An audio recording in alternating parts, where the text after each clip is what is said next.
Alright guys, BLM here, back, another live stream. Gotta change the category. I just realized, I keep on doing this whenever I like switch game midstream. I keep on forgetting to change the category, which has been annoying. There we go. Alright, gonna finish Lost Legacy. Obviously we got Big Brother. I did watch Claim to Fame. I just finished recording my A&W review up to this point. What else? I finished editing the Genius video. Yeah, I think those are the main topics. I mean, Mazer's Canada happened. I was fine. Like, in general, I actually, like, don't mind this season of Mazer's Canada, but it's also, like, I don't know, it's still Mazer's Canada. But yeah, Big Brother-wise, though, it's like, there could be something interesting tomorrow. Probably not, though, realistically. But it's in the cards. It's not out of the realm possibility. Angela's Not Mother is the... Yeah, that is the... Angela's Not Mother... Wait, what was it? I forgot what it is. It's Angela's Not Mother and didn't save Big Brother. Right? I think that's what it is, yeah. Because, like, I named the... What, the second stream of the season... Angela's Mother and Save Big Brother or something. So now it's the opposite. That's just what it is now. Mackenzie definitely goes home, which I'm surprised it's landing there because it shouldn't. But also the entire power structure right now is like completely up in the up for grabs or whatever. So it's like, but like for the Pentagon, they shouldn't, like, they should definitely want Rubina out over Mackenzie. And to be fair, I mean, like, Chelsea has brought up the idea numerous times now. But yeah, she should, like, go through with it. But also, it's like, does she even have the power to do it at this point? And the idea is Sandland. I'm surprised you're still playing it. But yeah, I'll probably... I think it'll probably be, like, one of the last games I play, if I do play it. Who's been Claim to Fame? I mean, yeah, I think... I'm leaning... I think it's HUD is probably the front runner. Like, I don't think it's out of the realm of possibility. It's Adam. Like, I doubt it, but like, I don't think it's like I actually think Mackenzie. Wait, no, Mackenzie, is that her name? Spoiler. Trace Adkins' daughter. Like, I believe she's the least likely to win. I think by a lot, just because I think it's very obvious that like she's gonna be found out. But like, really, the other three are all like not known. So it's like it could be any of the other three. But yeah, I would say HUD is definitely the front runner. I don't think they're gonna flip, but they could. Chemo wants to. Joseph and Tikor are more apprehensive. And like, straight up, I don't... Like, if it's MJ on the block, they definitely shouldn't. Like, for Chemo, Tikor, Joseph, getting MJ out is perfectly fine. When it's Rubina versus Cedric, I think it's a bit more interesting. Specifically for Tikor and Chemo, who have much closer relationships to Rubina. For, like, Joseph, I still don't think it really matters. Like, I think Joseph should probably write it out a little bit more. With the collective. But yeah, I think once it's Rubina versus Cedric, I think that becomes a lot more interesting of a choice. Because I think the thing is, like, Tikor, I think, like, Chemo is someone that I think he probably should want the move to go through. Like, as in flipping. Because, like, I don't know what his options are. Long term, where like I feel like Tikor has more options with the collective side, where Chemo doesn't really have any on the collective side of things.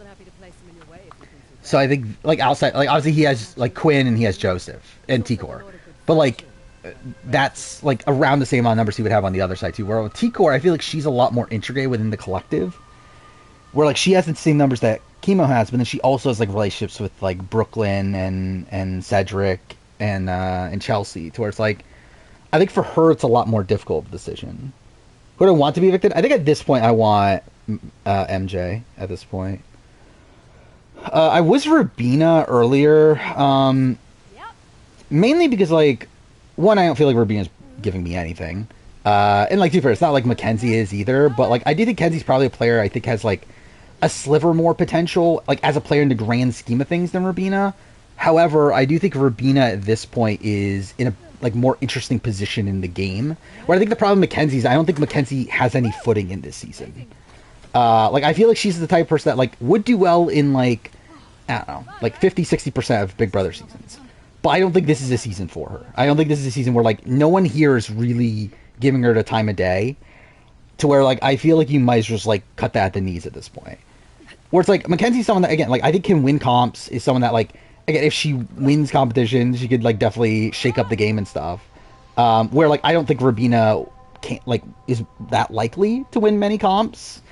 Or even then, is she really going to shake up the power structure? Probably not. But I think, like, her current positioning in the game, where, like, she's aligned with Tucker, she has this, like, good relationship with Chemo and T-Core, and that's, like, what's splitting them away from the collective. I think that's a much more interesting dynamic at this point. Yeah, 100% Tucker's going to get the Instigator. So that was the other option for the title for stream. Is congratulations, Tucker, for becoming the AI Instigator. Which, yeah, what a fake out that was. Fucking last night's episode. Saying that, oh, we're going to reveal the new twist, and they, like, revealed the name, but nothing actually about it outside of America Votes, I guess. But yeah, that was something. I got, like, who knows what the fuck it is. I do think at this point, I feel very confident they're keeping the AI arena. I would assume it's going to stick till jury. Which, again, I'm thinking it might be a late jury of, like, Final 9 jury. So, like, I think that might be what's happening here. I mean, I think it's very clear production loves Tucker. I don't even think I think it's just, like, extremely obvious that they love Tucker. And even if it wasn't for that, even then, like, I still think just naturally Tucker's the type of person that, like, the casual fan base loves. Being this, like, comp beast that also has, like, a fun DR personality. While also being an underdog. Never want to hear Jax. I was actually surprised. So, like, I listened to, like, most of the podcast. I didn't finish it. But, like, I saw all the comments were so negative. Like, again, obviously, I'm not a big Jag fan from a gameplay perspective. But, like, I didn't think he was that bad. Like, he was fine. Like, he wasn't, like, the best podcast guest ever. But, like, I thought he was better than Bowie Jane. Like, I thought Bowie Jane was so fucking awkward on the Sunday night episode. Where, like, at least Jag, like, again, had some good insights on the game. Still not, like, again, not my favorite podcast guest. But I was surprised at, like, how negative the comments were on Jag. Tucker for Rain Eater games too. I mean, if they ever have it, he's definitely a lock, I would think. I would assume he's a lock for challenge, right? You would think so. Not feeling the Tucker cult. Being the underdogs to root for. Yeah, I mean, I don't really care that much personally. I don't, again, like I said this before, like, I think Tucker's a fun TV personality. I don't particularly like Tucker, like, as a, again, as a person seems very, like, harsh, right? But, like, I feel like Tucker's the type of person that I would not get along with in the slightest. Towards, like, I don't know, like, I just feel like, there's things about Tucker that, like, don't rub me the right way, to where, like, I don't know, I feel like I would much rather, like, be around people, I guess, like Chelsea, if it wasn't for the Candace Owens things, but, like, yeah, like the CCC side, like that sort of side of things, like the Pentagon. I feel like that's, like, more so, like, my sort of grouping typically than someone like Tucker. The flip's not happening, but it could. It comes down to T-Core, I think, which I don't think T-Core's going to do it. Again, she probably shouldn't. I don't know. Again, like, I think it's such a tough choice. Maybe she should, to be honest. Maybe if it's Cedric Rubina, I think is when, like, contemplate it for sure. Like, I think that's definitely where it's, like, it's potentially worth it.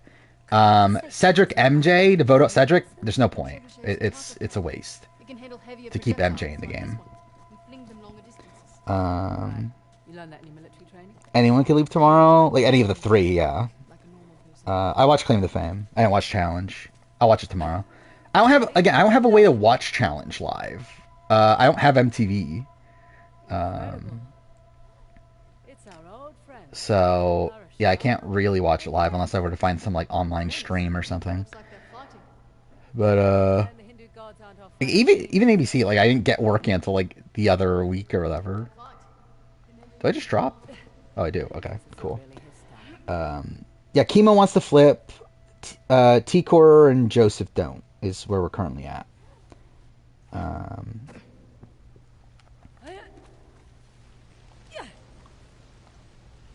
I mean, yeah, I think T-Core, like, even if she makes the move, it's not like it's dead to rights or anything. Like, she's still in a decent spot, even if she makes the move.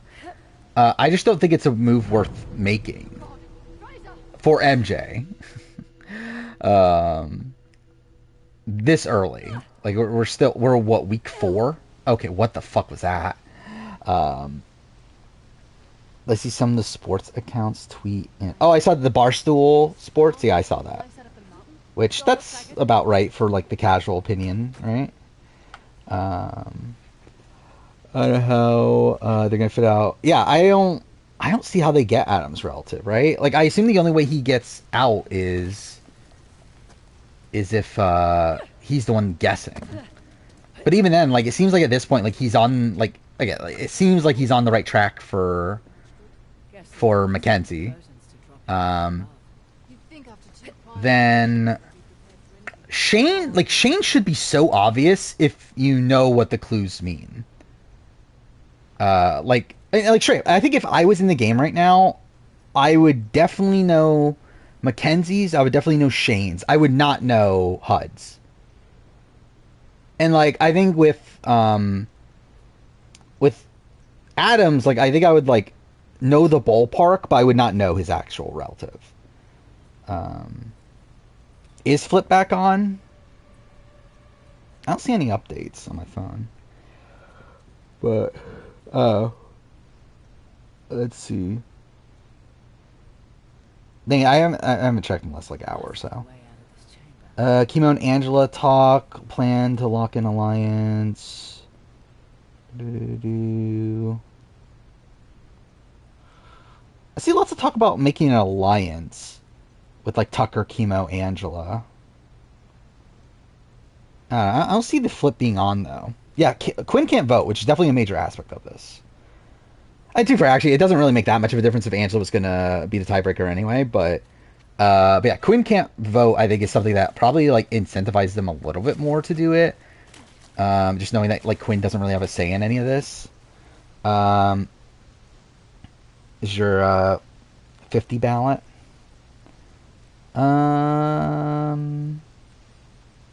Yeah, it's fun. Yeah, they're all people I like. I don't think there's anyone here that I'm like why. Um, straight. I wish I remembered who I voted for because I genuinely don't. Like I don't remember all 20 at least, and like it doesn't let you check who you voted for. But oh well. Yeah, Circle is coming September 11th, which fine. No, I'm gonna do the cast reaction this week. I don't give a shit. And like straight up, like I like most of the videos not even gonna be talking about 40. Like I don't even plan on talking about 48 anyway, right? Like usually with these like cast reactions, like I almost never talk that much about like the second season's cast. So like it will be ridiculous if I do make this when there's only like 7 members of the cast out. But like I'm gonna make it anyway, and like I'm gonna do it this week, just because like if I don't do it this week, then the schedule's completely fucked. Um, what is this?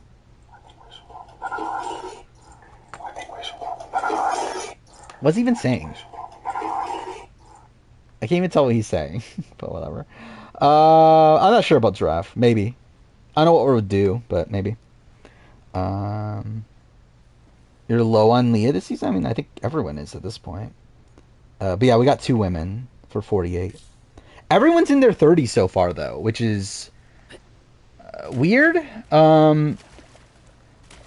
Where I do think the ideal for survivors to have like older leaning casts, and that's like a good sign for that. I think there's probably an issue of like we're getting like too much of the same people at this point. But I don't know. Is that what he was saying? that did not sound like that at all.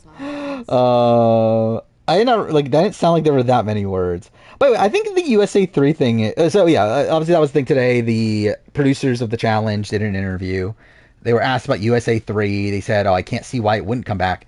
Like you don't have a say. Like just because they say that, oh, like it'll come back, whatever. Like doesn't mean it's actually coming back.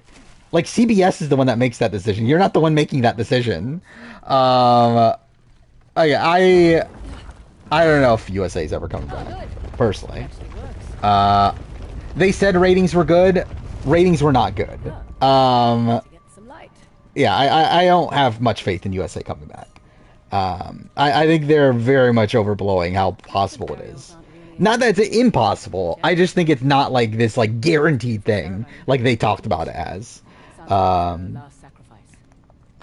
Yeah, I think 30 is around the perfect age for social strategy for sure.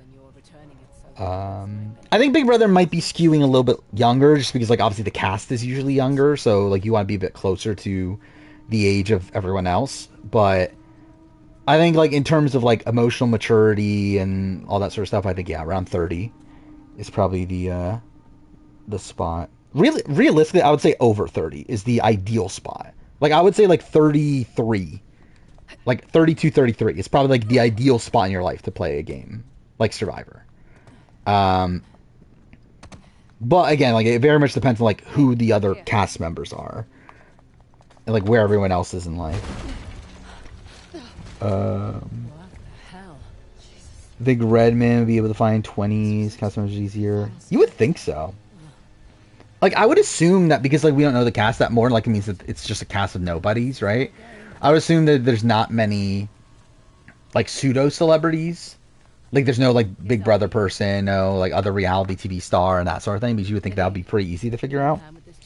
T-Core's young. Yeah, T-Core's 23. Why do I dislike Ty? Because he's a misogynist. And he's an asshole. Is the main reason.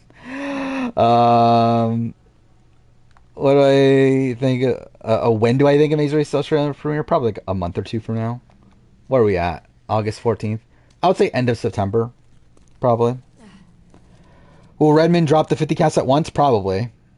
That's usually how that works with like returnee seasons. Because like usually you do figure it all out at once. It's not like this where like they actually have to do like a deep dive into looking at like people's social media and like all that sort of stuff. Like with this, it's like you just know. Like there's going to be like a bit, like it's not even just going to be Redmond. It's going to be like multiple sources saying like people are on 50. I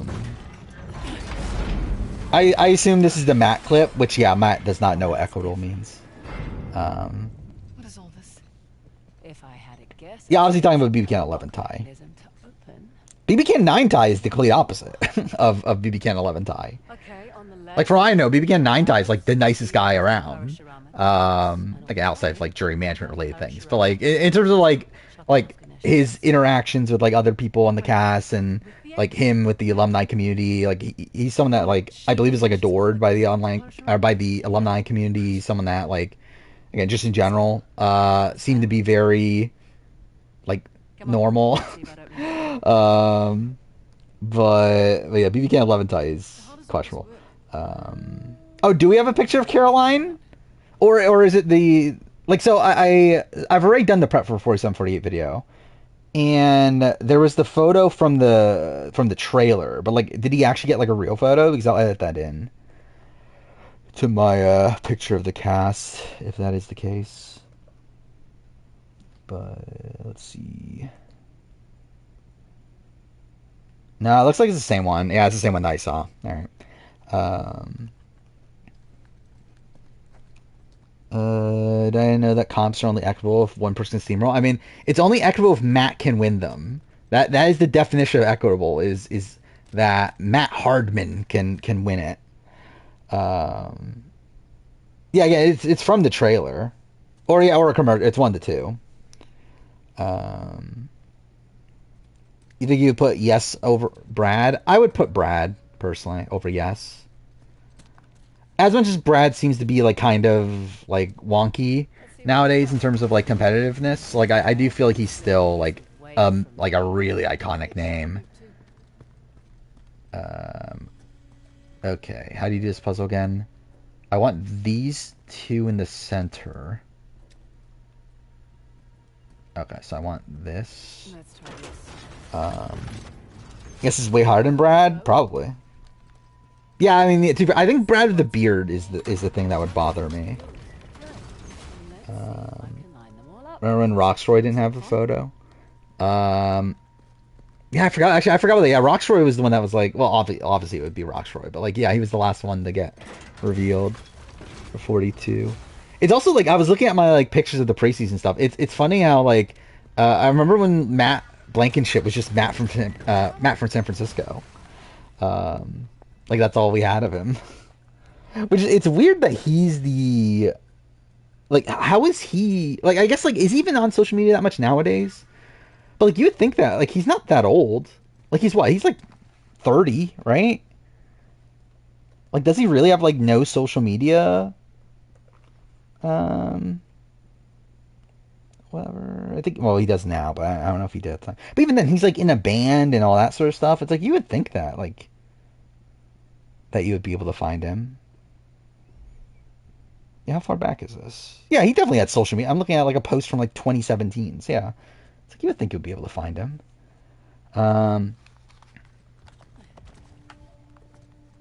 Thinking about Paris BB Can 6 fell off the face of the earth. Yeah.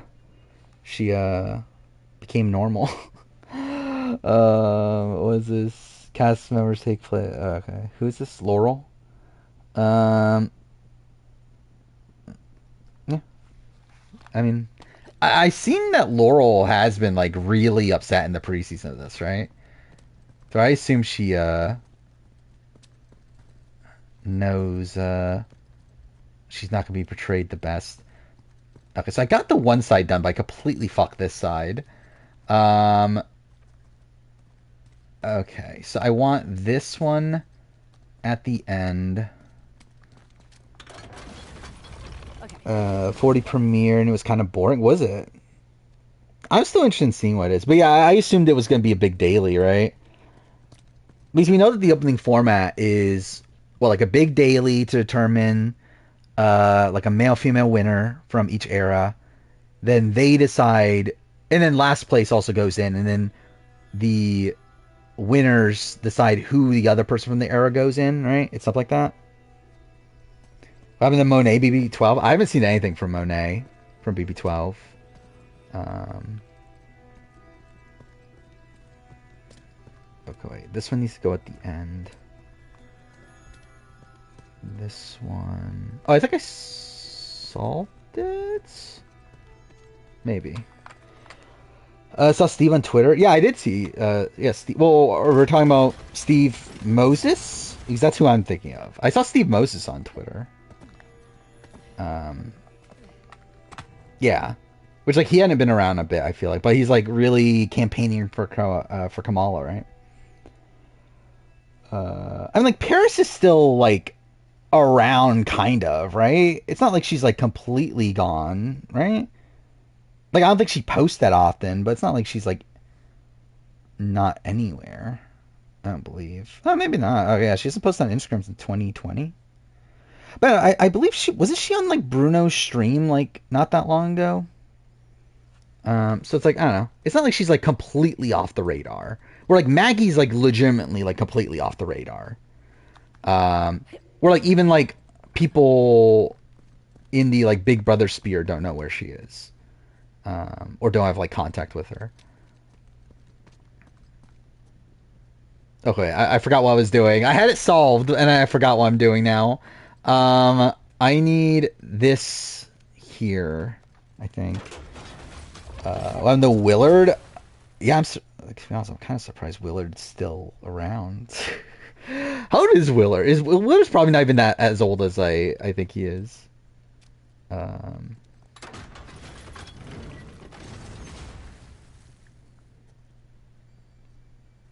Do I have it solved? I think I do, right? Yeah, I have it solved. Okay, I think I'm good. I don't know, like, because, like, she didn't show up to any of the reunions, right? Like, Maggie? Like, any of the, like, COVID reunions? So, yeah, I'm not sure. He was 56 on Palau, so that was 20 years ago. He's 76. I guess he could be older. Is that not it? I could have sworn that was it. Oh, fuck off! I fucked this one up. Oh, I did. I'm good. I'm good. I get it. I think.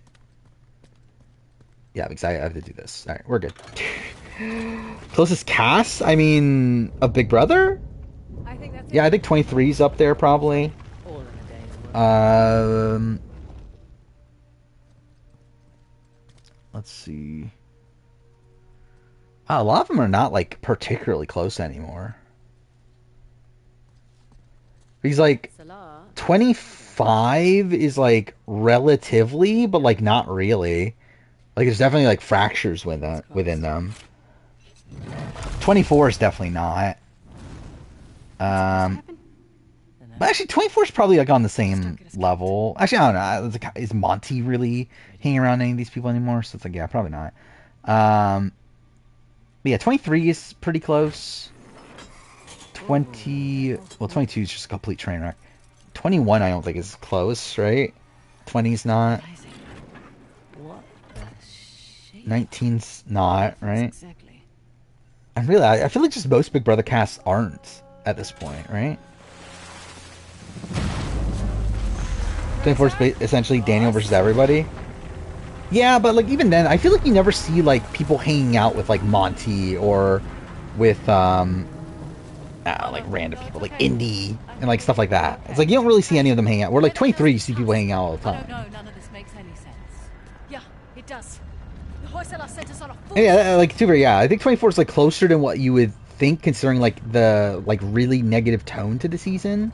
I think you're right. But like I wouldn't say it's like amongst like the closest cast ever though. Hear me out. Again, I thought Maze vs. Canada was good. Ganesh is a symbol of Again, I think good for Maze vs. Canada.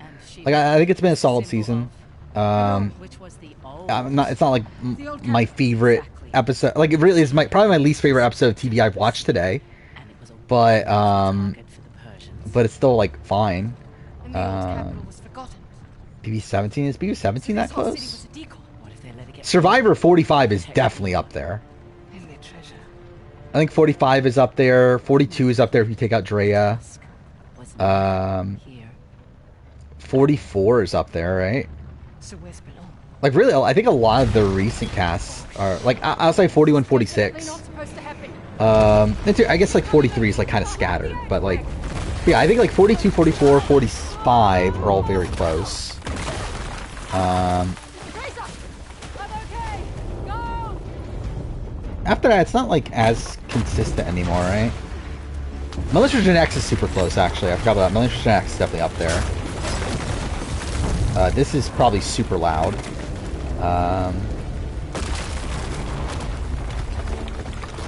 Yeah, that was something. The bird video.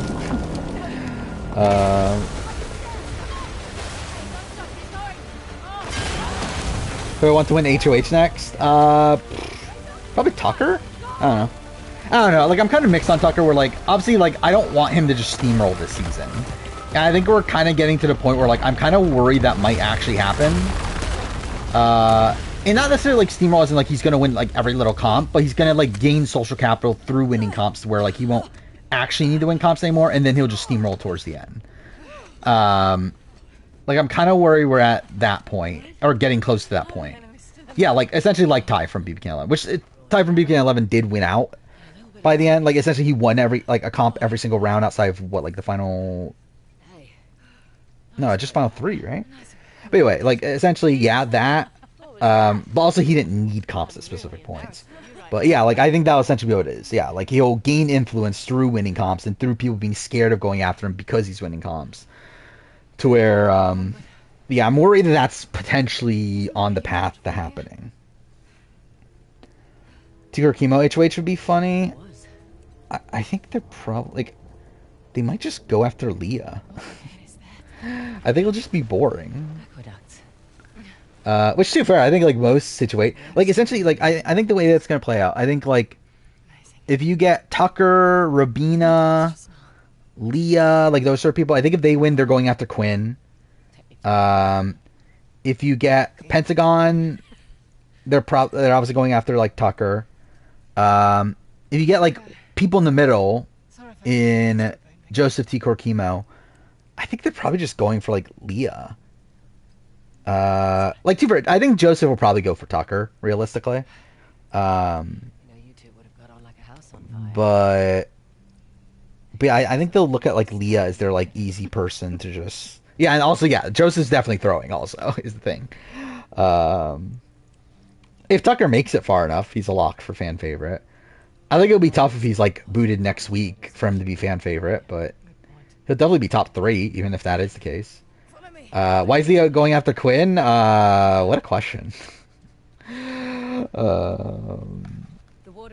I mean, like Joseph. I mean, like this has always been the case with Joseph. Joseph's not a bad player. Like he knows what he should be doing for the most part. Like he very much feels like a Corey Wartenberger in that way, where like he knows what he should be doing. Like in most situations, though he does seem to have like a bit of outdated info. Where like Corey was like a person that like hadn't watched like 24, 23 or whatever. So like he was still like under the assumption that like comps at the end they're gonna be mental and that sort of thing. It seems like Joseph's in that same spot. Or like he talked about that earlier that he's gonna like comp out at the end because like he knows that all the comps at the end are mental. Which like that's not the case. Like that hasn't been the case for like years at this point. So like I think he's kind of in that sort of like ballpark. But yeah, I think he probably is one of the better players here. I think an issue is that like again, he just has like no social capital. But he is like very safe, and again he is like very aware what he should be doing. HC 5 mission draft. If only I can remember most of them. Remember Mackenzie have a raspy voice in the first few episodes? I genuinely could not tell you what her voice sounds like now. Just live in an alternative reality like Bailey and BB Can 12. Not really. Like he's essentially like I think his view on the game right now is like mostly accurate actually. Mainly because like he's been told about Pentagon. Like he knows about the Pentagon. So like he knows he's not in the core at this point. Like I think the thing he's a bit deluded on is like he really thinks he's like the leader of the collective. Which like he never really was. Well, like how real was the collective to begin with, but like I think like that's the main thing he's like kind of deluded on. But like I think he's like mostly like he has an accurate Quinn leaked the Pentagon to everybody. By I essentially T-Core, Chemo, Joseph. Claim Fam was good. I think this is probably the weakest episode of the recent ones, but I think Claim Fame just in general this season has had very good episodes. I still think like as a whole, I feel like the season's kind of weird for me, where like I just for some reason feel like it's not as good of a season, even though like it is like consistently solid. And I don't know why exactly that's the case. I don't know if it's like the cast doesn't really gel with me as much. Where like I think this is a cast that doesn't come off like very likable. Where I feel like season 1 and 2's cast definitely did, and I think maybe that's an issue. But yeah, I don't know.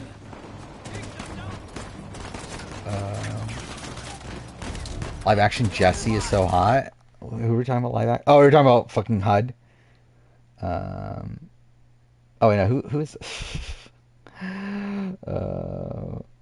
Oh, we were talking about Jesse, Last of Us? Is that what we're talking about? Or what? That was...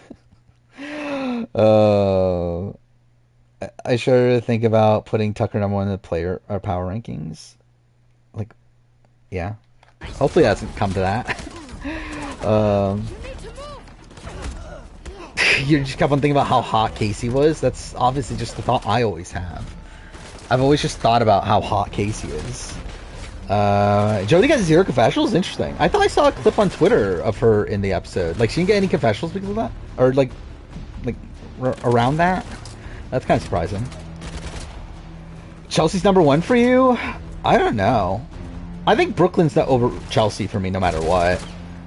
I think at this point, it's very much up for grabs. Because, like, the power structure is so up in the air. Because, like, even if the move doesn't happen right now, like, T-Core and Chemo are ready to flip.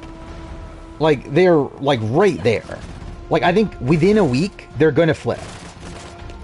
Like, I would not be shocked if, like, a week from now, we're at the point where, like, if they win the next HOH, they're going after, like, Brooklyn, Chelsea, or something like that. Probably not them exactly. It'll probably be, like, Cedric and Cam. but like still, it's like I feel like we're like close to that becoming a reality. And if that does happen, then like Brooklyn and Chelsea are like not in that good of a spot. So it's like I think right now probably I would still go, yeah, probably Brooklyn 1, Chelsea 2, but like it's very flimsy. Aviv had a good episode. Well, at least she was on the show. Okay, this is so loud.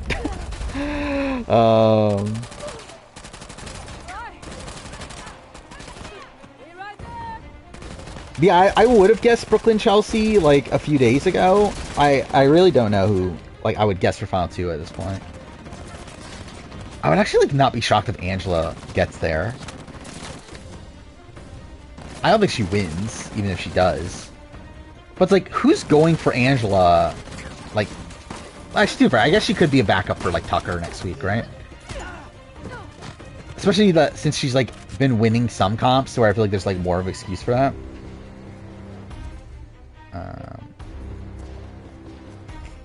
There's a Theo Pauly fight already. Or we're talking about the old one.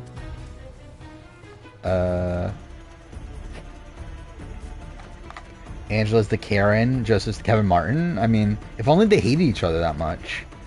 And really, Quinn is the Kevin Martin in that light, right?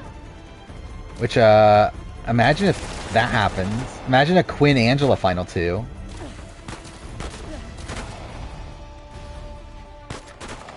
Plus Kevin Gerline. I mean, I think they're the, like, best characters on the season. I think they're kind of underwhelming me as racers, though. Where I came out of that premiere thinking, oh my god, this might be like a closed case. That's like, oh, just like give Kevin and Gerline the money already. But yeah, it definitely feels like they're probably on their way out soon, if I were to guess. Like, I feel like they're being surrounded by like just better teams. Who do you guys think wins a whole ball between Amanda and John A? Definitely John A. John A's like much bigger, right? Than Amanda? Like size wise, obviously.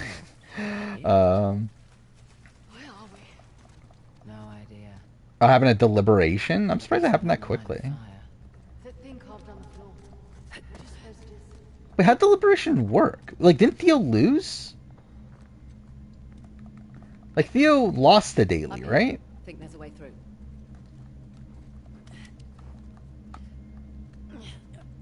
So it's like, oh, he's at deliberation? He wanted to go against Polly? Okay. Yeah. Well, let's see how that goes. Seems thankfully not going to be a steamroll. I mean, could still be. Never know. Yep. Like, yeah, like I'm not putting that much faith into T-Core and Chemo the flip. Considering like how passive they are as players in general. Up here, there's a breach. Cool. No, I haven't started a draft yet. I don't even know like what is the next draft idea. I don't even know what the next draft idea is at this point. Let's see there, Brandon.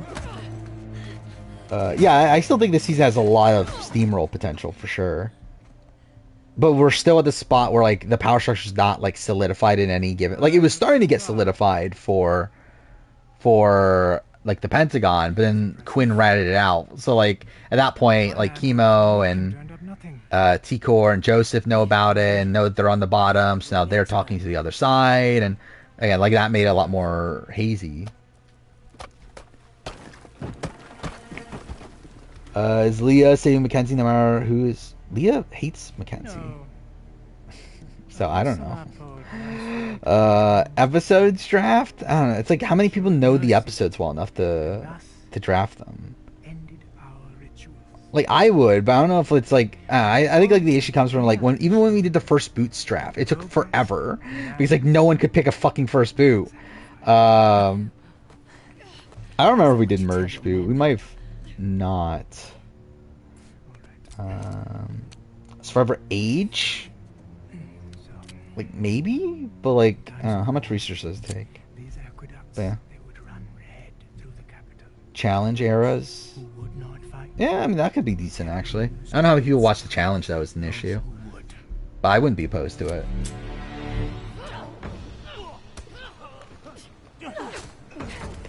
BB punishment costume draft, obviously. I definitely remember all of them. Strip, what were the punishments for 25? You got the pig costumes, right?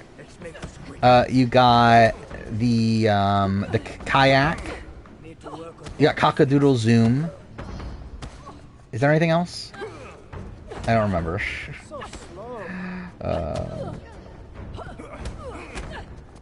Challenges that weren't on 40. I mean, is that even? I guess too fair. I guess it is different than the Mount Rushmore, but like. Actually, I forgot. We did do a draft for Challenge 40, didn't we? I genuinely forgot about that until just now. That we did a Challenge 40 draft.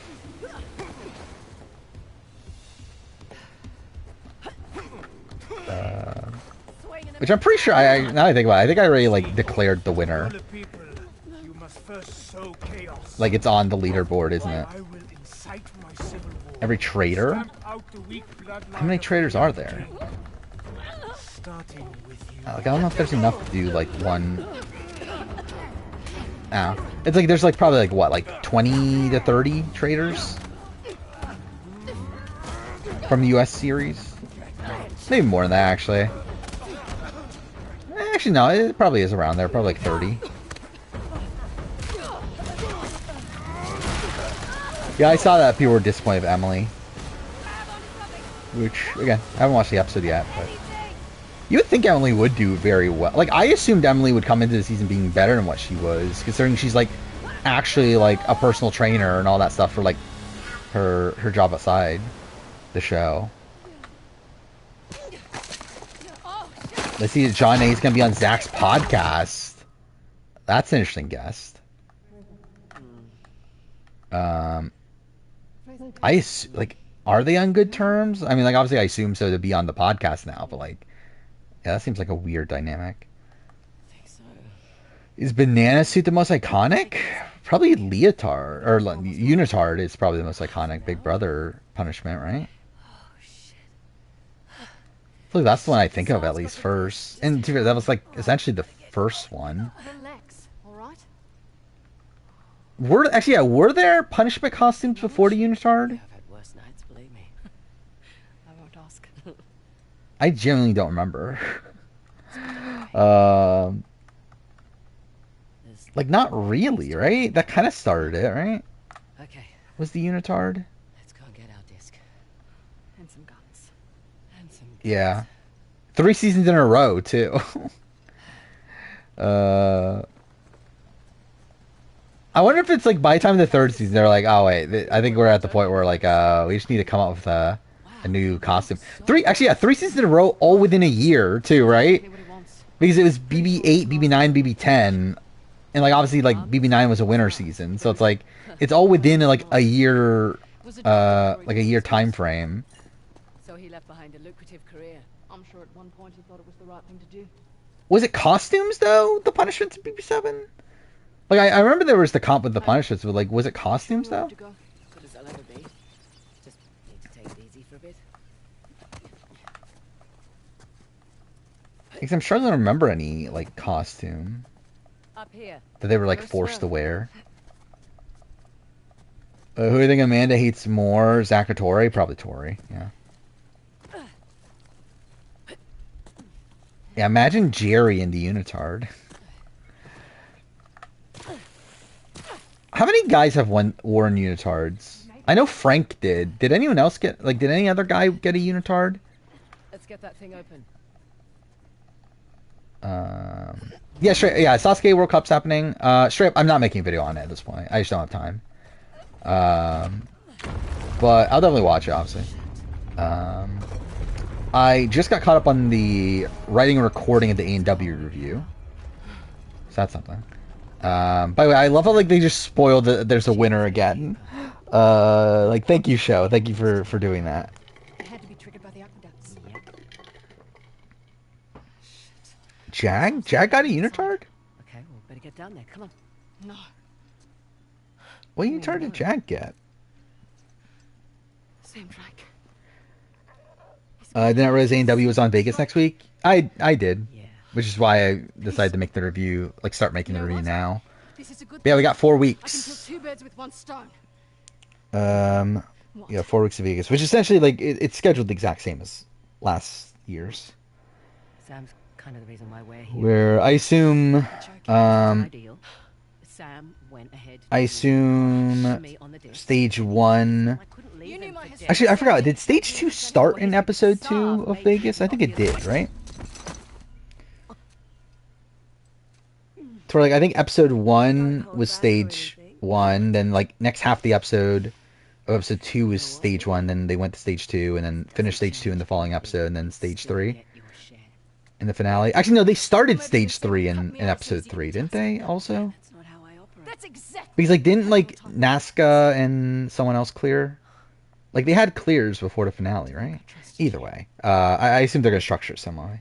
Listen, I was going to tell you about Sam. I swear I was just waiting for the Next to right Amazing Race Canada, Scream Out on a Limb. Like how long is the season? Like maybe. I could use the exercise. Actually, I forgot. We're only on episode 6, aren't we? Yeah, probably then. I assume we'll get one soon. Better Story and The Jungle Lost Legacy are Lost. Probably Lost. Then Lost is like not as focused. This is what I get. What's the max amount of rounds you would do a Big Brother age draft? Yeah, actually, yeah. If you were to do Big Brother or Survivor age draft, He's not too far. so like, I would say probably like what sub. Actually, is sub 30 too many? Because I think in my I was thinking like sub 30. Then, but like I just feel like there's like way too many that are sub 30, right? Okay, what the fuck happened there? Oh, that was lightning. Okay, cool. I saw like flashing on the side of my head. Like I just thought like the area like deloaded or something. I thought to pack painkillers. Do I expect Nelson on challenge 41? Probably not. Maybe like challenge like 45 or something. I don't know about 41. I think that's probably too soon. 18, 29, 30, 39, 40, 49, 50 plus. Yeah, it's probably fine. We're not doing 6 rounds. Like, why do we need 6 rounds for an age draft? Like, what? We're not gonna do like fucking 70 to 79. Here's where the aqueduct picks up. Must have raised the Nandi statue. How many 50? Like, how many people are there plus 50? There's not like that many, right? There's nothing. Like, there's probably like what, like 50 people plus 50? Like, I doubt there's that many. Dignity. Like, how many even New Era people are there plus 50?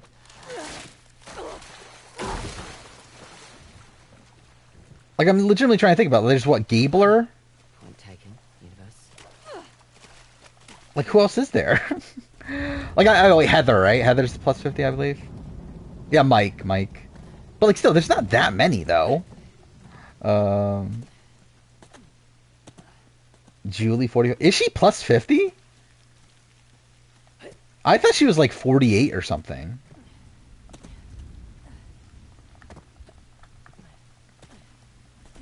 Tiffany might be. Tiffany's definitely a possibility.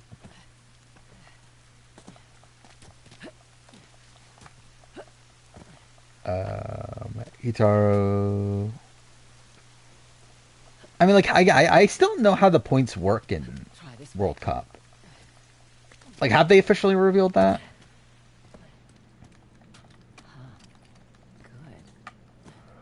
Good. Okay, cool. Stream buffered there for a second.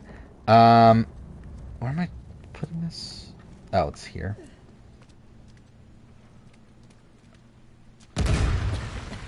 Should we do the age draft? Is that the one that we should probably do? Like it.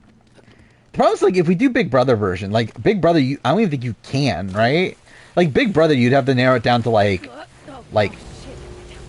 below 25, like, 26-30 and like that sort of thing. I feel like. Um, Holy shit. I did not watch the closing ceremony. She's really stepped in it now. I stopped watching. Like, I genuinely did not watch any Olympic stuff after the what gymnastics all around for women, which is like, I don't know, week one for sure. Like I don't know, I just stopped watching.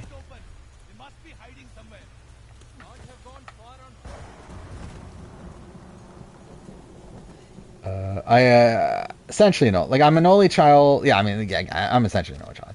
Like, I have half siblings, but even then, I wasn't raised with them. So, I need a RPG, right? Isn't that what you do in this section?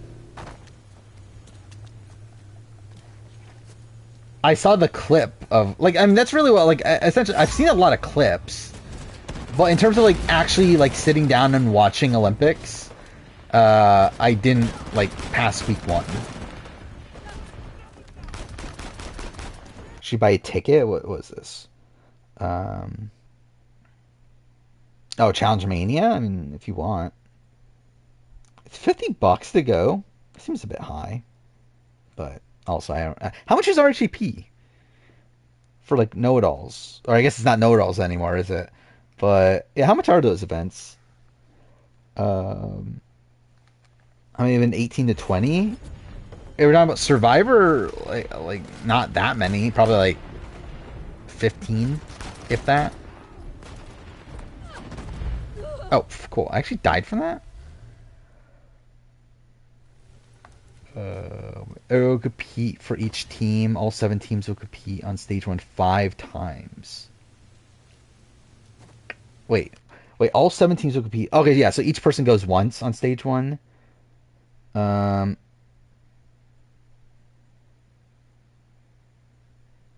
So, like, is it based on, like, how do they score it, though?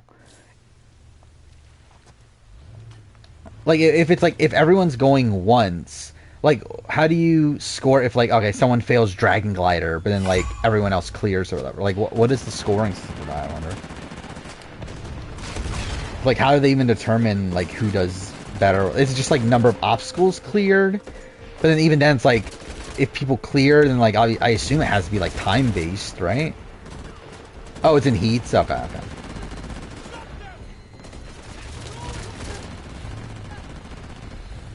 Actually, that sounds like it's going to take forever, though. I assume they're going to skip over runs, like, they're going to fast-forward stuff, but, like, that seems like a lot. So there's, like, 35 people for each stage?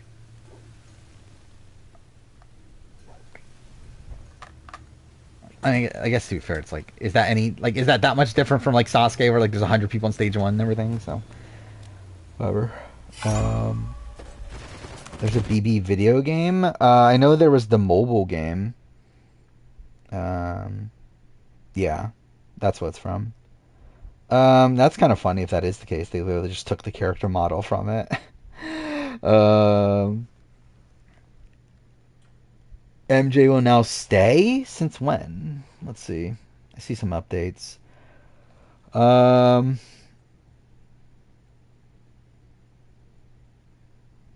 mm, now push for flip happens. Wait, now this push the vote flip to happen if Cedric remains on block. Let's see, Joseph Tucker. There may be opening the flipping next week, but it's too early. I don't see anything that's like decided. Like last post I see from like Tuck or from Joseph is saying that it's not going to happen. But also, to be fair, they don't necessarily need Joseph.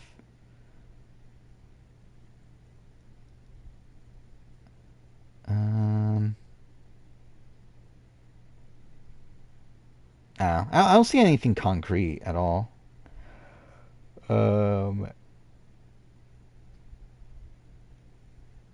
Cam pushing for Rabina to go over MJ and Chelsea agreeing. I see that, which they should for them. Chelsea tells Brooklyn and Cam that if they're gonna flip the vote, Rabina over MJ, decision needs to be made tonight. Brooklyn was telling T-Core about some of the collective wanting Rabina out over MJ. Brooklyn giving the weaker Tucker reasoning, and T-Core doesn't think that will affect what will happen. So it does seem like the Pentagon is trying to get the vote on Rubina, which they should. Don't know if that's gonna stick. Because at this point, I very much doubt that T-Core and Chemo are gonna give into that when they have like the other options.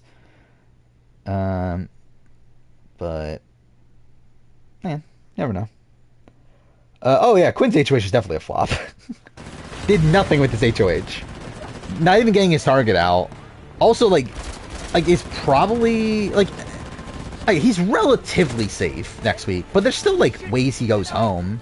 Like he didn't really rebuild any like relationships that he had like fractured previously to where like it's kind of a wasted HOH. Where the fuck is the tank? Oh. Does it make more sense for T-Core and Joseph to be a power duo than probably not, because like I don't think it makes sense for anyone to trust Joseph. I would never trust Joseph in a million years. Like I don't know how anyone trusts Joseph ever. Like he's just such a smarmy guy, and like he's playing the game in a smarmy way too, where it's like justified to be feeling that way too. So yeah, I would like not have any faith in working with Joseph. Okay, cool. Really, that missed? Okay, well that's fucking stupid. I have fucking lock on him. How the fuck that miss? What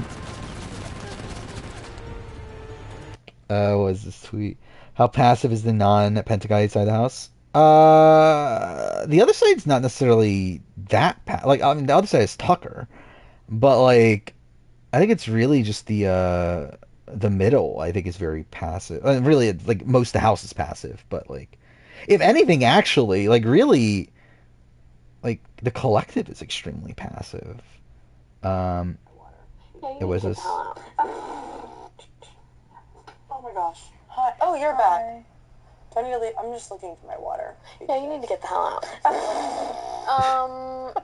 Do I actually? Shut up! I was totally. Your water's not in here, and I am. I mean, I think it's a joke, but also it is like very clearly like I think Leah is being a like a bit passive aggressive, right? Joseph's slightly better Scotty. I mean, I think he's way better than Scotty. Like Scotty was like pretty shit. Like I think Joseph's better than Scotty.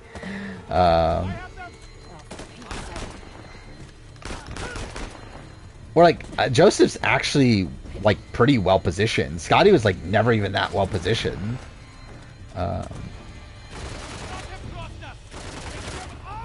Scotty can win a comp. I mean that is fair. But you don't understand. Joseph is Dan Giesling. He doesn't need to win comps. What update the all-time BB can and now it's over? Probably not.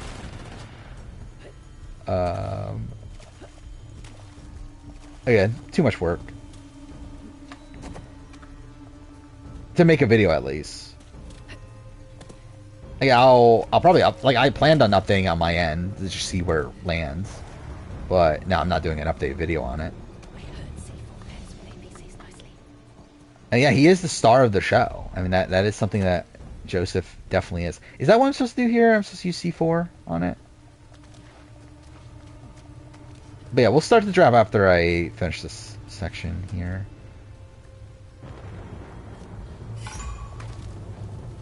Do I think Cassidy is a top 250 Soraya player? Probably. That's what, top third? I would think so.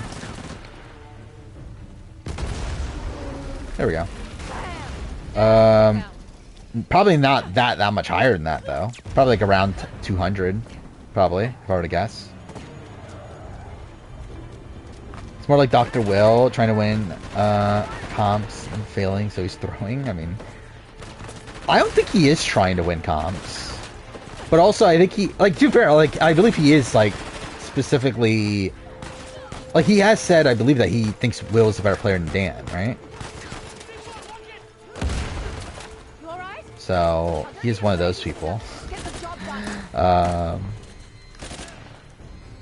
But again, it is funny how it's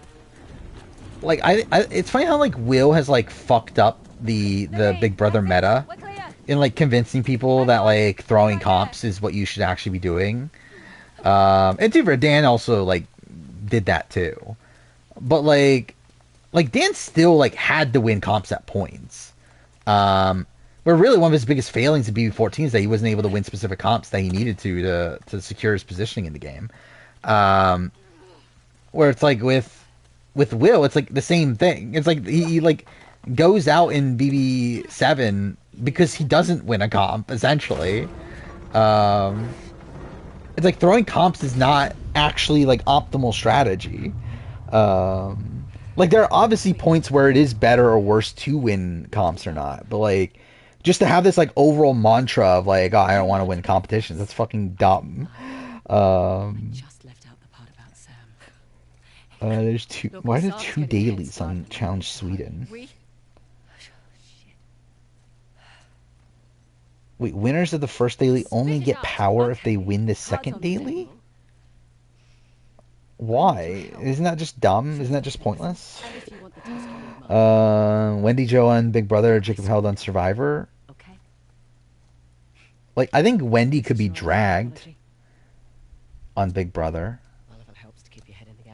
Listen, we both have something. Where I think a major, like, I think there's like a big difference between Survivor and Big Brother in that light, to where like I think Wendy is like so screwed on Survivor because like there's actually this like team aspect, like obviously there's a tribal portion of the game to where like you need to be like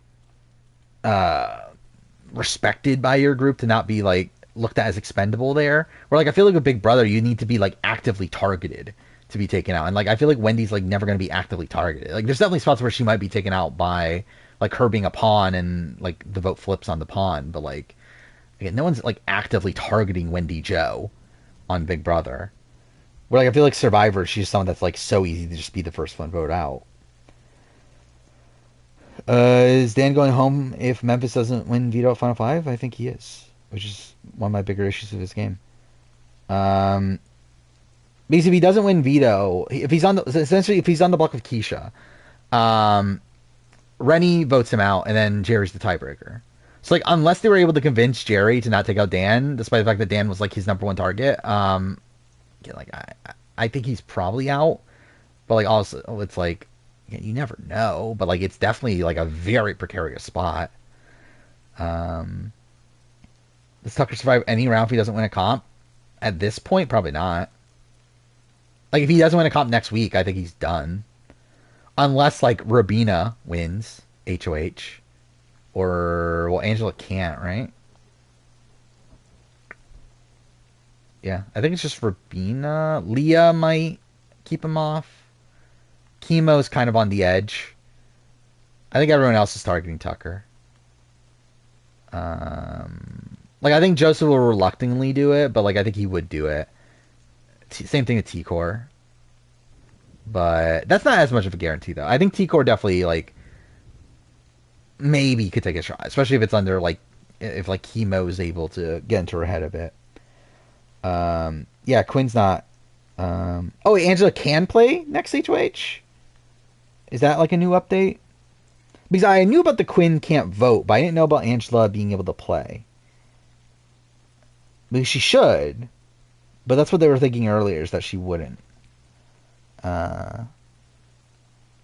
Which, yeah, Angela wins then. Tucker's safe. Yeah, I think it's dumb that they haven't, like, really solidified the rulings. Like, Quinn just, like, learned today or whatever that he can't vote. Was Gus and Hera the only non-icky team on May 26? That make it far? Probably. Actually, no, Chris and John. Chris and John are likable. I don't think there's anything wrong with them. If anything, they're like the complete antithesis to like everyone else. Where it's like, obviously Freddie and Kendra are like very icky. Adam and Rebecca are... They're icky, but like in a different way, right? We're like, because like... actually, I guess it's like debatable. But like, again, Freddie and Kendra obviously like... Again, specifically Kendra, like the way she speaks about, yeah, whatever, terrible. like Adam and Rebecca are like, is Rebecca that icky? I think it's mostly Adam, right? Or like Adam's very like emotionally manipulative, right? Um, but like I don't know, does Rebecca do anything that bad? Um, then like when it's like Hayden, Aaron, it's like Hayden's definitely very questionable with locals. Um, Lori Bolo are not necessarily like for them it's more so like interpersonal or inner team stuff where like they're very argumentative with each other. Um, and I guess like Bolo almost gets into a fight with Hayden, right?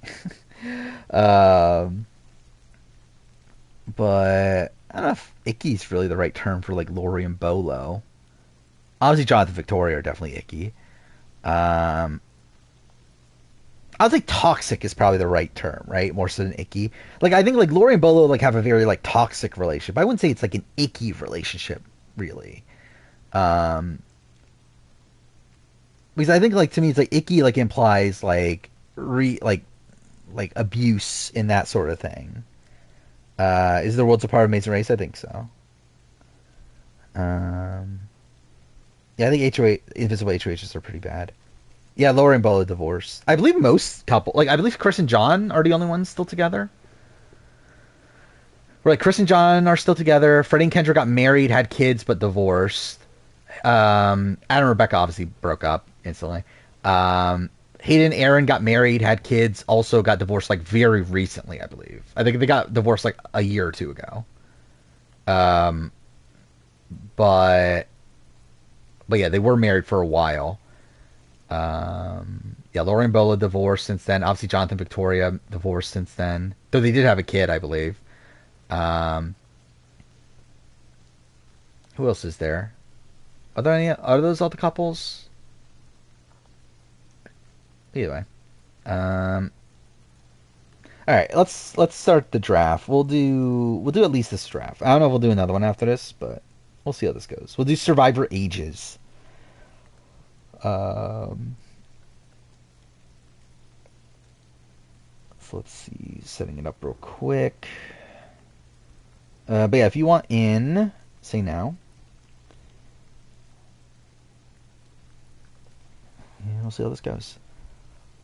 Watch the entirety of Law and Order SVU. Why? Why'd you watch that?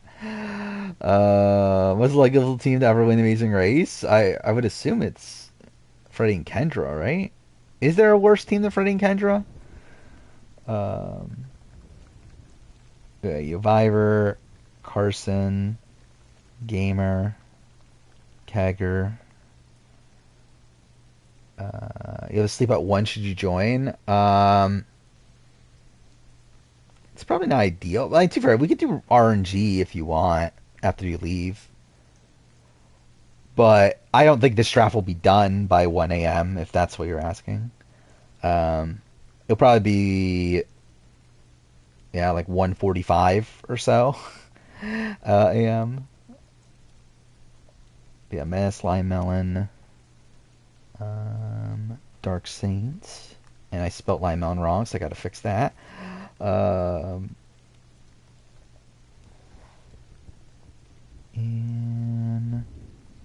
I'll figure out the categories in a second. I think it will essentially be decades, though. Bunch of cars. YouTube algorithm got you? I mean, how did it get you to Law and Order? You just sit again? Okay. Alright, so how many people is this? This is 9 people.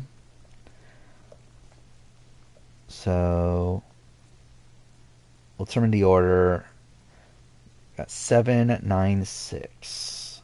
So, Lime Melon's first pick. It's a miracle. Then Jakar's the Menace.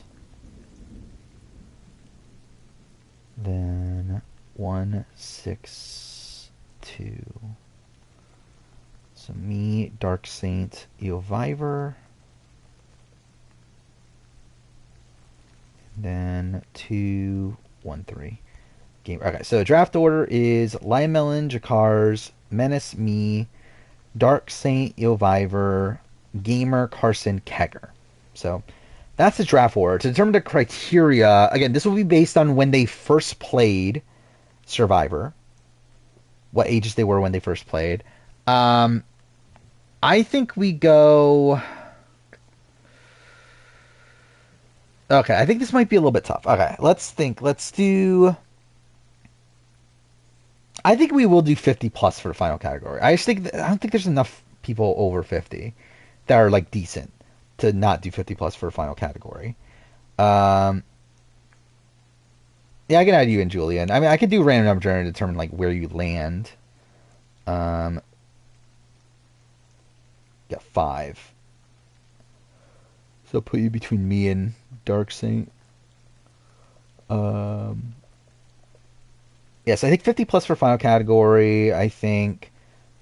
Wait, no, 40 to 49, 31 to 39. Wait, no, 30 to 39.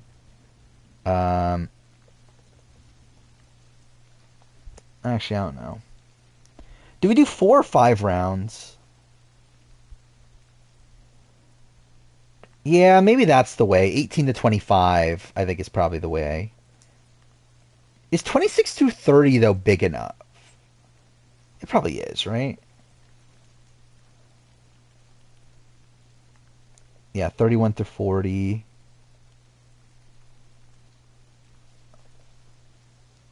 Yeah, I think that's fine. We'll do that. Do we... Actually, I don't know. Do we do 5 rounds? I guess. Whatever. Alright, so yeah, it's 18 through 25, 26 through 30, 31 through 40, 41 through 49, and then 50 plus. So do 5 rounds. So... Yeah. Lime Mountains first. We'll see how this goes. Don't know how it'll go. This might be a train wreck. Might be another one of these where like no one knows what they're gonna pick like for forever, but we'll see. Someone draft JD. Is JD one of the better? Nah, there's definitely got to be better picks between 18 and 25, right? Oh, I forgot about that. I never did link it. I'm an idiot. Yeah. There we go. Okay, cool. Every single time I'm about to pin it, like a new post comes in. But there we go. Best way to see players' age is actual wiki, not Survivor wiki. Yeah, like you mean like actual... Yeah, like if you go to the list of every Survivor player, I believe they're listed by age, right? Yeah, this is... Okay, I'll post the link to this too. Yeah, so like this link has every Survivor player. So you can see what ages they were when they played that season. So that'll be a good guide. I think I'll be able to watch Law and Order, other shows, which many seasons. Yeah. I know my dad binged Criminal Minds. That's the one. It was Criminal Minds. And it's like 20 seasons or something. He like binged all of it in like a year or something. And it's like, yeah, that's kind of a lot.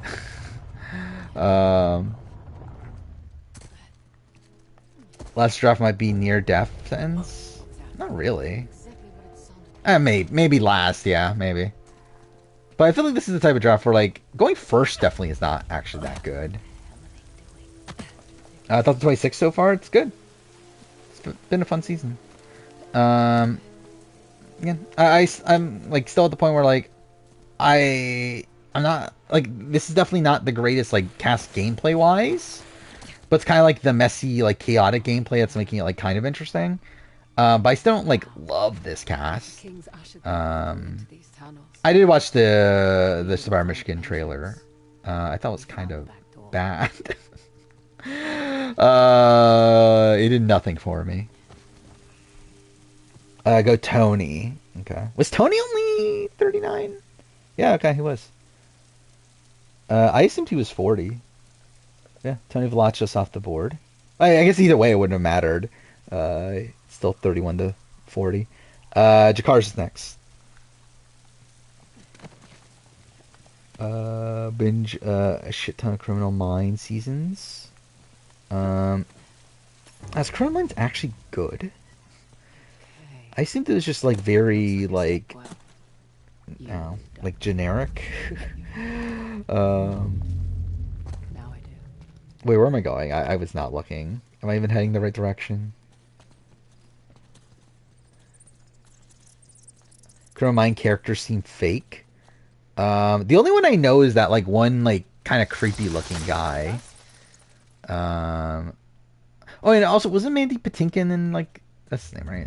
The guy from like Princess Bride and Homeland and stuff. Like he was in the first few seasons, right? But I think he got like replaced. He like quit or something. Um, Not as good as a Law and Order is better. I never expected Law and Order to be better. Actually, what is the like consensus best like show in those like of those sort of shows of like Law and Order and like I don't know, like CSI and like shows like that? Easy, girl. Easy. If I could add a celebrity to Big Brother cast, who would it be? I think George Santos. Like, I don't.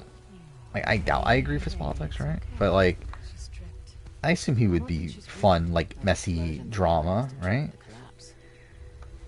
Easy, girl. Oh, my dad used to love Blacklist. I think he like stopped Sorry, girl. watching. I think, but like he loved like the first like 2 or 3 seasons. Go Boston Rob. So Boston Rob was 26, right? Let's see if I remember these people's ages actually. Let's do this. How old was he? Season 1. Wait, why is he not coming up for more cases? Oh, it's because he's listed as fucking Robert, whatever. Oh, yeah, he was 26. So there we go. Rob Mariano. Oh, wait, fuck, I put in the wrong name. Menace is next. Yeah, no one does talk about George Santos anymore, right? But, like, I also feel like that means that Celebrity Big Brother can actually get him. Where I would not be shocked if George Santos is on. Actually, I don't know. Would they want to connect with? I guess like maybe that's more of like a traders thing. Like traders, I feel like they have no regard for that. I feel like they'll be fine. Big Brother might be like, I don't know if we want someone like George Santos on our show. But then again, they did have like the Mooch, so you never know. The fair play again, a fist fight if Jeff Probst's brother, that is the thing. Allegedly. But also like confirmed by Fair Play himself, so and like other sources. So it's like I assume so. Like I've never heard it from Probst himself, but there's a lot of sources saying he did. It was at the finale party of Vanuatu. Going Keith Nail. Interesting. So yeah, he's 53. Yeah, I feel like that's probably the age range to go with first, right? Is Very good at the whole people thing. is like the 50s. By the way, I forgot about Abraham was 50 Yeah, something. I am a selfish dickhead. Well, I forgot Carolyn was that old. It's good to hear you say it. The annoying thing, like, so the way that the Survivor wiki used to have it is that everyone would be in like one big chart. They changed it now to where like everyone's separated by like every 5 seasons. It kind of makes doing this a bit more annoying. He was the guy that couldn't walk away. Actually, I guess I could get my answer. How many plus like 50+ year olds are there? The New era. mystery of culture. Oh, this includes 47 already? One more of his expeditions. 'Cause this time Yeah, only 50 plus onto something big. in 46 and 47 is Sue. He was always onto something big. And then what do we got? 41 to 45. But We got Mike Turner, Heather Gabler, Abraham. Brad Reese was 50? But I was right. Julie was 49. I didn't think she was 50 yet. But yeah, I didn't realize Brad Reese was 50. and this Good on him. is all I have left of him. I assumed he was like I don't know, like 41 or something. Sorry. Oh, Imagine I pick Tom Laidlaw. Actually, should I?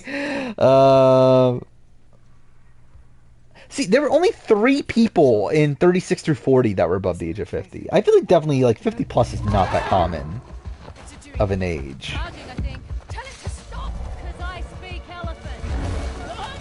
I guess like Millennium X kind of fucks with things, doesn't it? Do I go mother? Is the debate here?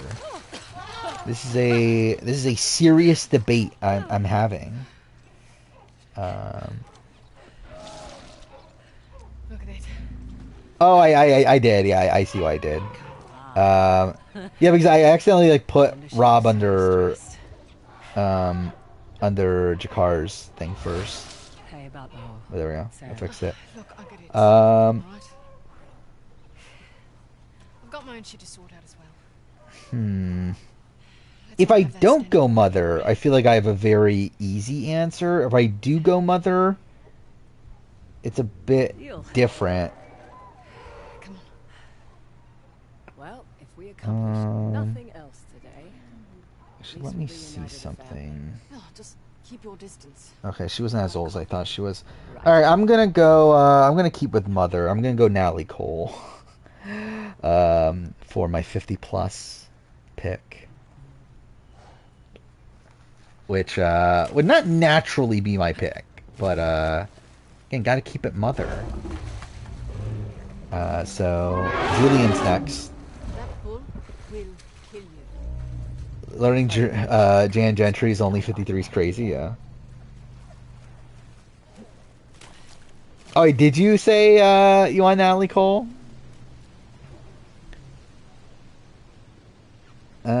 Oh yeah, I see. I'll give you Natalie.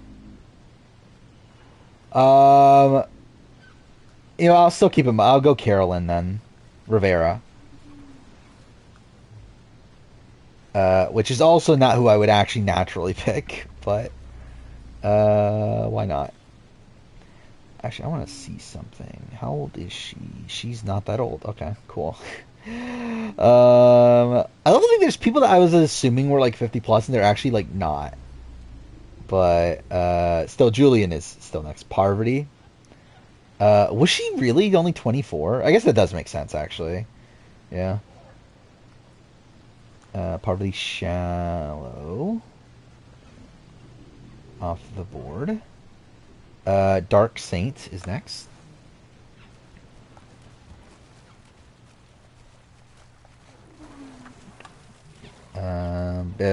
Thoughts on Banishers? I still have the same thoughts. I'm kind of at a point in the game where it feels like it's kind of like a meandering around a little bit, but I still enjoy it for the most part.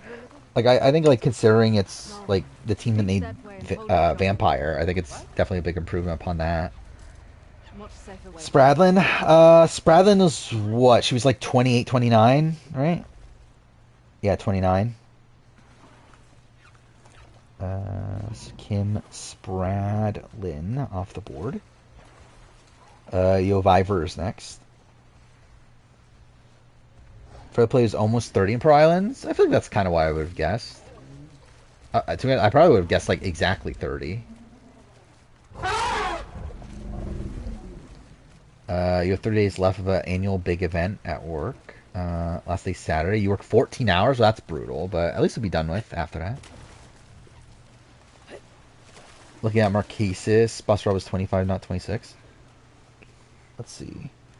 On the big list, he's 25, or he's 26, but let's see. Because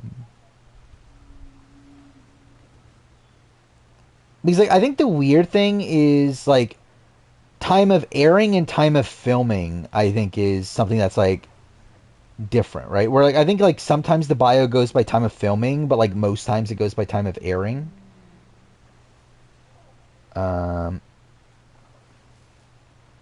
So yeah, he was definitely 26, right? No, actually no, I believe he was wait. Was he 25 when it started? No, he was 20. No, he's 26. Because like he's born 1975. So like, actually, when they film, was it 20? Was it 2001? It probably was, wasn't it? Okay, maybe he was 25, about to turn 26. Uh,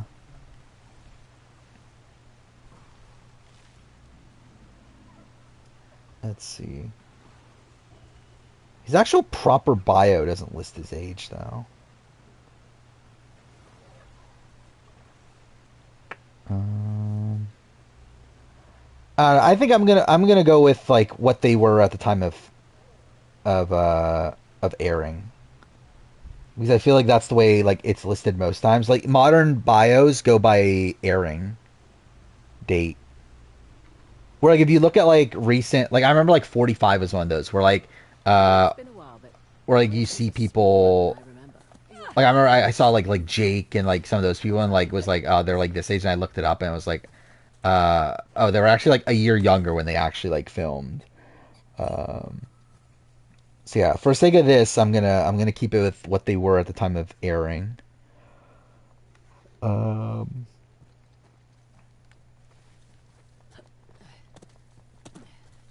Nice of Asav to leave some supplies for us. do I expect Michelle to be in top 175? Probably. I would assume top 175. I mean, what's the equivalent of like so Dick was what was Dick on my ranking? He was like what, like 73 or something. That's out of what, 312 players. That's top 23%. It's like multiply that by I don't remember the exact number, but it's gonna be like 340, I think, somewhere around there. Top 170. So I would guess every winner will be top 200 for sure. I would say Michelle, especially considering like the two times and everything, she'll definitely be top 175. Suri. Um, how old was Suri? She was like 30 something, right? Like 30, 34. Okay. Either way. Suri Fields. Gamers next. 11:15 a.m. to 1. Oh, that's how much. That's what you're working? Uh, Up here. yeah, that's brutal.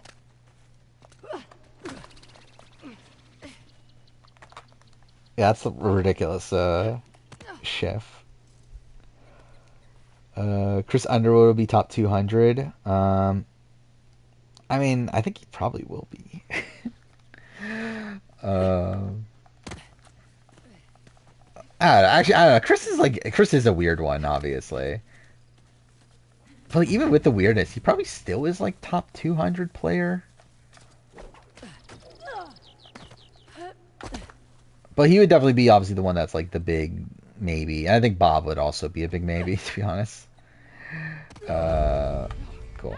Better character, Dave Vaughn or Ashley Mitchell? Been a while, but elephants are smaller than I remember. Probably for me, Ashley Mitchell. But they're both very good, obviously. What's the difference? Smaller. Is Wendy Joe still last? I assume so. Double dome on the skull. The big race day. They have all hands on, all hands on deck. Well, Load up if you need it. oh, they need it for like up to like 1:30 a.m. though. That seems a bit late. Like something like that. I think Chris winning USA 2 is top 5-10 winning season of challenge. I mean, competitively probably. I think like really challenge probably actually makes me lower on his Survivor game, to be honest. Or like I think it just proves again that yeah, he's probably just gonna do the same shit every time.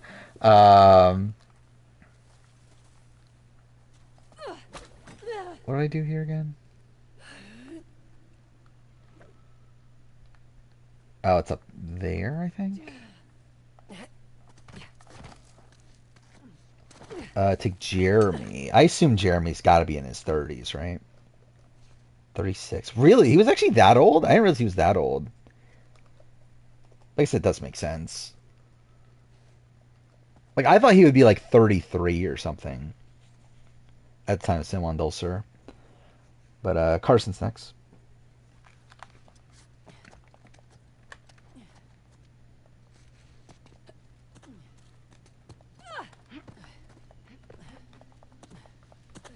Yeah, I guess that makes sense. Might get out of it early though, if you're yeah, if you're like able to clean things early. Yao Man. I assume he's 50 plus, right? Yeah, 54. That's a pretty good pick. Generally, I forgot about him. But I might as well say it now. My initial instinct was to pick Tai Trang for 50 plus. But yeah, I definitely would have considered Yao Man if I remembered him. Kegger's next, 2 picks. Who do I like more, Corey or Big T? Corey Lay, I assume you're talking about, or Big T? I like both. I don't know. I don't really like one more than the other necessarily.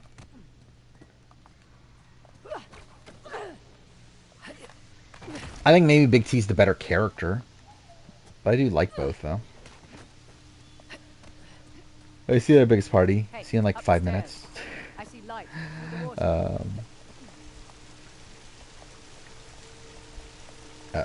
Game. Thank you. Wait, I forgot if I ever talked about this, but I did. So I did finish editing the Genius video. It's the last time I streamed. Which ended up being longer than I was wanting it to be. Because like the recording was it was actually like shorter. Like the recording was like 30 seconds, or I think it was like 50 seconds shorter than my season 2 retrospective, yet somehow the video is like 15 minutes longer or 60 minutes longer. So that's something. So that's another 3-hour video off the board. totally crushed that moment.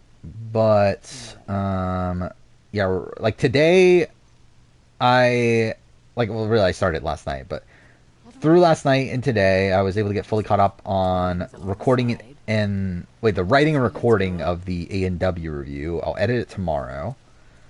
That means probably by like end of Friday, right?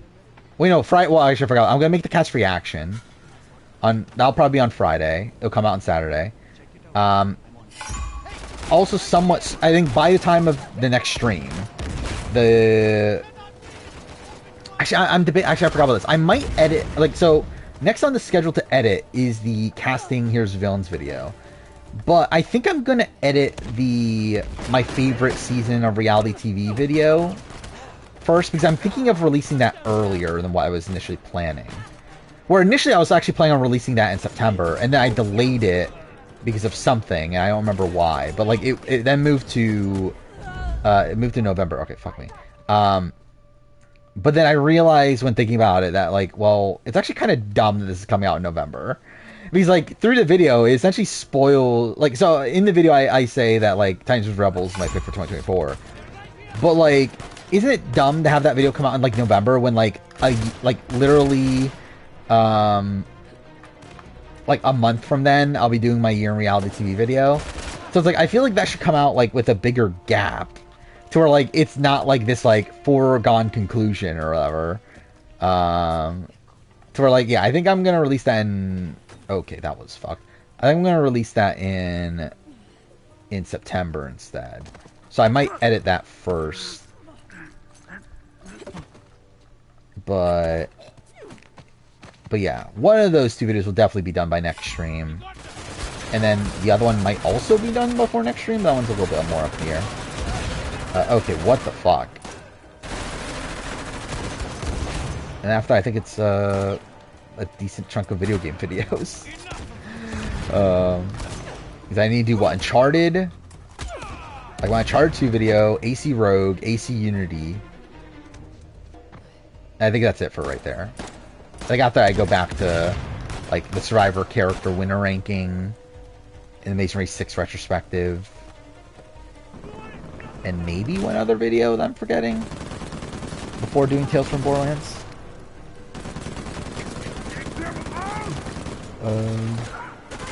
But yeah, that's kind of what I'm currently working on. By the way, is Kegger ever gonna pick? I think MTV will temporarily ban Corey. Do you know how much he's been complaining about things production? I don't know. Okay, fuck me. They might. They might just, like, not put him on for a season or two. Which, like, I don't know if he's, like, dying to do another season after how much complaining he's been doing. First pick, Sophie.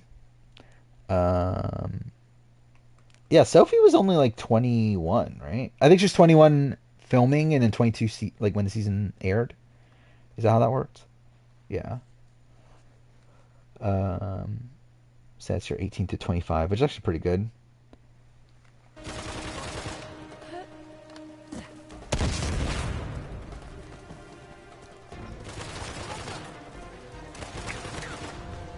Yeah, I don't even know who I'm gonna go with next pick. Like, I assume the ideal strat for this sort of draft, like, unless you're gonna get, like, one of the big names that you want to get, like, off the board right away, I assume the strat is to go for, like, obviously I went for 50 plus, but, like, is the next one 40 to 49, or do I go 18 to 25? Because, like, I assume there's a good bulk of, like, strong people to pick from, like, 26 to 30 and 31 to 40. But I don't know how the field is, like, outside that.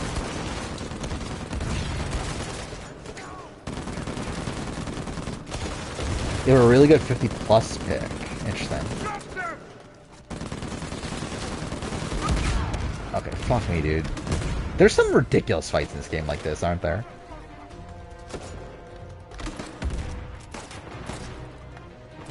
Where did Jeff say he didn't want Ozzy on Game Changers? It was one of the preseason interviews. Where essentially he says that, like, essentially CBS, like, strong-armed him into doing it. But then he does say that he realizes he was wrong. Is the thing he does say. Like, he does say that, like, yeah, I didn't want Ozzy on Game Changers. I thought it was repetitive. We saw what he's like his potential, essentially. But he does say at the end that, like, yeah, I was wrong, and I'm happy he was on Game Changers. Which, don't know why, after watching Game Changers. But yeah, he does technically, like, go back on that comment by the end.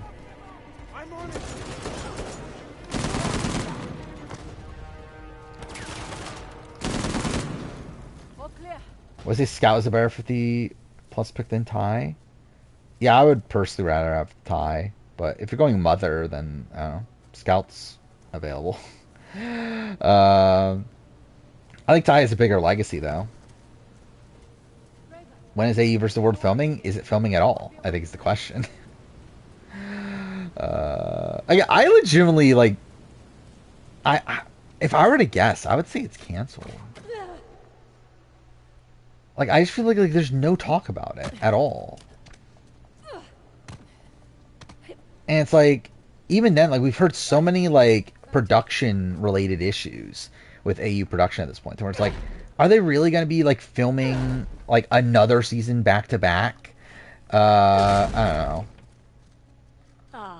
Let's see where Nothing really happened, just that we haven't heard anything.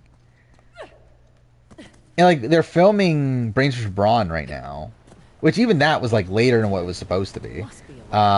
But, like, there's also, like, reports about, like, them, like, not, again, like, these are reports that were also out during Titans vs. Rebels, that, like, production's having issues with, like, keeping, like, a safe environment, that sort of thing. And it's like, I don't know, I feel like you would think there'd be, like, a lot of rumors floating around if this was, like, literally about to film, which it's supposed to be. Like, it's supposed to film in September, right? Was the initial rumor? Which, like, considering it's supposed to film in, like, a month, like, you would think we would have, like, a whole bunch of rumors. But, like, instead, like, no one is talking about it at all. How many kings did they have in there? 11. The young king was the last. Okay, so Ty. Saved his city from invasions. Ty Trang off the board. Carson Sex. Okay, Scout, cool. I guess Scout instead.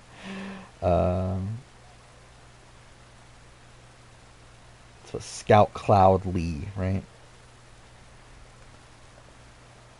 I did see that picture that like Bob Crowley was like hanging out with Julie and Scout, which is like Bob and Julie make sense, but like why the fuck is Scout just randomly there?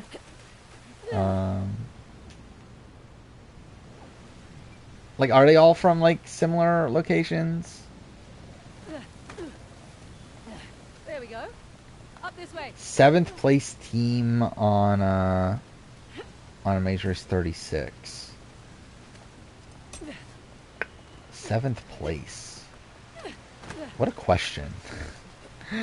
I'll be honest. Who the fuck were 2nd place? Like Ozzy, Ricky, and Cesar were number 1. Who the fuck were 2nd? I couldn't even tell you at this point. Just keeps getting more and more. Oh, wait, no, it was even that. It was the 2 guys that were boring that I don't know their names. Damn it. They were like military guys, right? In the explosion we heard. Gotta Could be not tell you their names, legitimately, at this point. Sunny and Busy? Yeah, I never would have gotten that. Yeah, Juan and Shane. What icons? Juan and Shane. My favorite team. Picking Penner? How old is Penner? 40s, I assume? Wait, Penner was 50? Oh, wait, no, that's Philippines. Okay, never mind. I was about to freak out that I didn't pick Penner. Oh, yeah, 44. We're good. And to I wouldn't fit with my mother team, but still. All right, Penner off the board. Gamers next. They're trying to Actually, it's kind of insane he was only 50 at the time, Philippines. Because I kind of thought he was older than that at that point. Scott calls herself a Survivor finalist. I mean, she made the finale. She's a finalist in the way that, like, Flick is a finalist. So, like, she's the AU sort of finalist. Where am I going here? I legitimately don't know. Getting more and more spectacular. Okay, that didn't help at all. Yeah, that is the thing. That's why I said, like, Bob and Julie make sense. Because, yeah, Bob was Julie's, like, science teacher in high school or whatever. So, like, they have, like, connective tissue. But, like, Scout being there is, like, yeah, like, why? I mean, did Julie go back to her roots then? I guess that probably happened. Yeah.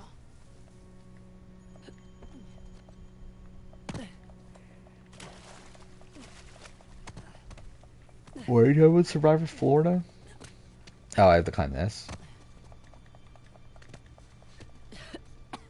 In here, Nadine. Okay, who's picking? Great. That's Gamer. Yeah, like, Amazing Race 36, like, has completely faded from my mind at this point. I just remember it sucked, but, like, outside that, I don't remember much.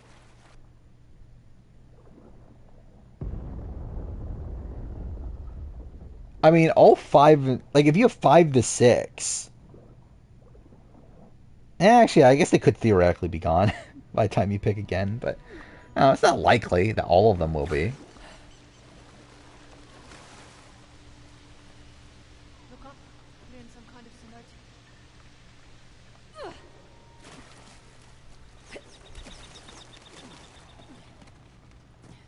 Yeah, like straight up, well, actually, I guess it matters to what the next 2 picks are, aren't they? But yeah, straight up, I'll probably pick 18 and 25 within my next 2.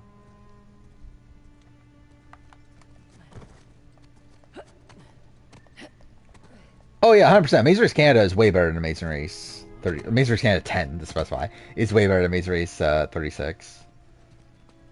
Looks like a drum. Wait, yeah, is Amazing Race Canada 10 even like Sorts of things in here. bottom 3 season of the year? Probably not, right? What have I watched this year? Let's see. Yeah, sure. Amazing Race Canada 10, like, it's better than Amazing Race 36. It's better than The Trust. It's better than Survivor Quebec. Mole is probably too high. I would say it's better than the Mole.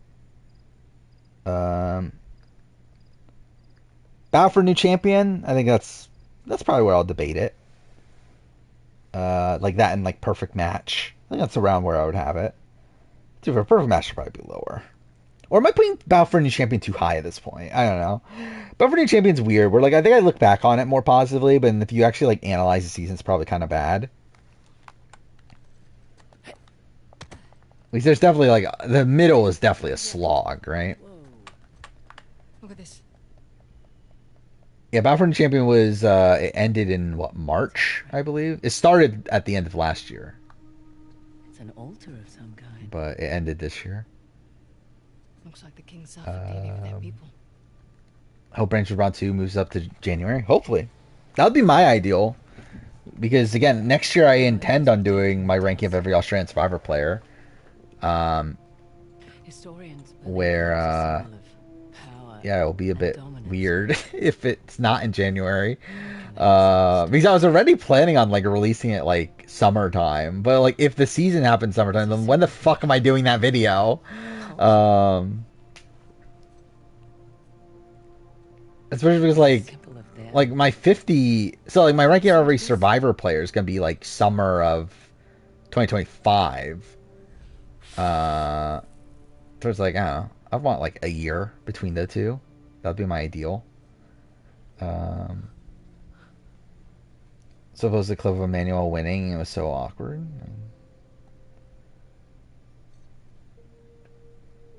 Yeah, I feel like was anyone happy with Emmanuel winning?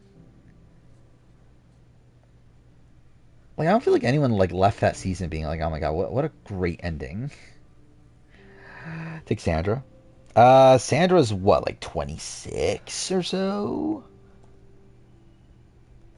Let's see. 29. Oh, okay. She was a bit older than I thought.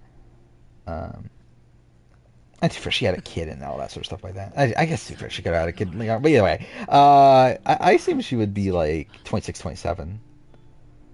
But anyway, it's the same age group anyway. Your Viber's next. Go Todd. Todd was definitely like 21, 22, right? 22, yeah. Todd Herzog. Dark Saint is next. Is Emmanuel more boring than Casey? I would say no, but at least Casey's like affable. I can't let Asav get that tusk. Where Emmanuel just kind of sucks. No, we can't. I wonder how bad my retrospective for this game is. Looking back on it. Thank me after we get out of this alive. Fair point. I don't know if I want to. Like, I generally, like, I feel like some of my old retrospectives, I probably would just, like, outright. Oh. Like, if I were to rewatch them, I think I'll be bothered to the point where I would want to remake them. But also, it's like, I don't have the time to remake them.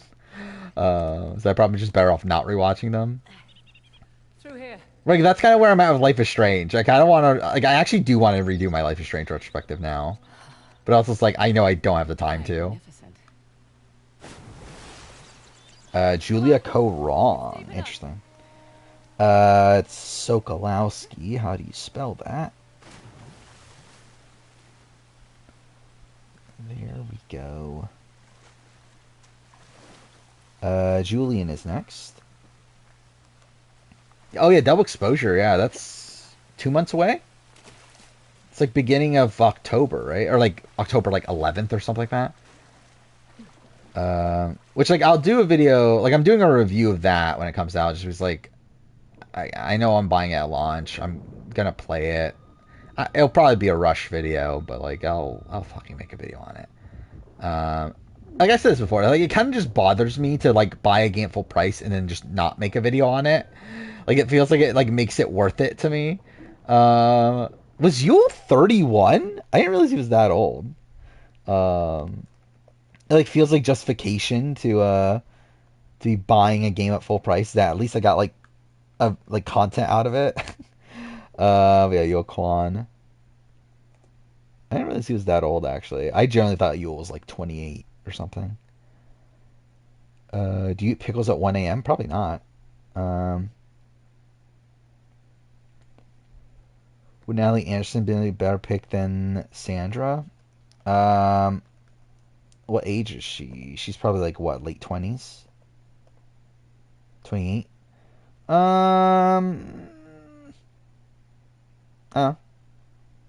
You do you. I think it's marginal. It's like, could be. Could also not be. If you want to switch, I mean, you can switch. I'm not sure where I'm going with this. Where I think in issues that feels like a lot of like legends of the game kind of start their careers around the same age, especially ones that aren't picked at this point. Um, okay, interesting. So you're sticking with Sandra. So like I'm actually now considering Natalie, but I just don't know if I want to take from that age range yet because I feel like there's other people I'd be fine with too. Um, from that like I think that's probably the best age range if I were to guess is 26 to 30 because I feel like there's a lot of people that come to my mind at least from that age. Um, but also an issue all this is how mother do I want to be? um, let's see. I think I should probably. Actually, I don't know. We did do 18 to 25. I think that makes that category a bit tougher. Imagine I pick J Maya right now. I didn't see J Maya was on the Survivor match game. So I'll probably watch that. Obviously, specifically for J Maya. Um, hmm. If I got Natalie, I feel like I would have a better idea of who I want to pick right now. But who do I have again? I have Carolyn.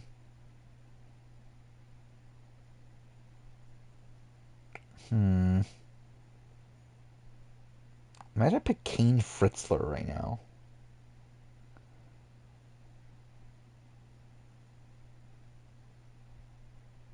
Uh,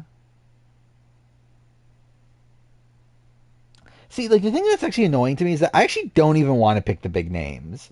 I feel like there's like a lot of like random like not big names I want to pick right now. But it also feels like a waste to be picking them because they're not big names. Um,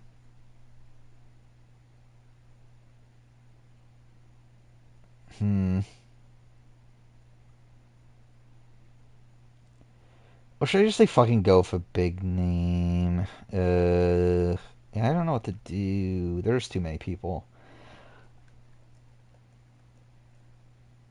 I think probably the move is probably go older, I think. Is to go 40. Actually, what was the age range again? It was 41 to 49. Let's see. Actually, even then, there's a lot of people.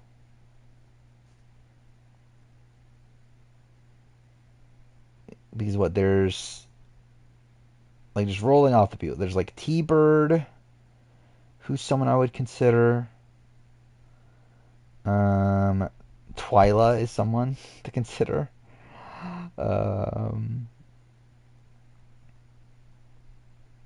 mm, no one from that era. Tracy Hughes Wolf is a person. See, again, that's how, like if I got Natalie Cole, Tracy Hughes Wolf would be like the perfect person to pick right now. But like without uh, Natalie Cole, that just feels super random. I could have gotten like a legendary like pre-merge grouping.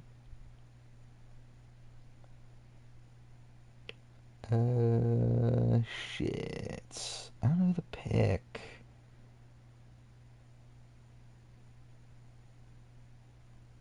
Okay, I know I'm taking forever.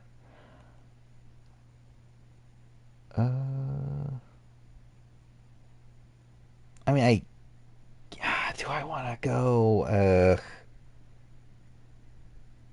I'm just like running through. I'm almost done scrolling through all the casts. Um, I think I know who I'm gonna pick, but I'm just making sure.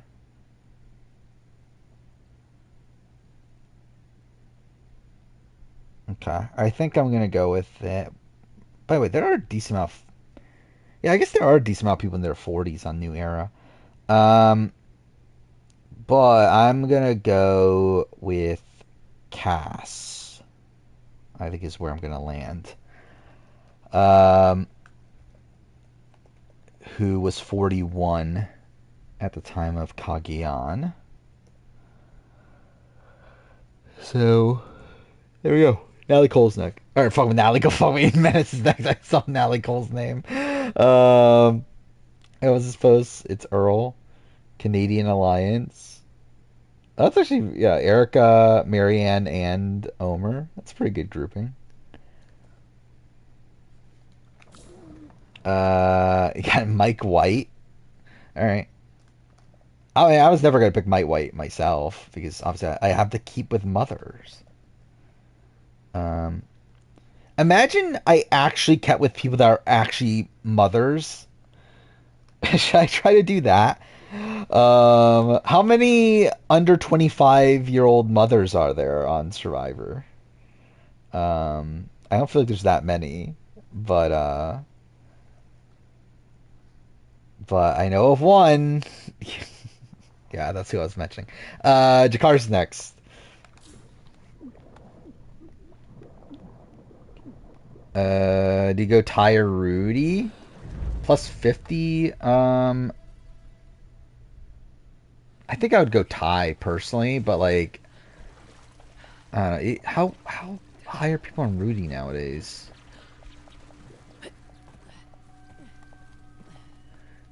Yeah, Natalie Cole's in chat right now. They're in this draft. I would not be shocked if we see Earl on something soon. Ideally, it would be Survivor. I don't even know if it would be Survivor 50, to be honest. But ideally, it would be Survivor, though. But like, I'd be shocked if Earl is not on another reality show, like in the next, I don't know, 2 years. If I mean, it would not shock me if that came up.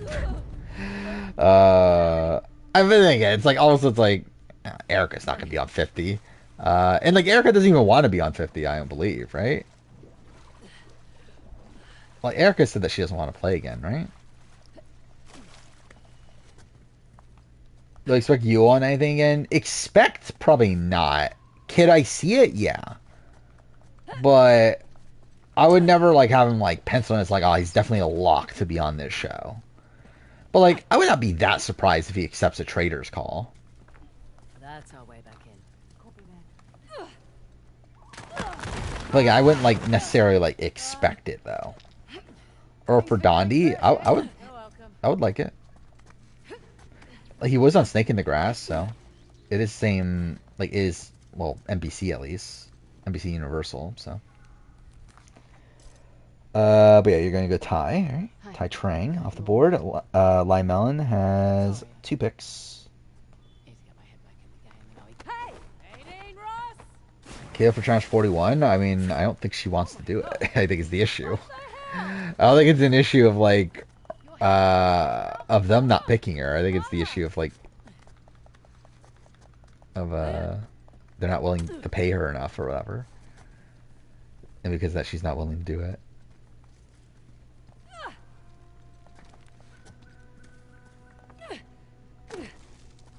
Were Kayla and Raven rivals? I've got my eye on you. When were they rivals? They were on like one episode together, weren't they? They have a fight in that one episode?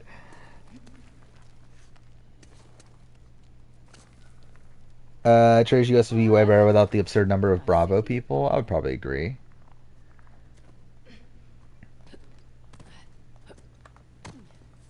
I think in general, like Traders US just feels like it has like a completely different vibe than the other series. And like obviously I think the prominence of all the reality TV people plays a factor in that.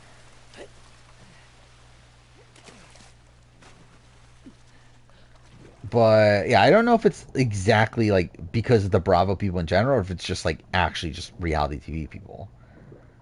Or like I don't know if like having all the Survivor Big Brother people also like messes with that tone. Here we go, Rob. That'll Oh, work. did Linemelon pick? He picked Natalie Anderson Cochran. Okay. Natalie Anderson. And then John Cochran is a pick. And then who is Jakar's? Rob Sessionino. Alright. So yeah, it's Mess's turn again. I missed an N. And I put the N in the wrong spot, so that's fucking great. That's right? Yeah.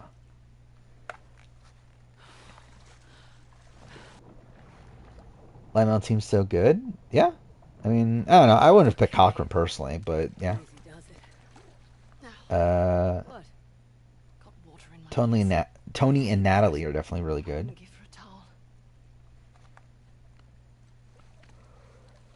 Kenny Clark won Challenge 39 to prevent Emmanuel winning. I think it would be okay with that. I mean, probably me too.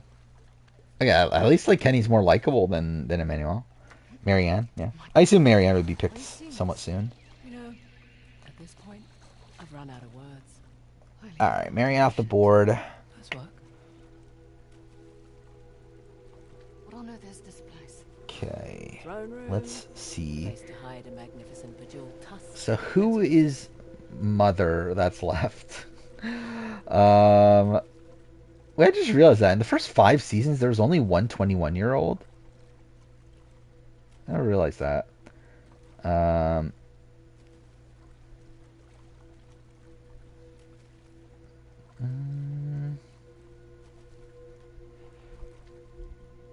Okay, do I go big name right now? Because I know... Well, wait, I forgot about that. I did talk about... No, well, yeah, we're going to pick Sierra. I forgot about that. I think I'm going to go through with that. I'm going to try to get an actual mother. An actual mom from every age. So I'll go Sierra Easton. Julian's next. Because that essentially nullifies who I was actually going to pick. Yeah, I was going to pick Kelly Wentworth. That was like the first person that came to my mind. But I can't now because I'm picking people that actually have kids. That's a requirement. Shit, I just realized something. Tom That Westman. disc soon? Exactly. Well, not much we can do until we find a Sav. Or until he finds us. Oh wait, Tom Westman's only 40, isn't he? Which the age bracket is 41 to 49. So we did 31 to 40. Looking. Oh, actually on here it's listed as 41, so actually I guess that's fine. Whatever. I'll give you Tom Westman.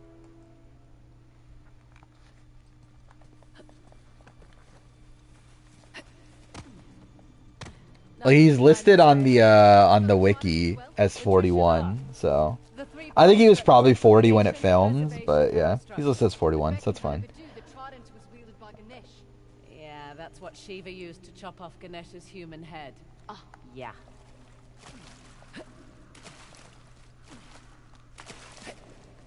Okay, cool.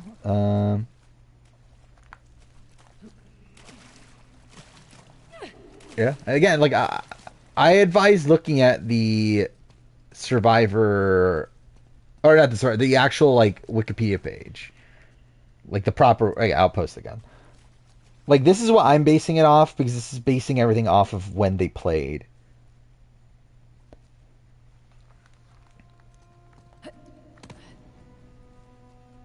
Could Jeff name every winner first and last name? I don't think so, right? I don't know, like, does he remember Erica's last name? I kind of doubt he remembers Erica's last name.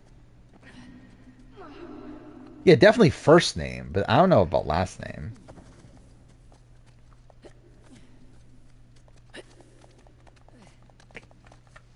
Like, does he remember, like, Vesepia's last name? I kind of doubt it.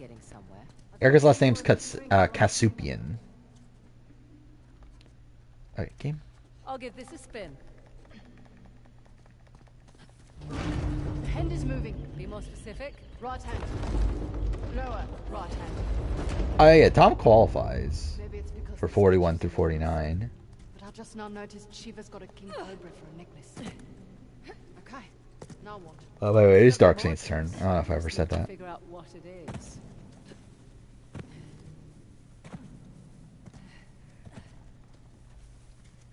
Food hits different at 1 in the morning? Probably. I try not to eat that late. I can't climb that? Oh, I can. Cool. Do I think Julie Chen remembers Jose? Probably. I think she probably remembers the Messiah thing. Now, does she remember, like, Len Garcia? Probably not. Like, does she remember, like, Bronte? Probably not. But I would assume she remembers Jose. I think TJ probably remembers Jose. Because, like, he almost drowned, right? Oh, actually, no, he wasn't there. Never mind. That was, that was The Miz hosting that, wasn't he? Yes, I don't know. Maybe. Maybe not. I mean, maybe he doesn't remember Jose.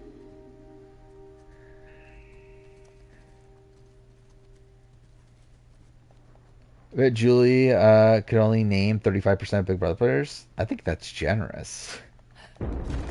Bringing down Shiva's drum. I think she can only name, like, I don't know, 20% maybe.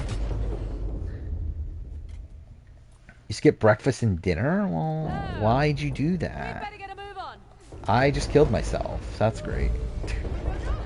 Roger Bingham. Interesting.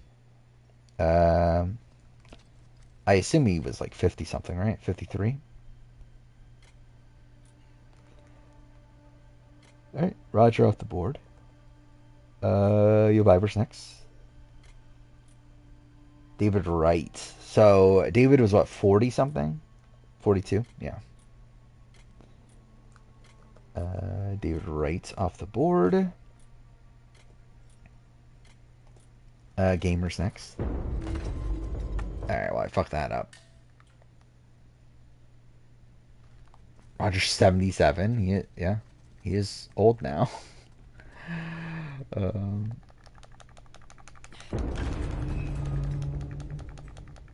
Love how Dark had a great season. Oh, starting. Oh, okay. Who'd he pick? Oh, Kim Spradlin. Julius Sokolowski, I think, is like kind of fine. I think the Roger one is like, yeah, that does feel very random. But I think when you look at like good young players, I feel like Julius Sokolowski is usually one of the like top picks. But to be fair, I think that's like I think that's something that's throwing me off with this draft too. Is that like I think when I'm thinking of the young players, I'm thinking of like 21 and under. Yet we obviously are using 18 to 25, which makes that a lot more difficult to determine like who's a good pick and who isn't. Malcolm was he's probably on the edge of like he was 25. Yeah, so he fits. Malcolm Freeberg off the board. Carson's next.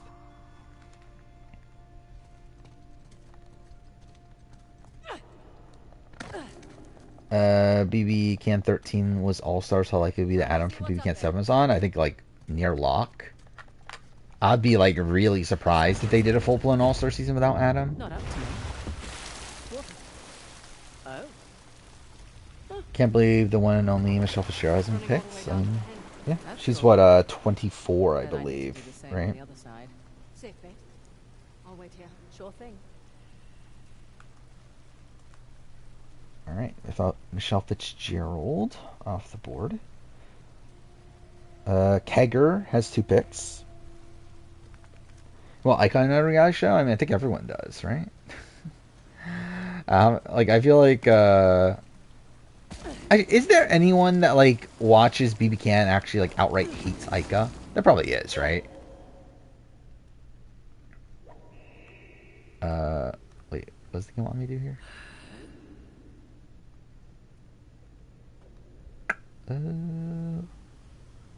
What am I meant to do here?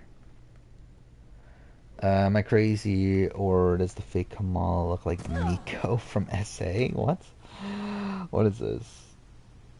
Actually, I can kind of see it. Yeah, I think it's somewhat similar. I don't know. Adam might be busy filming scammer. Actually, I forgot about that. That is the thing he did, didn't he? But I think Adam's definitely on. Oh, it actually starts you down here.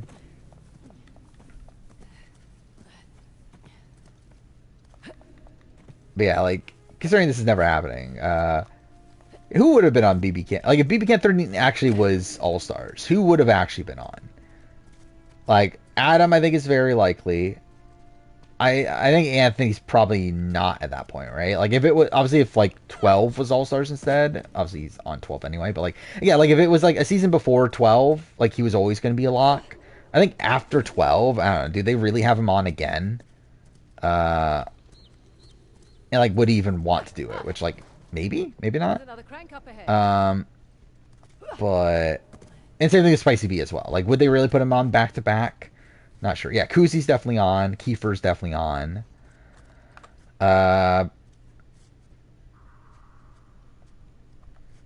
Who from 12? Is it like Kayla probably? Like Kayla's probably on, right? From 12? Like I don't know if Bailey would do it again back to back. No, the statue. Yeah, Godfrey's probably on. That's what I thought. Whoa. But oh wait, I'm not doing that well. Todd. Oh, I forgot Todd was a fan favorite, wasn't he? Oh, okay, I did not mean to do that. Is Jonathan gonna be on because he was fan favorite? Probably Marty is on, isn't he?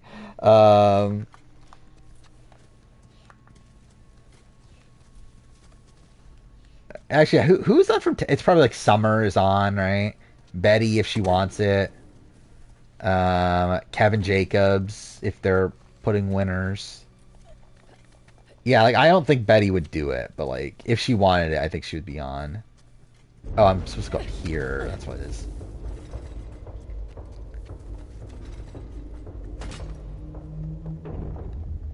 Ty's probably. Oh yeah, I forgot. Yeah, Ty BB Can 9. Yeah, Ty BB Can 9 would definitely be there. If he wants it, which I don't think he does actually. Now I think about it, I believe he has said that he wouldn't play BB Can again. But if he did, he would be there. Jed would be there, right? I think Jed would be there. Who else was like in? Like who was the people? Who are the people that were like showing up for like all the cameo stuff? Like Cindy, would Cindy be on another season? Like would we really need to see Cindy with an S again? Yeah, I think JC would be like on the fringe. I don't know if she would make it or not, but I think she'd definitely be like in the running. Yeah, I think Kayla would be on if she wants it, which I'm not sure. How many? Yeah, like how many old school? Like Emmett would be on, I would assume, right? If he wants it. But in terms of like old schoolers, like who would be on? I think like Emmett would probably be on still. He might be the only, like maybe Peter, but I don't know. I think Emmett might be the only season 1 person. There we go. Season 2, it's like, would they still want John? I'm not sure. But if they did, he would probably be on. Because I think he would say yes. Yeah, let's see what's up there. Then like Netta, I'm not sure. By the way, I completely forgot Netta was on the Traders. That's gonna be fun, even though she'll probably be first boot, but it'll be fun for an episode. We'll find out in a moment. But yeah, like Aika would probably say no, I would assume. But I guess you never know. Oh, I forgot about Gary. Yeah, Gary, like I wouldn't be opposed to it, but yeah, I'm not sure. Wait, I don't know how they would handle the casting of it. Tina's your first pick? Tina was 39, I believe. Third eye of Shiva. Yeah, 39. The The light is shining on that statue across the way. So Tina Wesson off the board.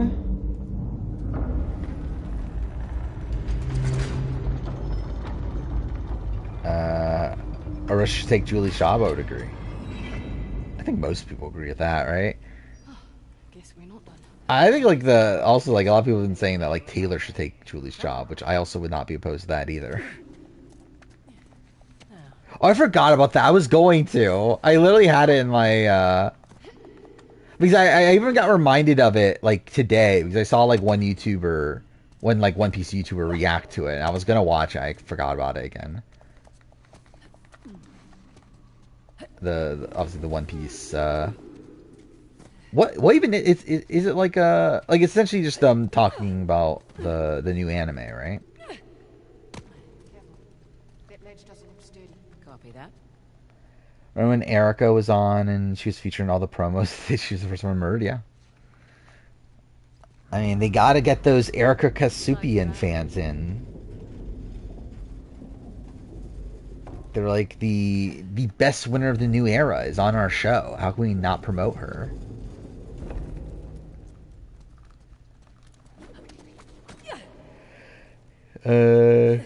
Catherine O'Brien. Yeah, seems pretty good on paper. I haven't done like a deep dive into who's available, but I do feel like that seems like a good pick.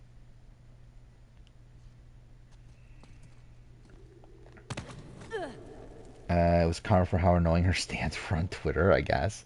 Are there a lot of Erica stands? I actually don't even know. I've never paid attention.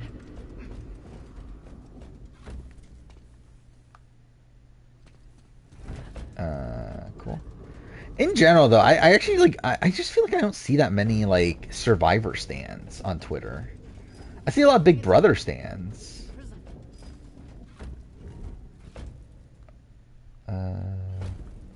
Oh, wait, that is how it works. Yeah. Now we tend. Do I think BB30 is All Stars? Not necessarily. I would not be shocked, but it's also like not a guarantee. Considering Big Brother doesn't seem to like doing All Star seasons. Perfect casting was this. The cast revealed they've never played the games. Yeah. We talked about this before, right? Which, I mean, could be bad. I don't think necessarily. Like, I think it'll probably almost definitely be bad for like people hoping it's like the original. But I don't know. I don't think it's really an indictment against the show in general.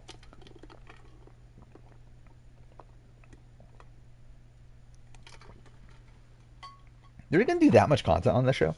Like, how far away is the anime remake? By the way, is this how this always works? I feel like the lighting here is weird, isn't it? Like, why can you barely even see the light? Isn't it normally, like, darker in this? Is that, like, a remaster thing?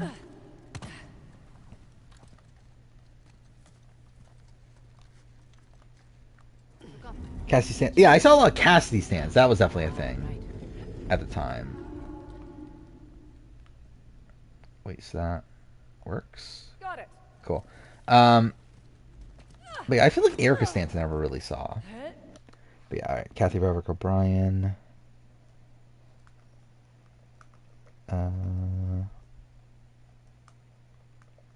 Is that how you spell her name? I assume it is, right?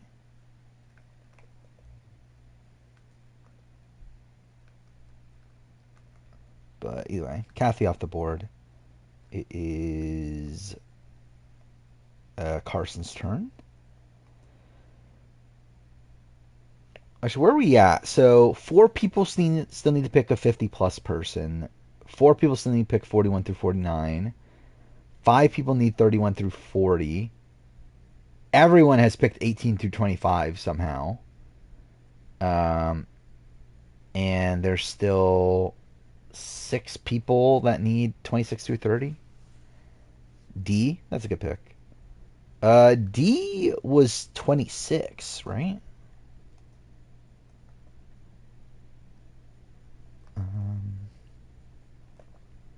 Yeah, D was 26. I forgot that was her real name. Is how do you even pronounce that? Wait, Dionles? Dionles? How do you pronounce her name? Oh my god, dude, I don't know how you spell her last name. Is that what it is? Oh my god, I actually spelled it right? Cool. That's a miracle. Um, yeah, gamers next.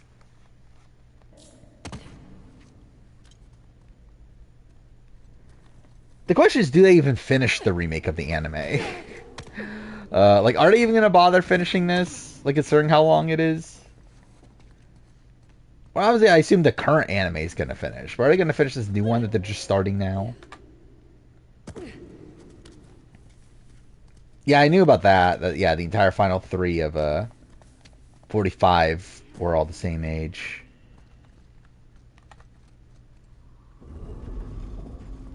Not gonna do much good unless the light's aimed over here. Does she do it automatically? I don't remember. Do they go there first?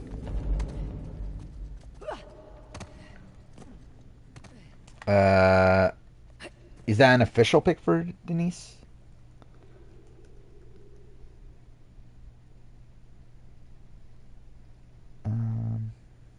Take Denise Stapley, yeah. I forgot, did I pick from that? I did already, okay. Because I remember at one point I was thinking about Denise, but I must have just not done it. uh, yeah, your Viper's next. Well, shit. This one's busted. Let me see. 41 to 49 group height. Key sucks. I don't know. I think there's still like one person that I was like looking at when I was doing the mother thing. Like that's still there. But yeah, I don't know. Actually, I assume no. There's two people. Yeah, I don't know. I feel like there's still okay people left. Get over there. This thing's heavy. Maybe not like winners of the game or anything, but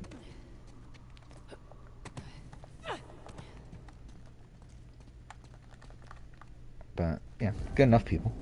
Assume so. That would assume they would have 1 3-year breaks. Okay, that did something. So I can put I don't know, it just feels like such a like big undertaking to like take on, because like it's also the same thing with like the One Piece Netflix show. It's like there's no way they're finishing this, right? Like how far are they really getting with this? All this water. It's a cleansing. Like I'll be mind blown if they actually make it to even like Sabaody. put down the mirror now. They found us. Get ready. Wait, that is filming right now, right? The One Piece Netflix live action. Get up here. Actually, gonna take a second because I'm changing my mind. Okay, is it your turn? Oh yeah, it is your turn. Didn't even realize it was your turn. Yeah, it is your turn. Ready the disc.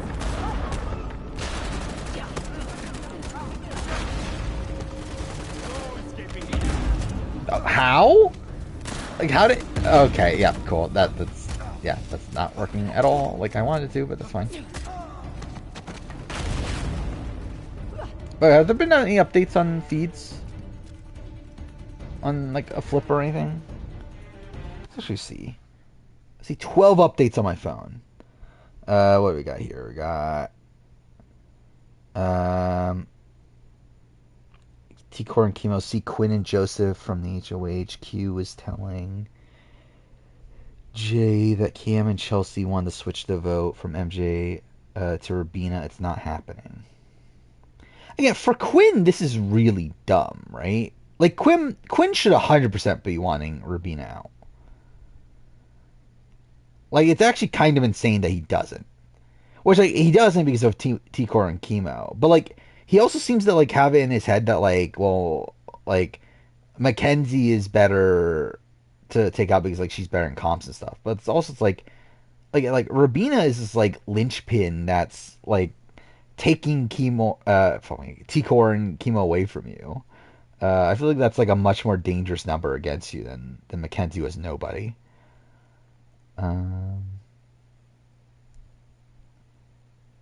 Let's see. I'll be really sad if Rubina. Wait. I'll be really sad if Rubina goes. That's weighing on me. Like, why? Why is? Yeah, I guess good on Rubina that Quinn cares enough about Rubina, but why does he care about Rubina? Um.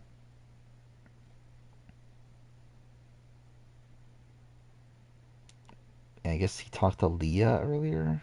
I don't know. Whatever. It doesn't seem like the vote's flipping. I have more faith in remake finishing than LA. I would too, 100%. Because obviously with the live action too, you gotta factor in that, like the actors involved and like how long do they want to be doing this. Where it's like with the live or with the remake, it's like again, it's literally animation, so it's like you don't necessarily even need the same people behind it the entire time.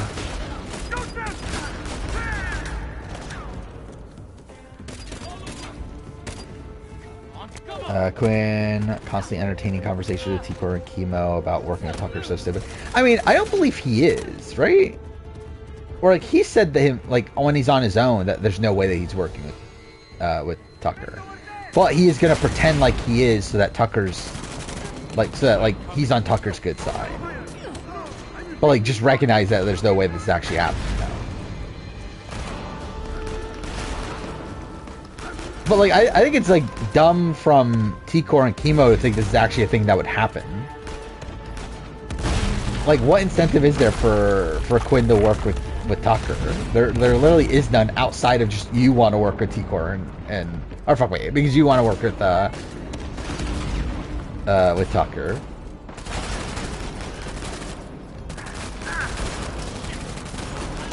Fair play. Fair play was what? What did we say? Like 29 or something, right? Yeah. All right. Johnny Fair play off the board. But at this point, probably definitely not doing another draft. I'll say maybe a smaller one, but more likely not. But yeah, Darkstain's next.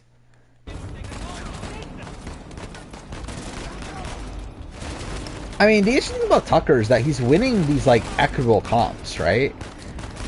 Like, the comps that he's winning are for the most part, like, extremely equitable. So, like, that probably helps him, right?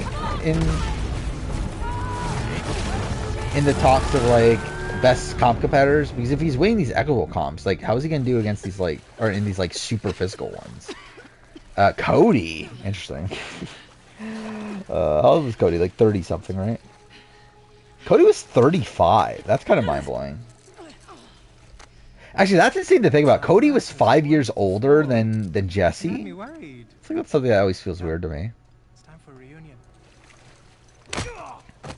But Julian is next. Despite my efforts to persuade him. Sam! Jesus. Hey, you made it. Do I think Netflix will recast the Straw Hats, both sub and dub? Is that right? Like from from the like main anime, like the anime that's already running.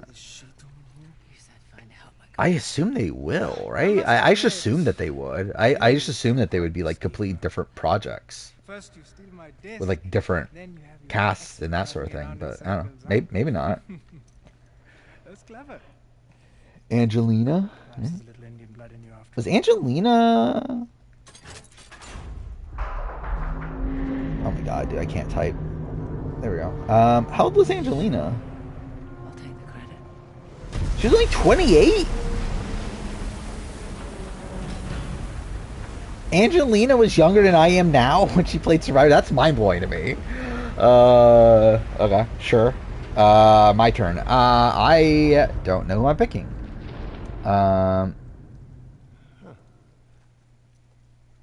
Let's see. Let's finish what we started. Again, I need to pick people that actually have kids. That is the main rule. Actually, does Kenzie count? I would say no, right? I think they have to have kids at the time of the season season filming, right? Not airing. I could have picked Kenzie. Liz Wilcox. Is that someone I should pick?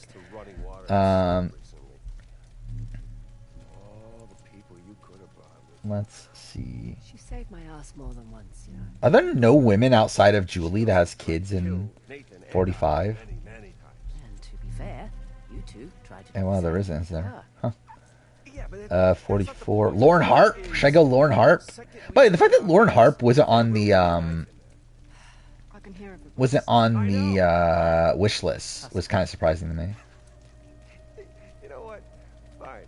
I guess. Also, I found it funny. I was listening to, so I'm not fully caught up yet, but I am like halfway through the 45 podcast, and like I find it funny how wrong they are about Austin. Or like they literally say, "Oh, Austin's probably the most under-edited of the final like 5 or 6 or something." It's like Austin had the most confessionals of the season. It's like, what are you talking about?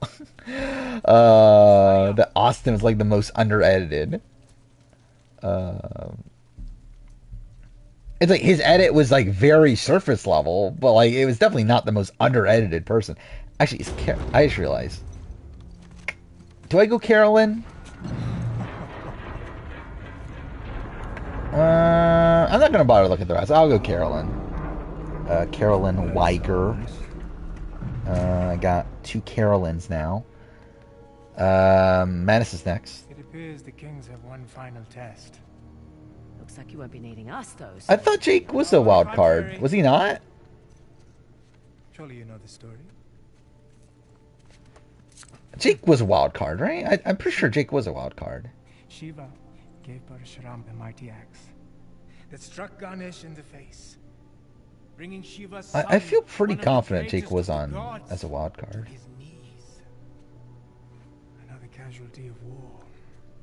I did see Lyrsa was upset on Twitter that she wasn't on. I did see that was a thing. He's right. Adam? Which Adam are we talking about? But if you Klein? refuse, you will watch them die. I assume you don't mean Gentry. Adam Klein was 25,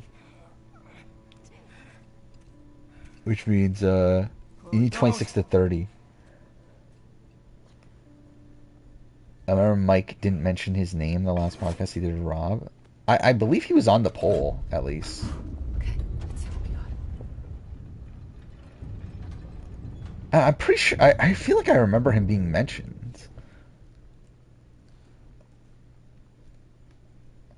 On the ballot reveal. Let's see if I didn't get an ad.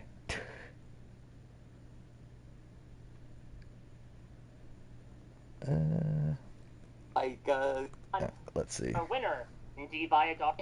What the hell, guys? It's Kelly Nalbandian, and our first juror would certainly made an impression in Taylor. Right.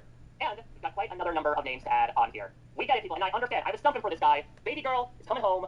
You're going to say whoa in reaction to Jake not showing up. He's literally the first person they mentioned. Put him on the list. And Yeah, I feel like I was pretty confident. I remembered specifically they did put Jake on. Yeah, he's like literally the first person they say. Don't try anything stupid.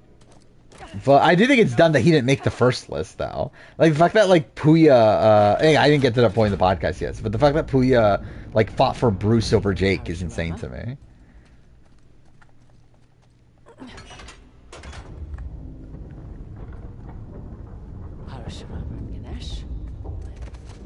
Oh, cool. I didn't mean to do that.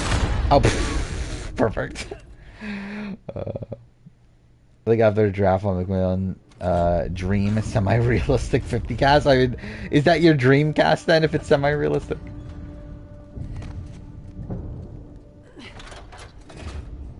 Did Owen make it? Owen was definitely on the... Like, Owen made the first cut. I believe that was part of the rationalization for not putting Jake on, because they were like, well, Owen should get that spot or whatever, which is... Again, they're probably neither going to be on. I do find it funny listening to RHAP, like, talking through some of these casts, because, like, obviously they have a lot more personal connection to a lot of these people, and I think that's kind of, like, led them astray a bit in terms of, like, thinking about people's returning chances. All right, there we go. So we got Menace's pick for Davy, and then, yeah, I saw the Christian one. I was just waiting for confirmation on Menace's. Which, by the way, Davy was 30. I knew he was like older, but like I didn't realize he was that old. He's 36 right now. That's insane. Um, but yeah, then what? Christian was 32. Okay, so Lime Melon, you have your last two picks. Um, Alongside that, Menace, if you want to pick, you can pick now. Technically, I can pick now as well because those picks aren't interrupted by Lime Melons. Um,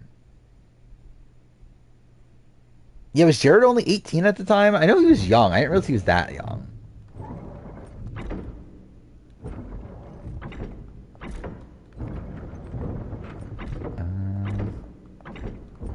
Oh, this isn't going well.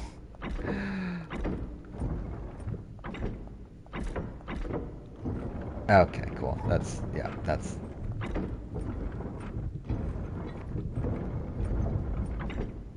Oh wait, that's wrong. God damn it. One T-Bird. All right.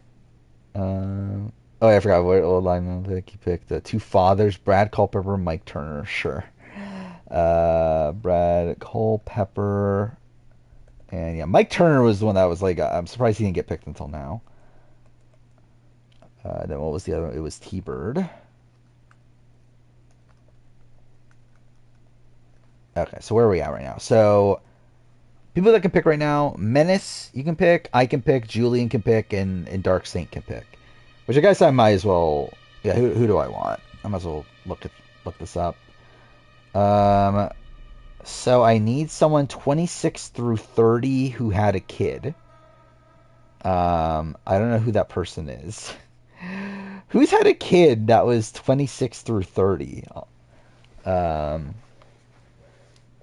Again, like Kenzie would be perfect, but she didn't have a kid until after.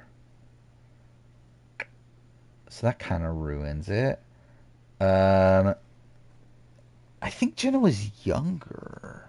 I think she was 23, wasn't she? She's 22. Okay, fuck me. Um, Stephanie Johnson. I think she was 30.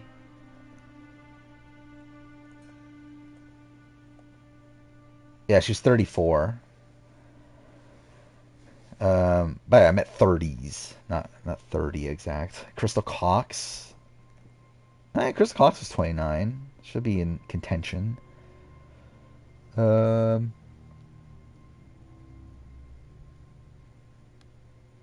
like scrolling through the cast real quick.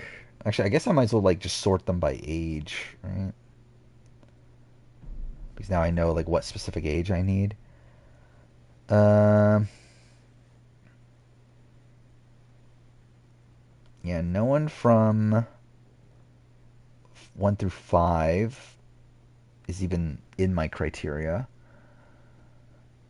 I don't think anyone out. Well, Sandra already got picked, but I think that's it for 6 through 10 that fits my criteria. No one from 11 through 15. Is this like tough criteria to fill? Are there not many mothers between 26 and 30? Actually, I guess that was a thing, wasn't it? Because I remember that was the thing with well, at least no, that was with married people. But I remember that was like a thing with Lynn Spillman that she didn't want to cast young married people, and that's like a thing Jeff had to fight for with Angelina. Um, but yeah, it's not looking great. Um, yeah, Crystal Cox is someone to consider. By the way, someone that I'm surprised hasn't been picked is I'm surprised Tyson never got picked. Um, because if I was drafting men, I feel like Tyson would have been someone I would have been considering.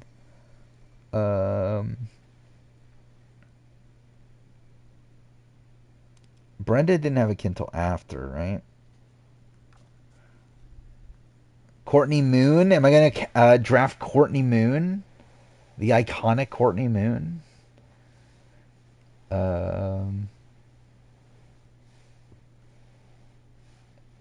This is like actually like not a good list at all.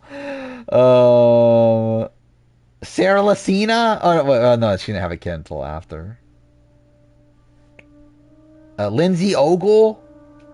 My icon, Lindsay Ogle. Jatia was 31.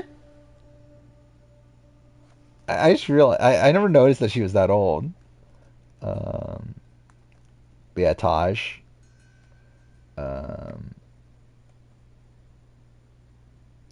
Did I spell her name wrong?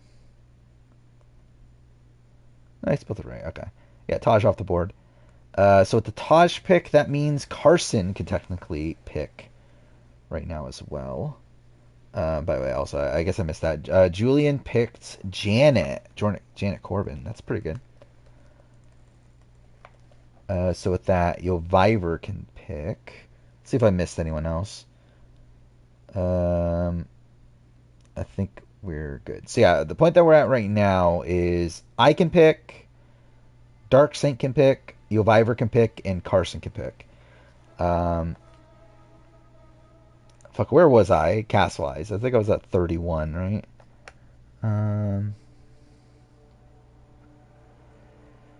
Dude, just no one has kids. Why couldn't any of these people get pregnant? God damn it. All you had to do is give birth. Dude, there's legitimately like, is it really? It's really just like Sandra and Crystal Cox. Like no one else has kids. This is genuinely disturbing. What the fuck? I'm like actually looking through all these casts. How is that the case? They're real like. I assume there's like young mothers. Yeah, there has to be. There's definitely like, is there more mothers below 25 than there are between 26 and 30? Like that's such a strange like thing.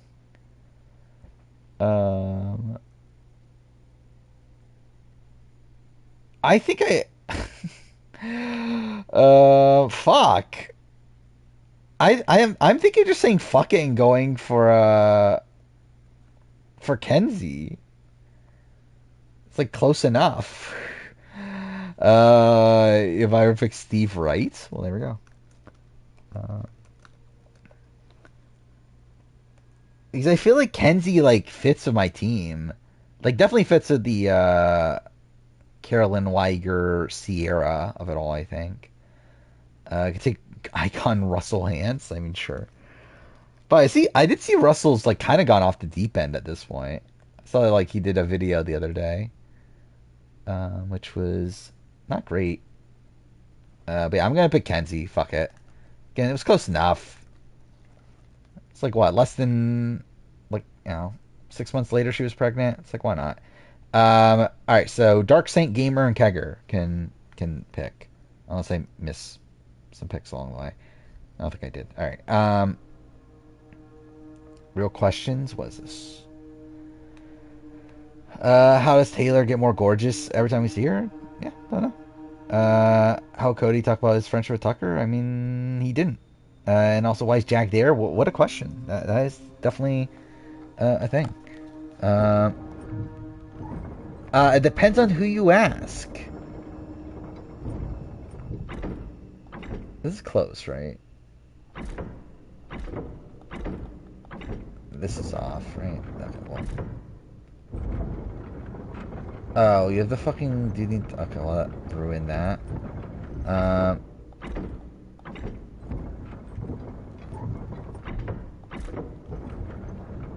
Wait, what's the... Yeah, like, how do you work this? Do you do the outside first, or...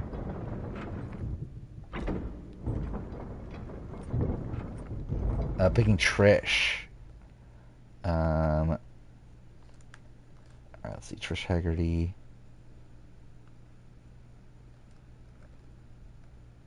I just realized Trish and Rupert were the same age, pretty much. When they, like, are the same age even now, I mean. It's kind of insane to think about. But yeah, Gamer and Kegger. Should you Allie Gabler, Bob Crowley, or Philip? I think I would personally. Actually, I don't know. Philip or Gabler.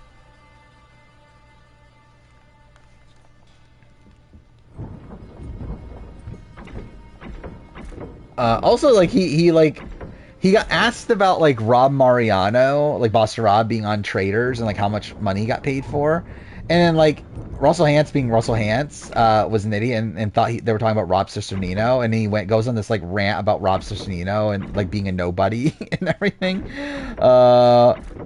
It's like, who is Rob without his podcast? I'm fucking Russell Hantz or something. It's like it's such a ridiculous rant. Where I think it's like very clear at this point, like Russell's just like a bitter old man. I think he's just like extremely bitter at the fact that he's not being called for all these shows.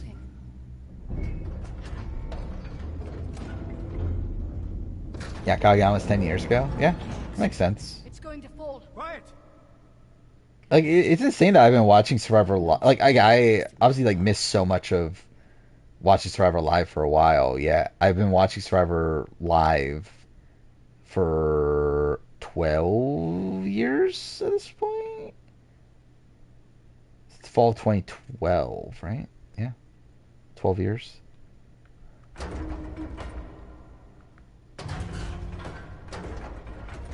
I have to switch arms. Lane Gabler heavy, but I'm not sure how chat feels about him. Shut up and watch. I think chat is fine with Gabler, right? Like BB Twitter, BB Twitter, like just Twitter, you're not gonna find people too happy with Gabler. But I feel like,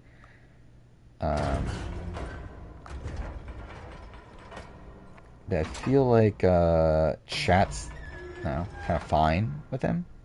He yielded.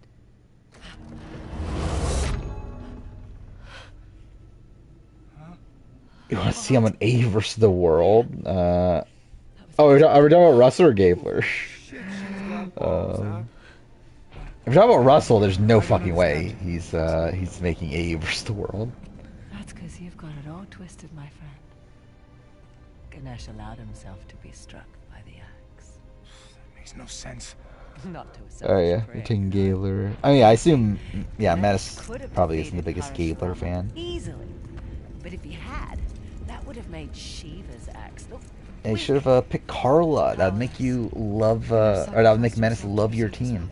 See, even she gets Indian blood in her. I forgot, did Kegger ever pick?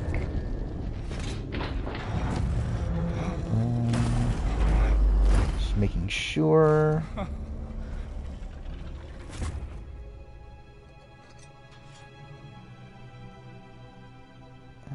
Did Kegger pick? I forgot. I forgot the thing you could do. You could like click on people's names and see their messages, can't you? I should probably use that more often, especially for these drafts. But I don't think he did pick. Tell you where to stick it.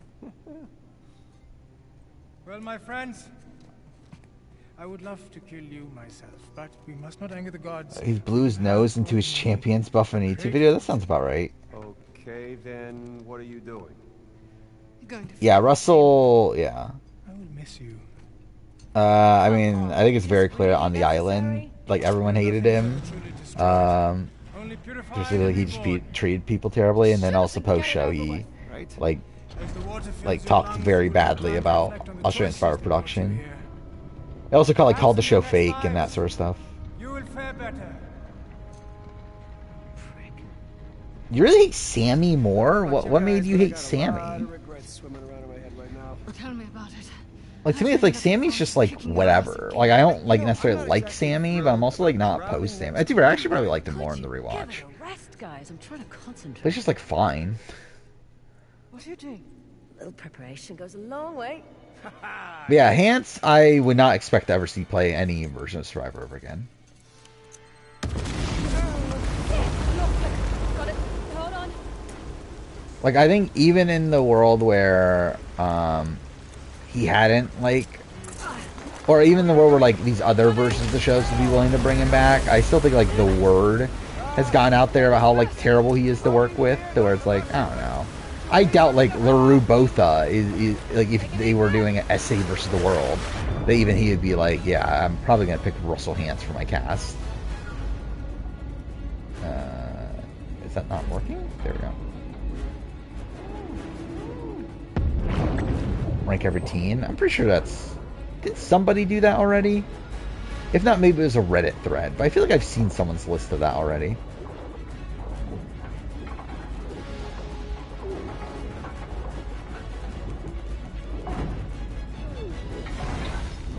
The Russell leave early from the pre-jury trip. AU doesn't do pre-jury trips, right? They just send them home. Or are we talking about Redemption Island? Because I'm not sure about Redemption Island, actually.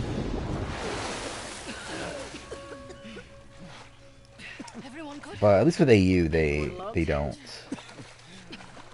send them on trips. Wentworth or Manthe? I would pick Wentworth. I would have picked Wentworth like round 2. Right? Yeah, it was round 2 that I was like literally about to pick Wentworth. Until I decided to go with all real mothers. I forgot I was on Redemption Island. I mean, yeah. Probably hopes most people do. Seriously just expired? Oh no. Hey, just a second. I just realized, yeah, my sub count went down by like 5 this stream. Right, I'm pretty sure he started with 15. I'm at 10 right now, which is like fine, but like still, it's like it's funny. Actually, no, maybe it was. I think it was 15 last year. I think it was 13 this stream. But either way. There's our ride. We're hearing Russell flirt with Francesca. I feel like that feels random for Russell. Or you think if he's gonna flirt with anyone in the pre-jury trip, it would be like Stephanie Valencia and Krista Klump, and actually that's probably about it on the pre-jury trip, right? The Sov will have lookouts throughout the area. Best store on the side of caution. Right. And then we lose the tusk. You're welcome to stay behind. Yeah, either way, they're both good options. More walking. Do Jerry. All right. Jerry, Manthe off the board.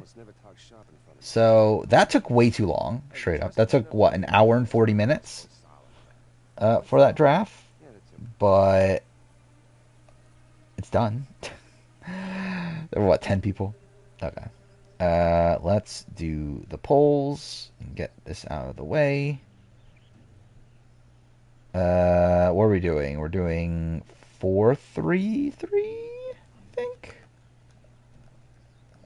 So Lion Melon, Jakars, Menace, and me.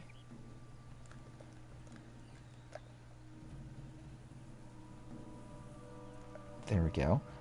Yeah, Lion Melon's pretty strong. Very like guy heavy though. Jakar's pretty good too. Jakar's pretty good. Menaces is also pretty. I'm too fair. I guess like most teams are just gonna be good considering the parameters, right? Like, is there we have like everyone in Survivor history to pick from? It's like I feel like it's like tough to not have like a good team by the end.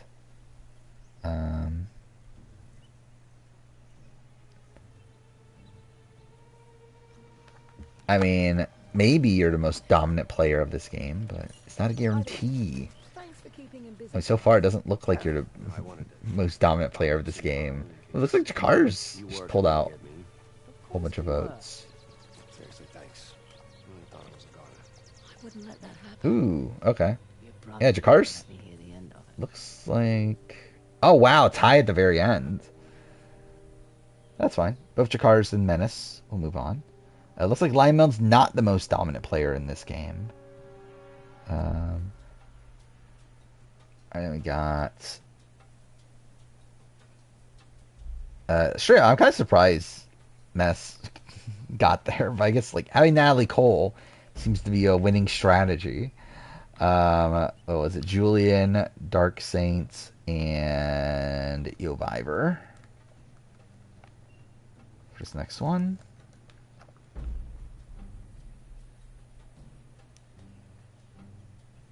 There we go.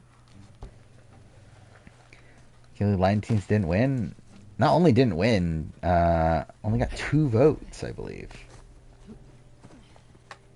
But I didn't even look at the teams. Who is the best team here? I think Julian's is pretty good. Elvivor's mixed. Dark Saints is a train wreck at a point. I think I would go Julian of these. Everyone's saying they're surprised yet they didn't vote for you. That's why they didn't vote for you. They were like, well, obviously everyone else is going to come second to Lion Melon, so I might as well determine who's second.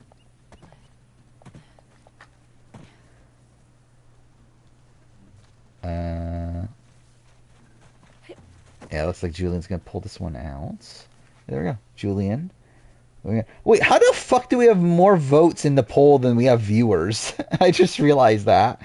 But that's fine. Don't know how that's possible. Who cares? There's literally 14 votes in the poll. There's supposedly 13 people here right now. But yeah, Gamer, Carson, and Kegger for his last one.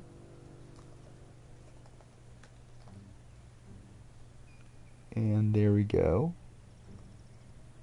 Some of the voter fraud, it seems like it.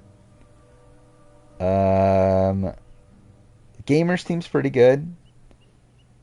Carson's is Carson's very good too. Kegger's is it's fine. I think I'll be between Carson and Gamer, but it does seem like Kegger has a bit of a lead.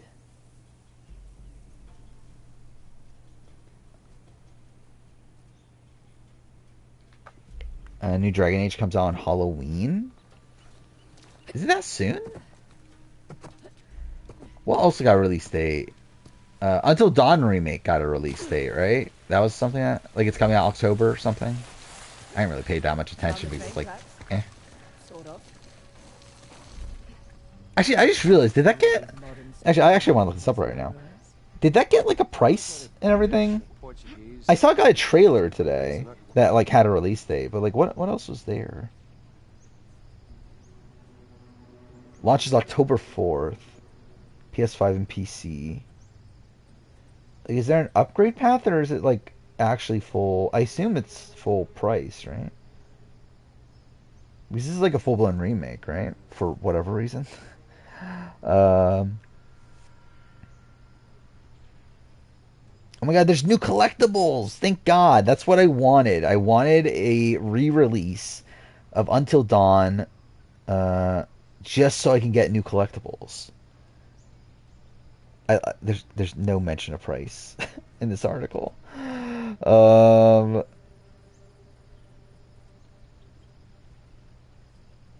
Looks like there's like more accessibility stuff. Reworked prologue. We felt the prologue would benefit from some adjustments to narrative pacing. We've given the Washingtons extra screen time to explore their family bond and get to know them better. We also have reframed some of the original scenes and developed the context. Okay, that's interesting. So I guess they did actually add stuff. They also changed the camera.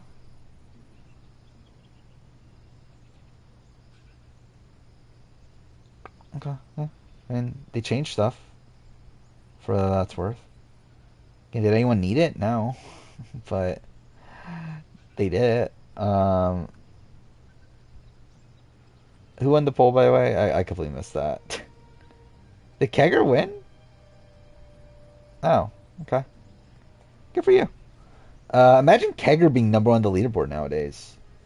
That'd be funny. Alright, we got Jakar's Menace.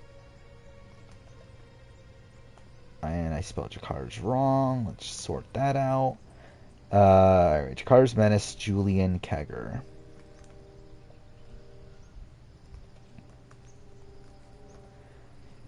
And there we go.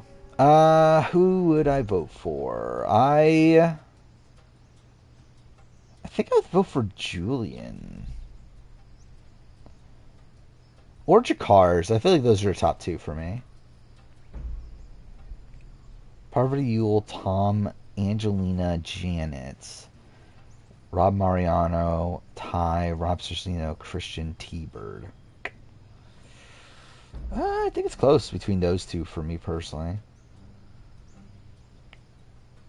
Like Julian third. Oh yeah, I forgot about that. That is a thing that should be happening, right?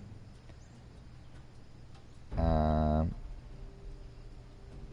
it looks like Menace is gonna be fourth at least. Actually, that's pretty apt. Apparently, Dressy Graph is good at vertical limit now. Is that really a thing? Was she just do a lot of training on vertical limit? What do we get here? Ooh, Kegger got third. Wow. Okay. Alright, so Menace is the official fourth. Kegger's third. That means Julian has finally escaped third place.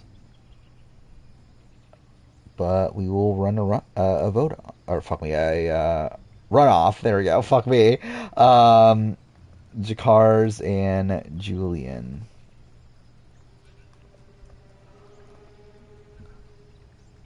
So let's go. Yeah, streak is over. What a shame. I don't really have a vested. I think these two are very good. I'm not gonna bother voting here.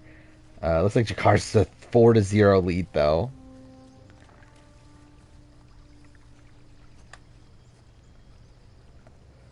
She legit said in the Sasuke video that just came out that she's good at vertical limit.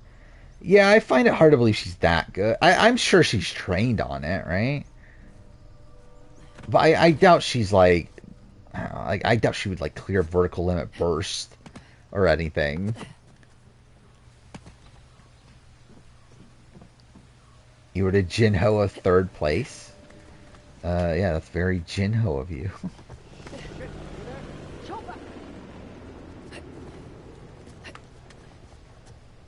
Yeah, I saw that Time Store's coming to PS Plus, which that's cool. I mean, I'm pretty sure I own 2 and 3 already for Xbox. I mean, like technically I own all of them in general, but like in terms of like modern consoles, I'm pretty sure I have the ability to play them already on Xbox, like 2 and 3. But that's still cool though.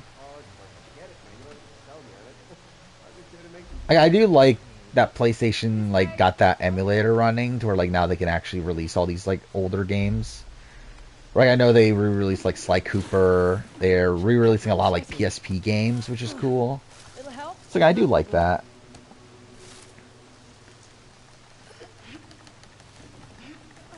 Okay, when do I ever play them? Who the fuck knows? But... Oh, by the way, Jakar's went 5-4. Wow. So that's kind of insane. I'll look at the leaderboard in a second, see how that is affected here. But there we go, that's the draft. That took way too long. But, oh well. By the way, I did make this announcement last time. But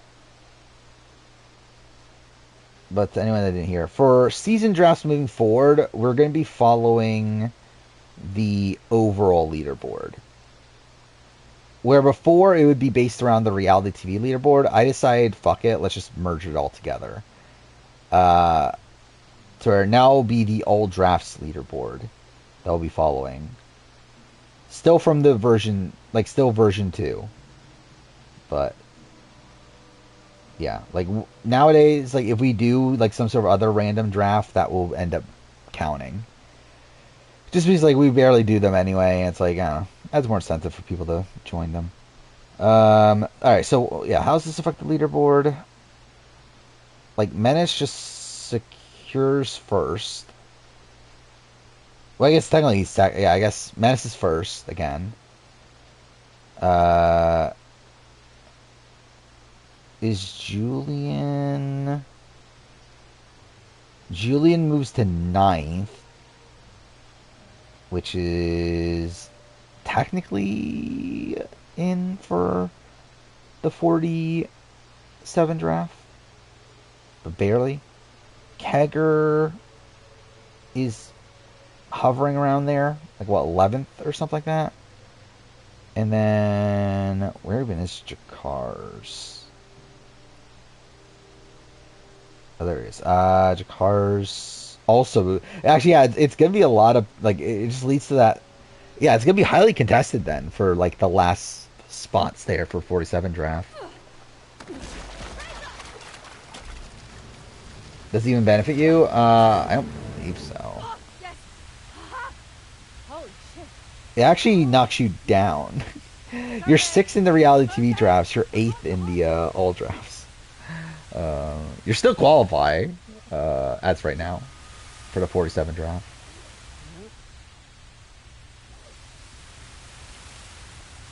Life is Strange character draft. I mean, I wouldn't be that opposed to it, but I don't know if now is the time to do it. Where am I going?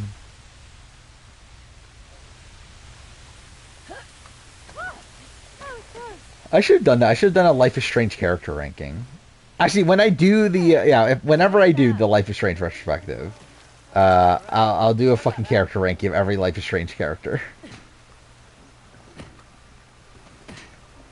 or at least every like Life is Strange 1 character. I can't wait to rank fucking Alyssa and fucking Stella, my favorite characters in any game ever. And like Mrs. whatever her name is. I don't remember her name. All those great characters. Ranking Samuel, my favorite character, Samuel. Never know until you try. Alyssa might be like relatively high for like the like not important characters. Legitimately, I don't even know like what is a ranking of Life is Strange characters even look like? Holy mother of shit, this is heavy. Like 1 for me would be Max. Who is number 2? Like, is it Chloe, I guess? Choking. I don't even know. Yeah, like Kate, it probably would be Kate over Chloe for me. I never joke. Where like I find it funny how like that was like a big thing when Life is Strange came out, is like how great of a character Chloe is. And it's like Chloe sucks. I was only drafting the night, probably. What time are we at? We're at 2:21. Yeah, I'd say probably. Am I fucking ranking the dogs? I think that's too far. Actually, what if I did rank Pompidou though? There you go. Spoiler: there are limbs for the stages. How many do you think will be eliminated over stage? Like that? Like teams will be eliminated? If that's the case, then probably like. I don't know. So there's 4 stages. So like you would think they would want at least 2 by the time the final stage, right?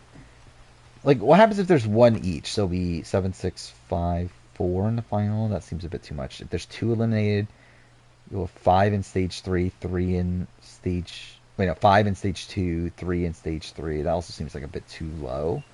But it's not out of the realm possibility. It could be that. It could be like 7 in stage 1, 5 in stage 2. 3 in stage 3, then just 2 in the final. But Max 6, but that's retcon though.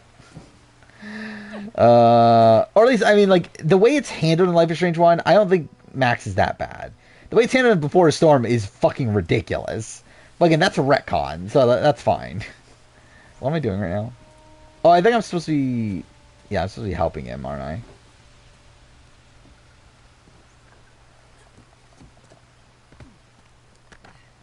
Oh yeah, I would assume so. I would assume the Japanese legends are out right away. Which I think that's kind of like a disappointing aspect of the format then, right? Because I think like part of the appeal of the format is like seeing, or like part of the appeal of having the legends there is like seeing Katsumi Yamada like doing the modern stage 3. See, there's making it that they're just like auto out in stage 1, something we've seen them do a billion times now. I think that's kind of lame. Was the plot of Life is Strange? What is it? It's Max sees her former best friend, like her friend from her, like her best friend from her childhood, get killed. And in doing so, she learns that she has abilities to time travel, I never would have found you. or to reverse time. Technically, is the official whatever. Oh, don't give her a reason. It's where, yeah, you spend the rest of the game dealing with. See if there's something up there we can use. Well, I guess it's like there's more to that, right? Because there's the Rachel Amber stuff where there's like a murder mystery aspect involved. There's also the storm, which is fucking dumb. It doesn't really make any fucking sense. Oh, Life is Strange is definitely better than Beyond Two Souls. Wouldn't be surprised if it's 2 limbs for stage 1, 2 for stage. Wait, 2 then for stage 3. Yeah, that's what I said. Like, I think that seems like the one that makes the most sense. Is like yeah, 2 eliminated every stage, and then like, so like 2 eliminated in stage 1, 2 eliminated in stage 2, and then 3. There's gonna be 3 teams in stage 3, and then 2 move on, and then yeah. I think that's what makes sense, but I think that's also like just kind of lame to me. Where did they go?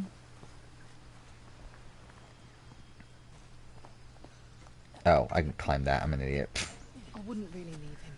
Yeah, well, play nicer. It doesn't sound good on paper. I think it does sound good on paper. I think it's bad. Like, I think it's worse in execution than it sounds. Okey-doke. On my way.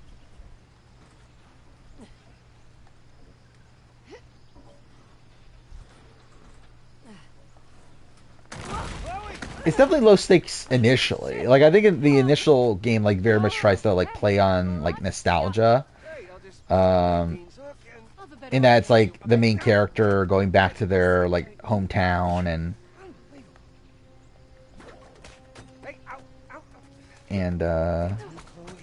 Thanks for scouting ahead, Sam. like meeting up with their childhood best friend and that sort of thing.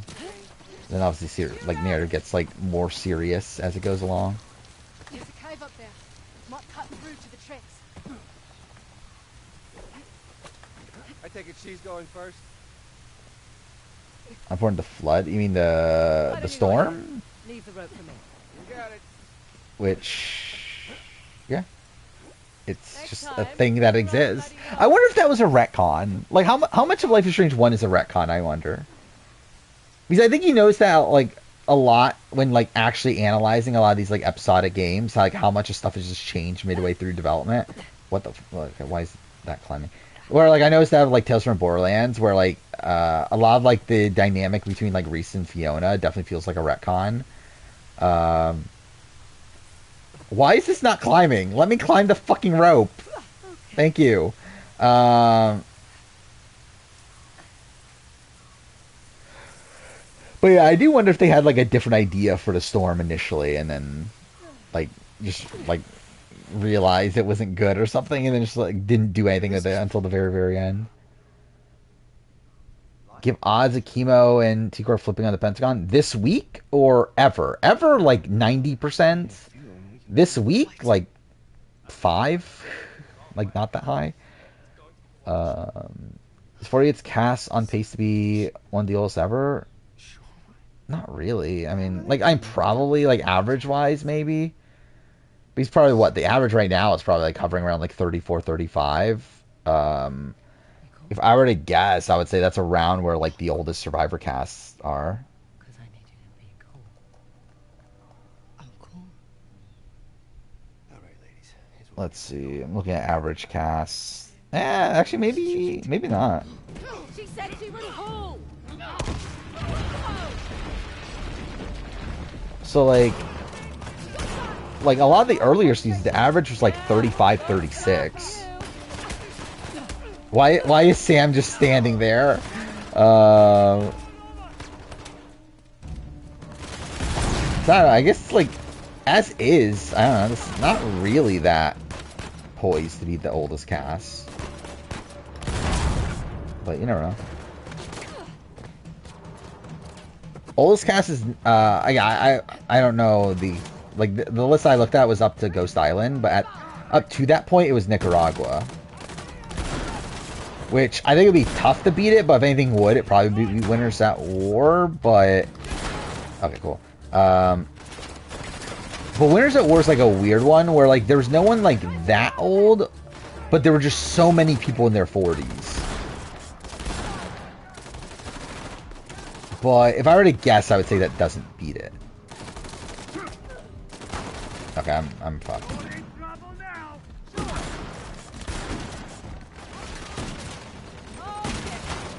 According to the list, it was Ghost Island. I would not be shocked if that's been passed, like, recently. But also, it kind of does make sense that it would be Ghost Island. Because Ghost Island feels like the most, like, Big Brother Survivor cast that exists. I wouldn't be opposed to it, doing a video on the Life is Strange comics and books. Not so tough, eh? Like, obviously, I did a video on Assassin's Creed novelizations. The problem is that I was, like, more informed on that, to where, like, I would have to read and well, I guess just read all of them now. As opposed to, like, the Assassin's Creed novelizations, which I just knew those on the, like, from the back of my hand at the time. But, yeah, I wouldn't be opposed to it. In general, I would not be opposed to doing more, like, comic-related videos.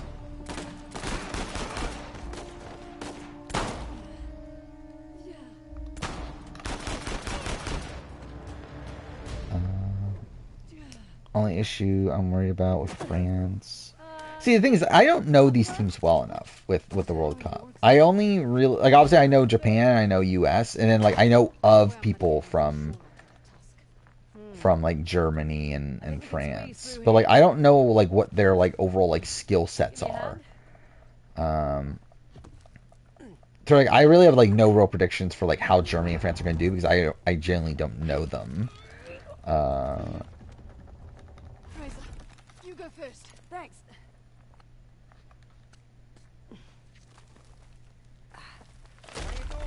Good. Nearly to the rail yard. Shouldn't be long now. But also, it's like, how difficult is the France course, though? Oh, come on.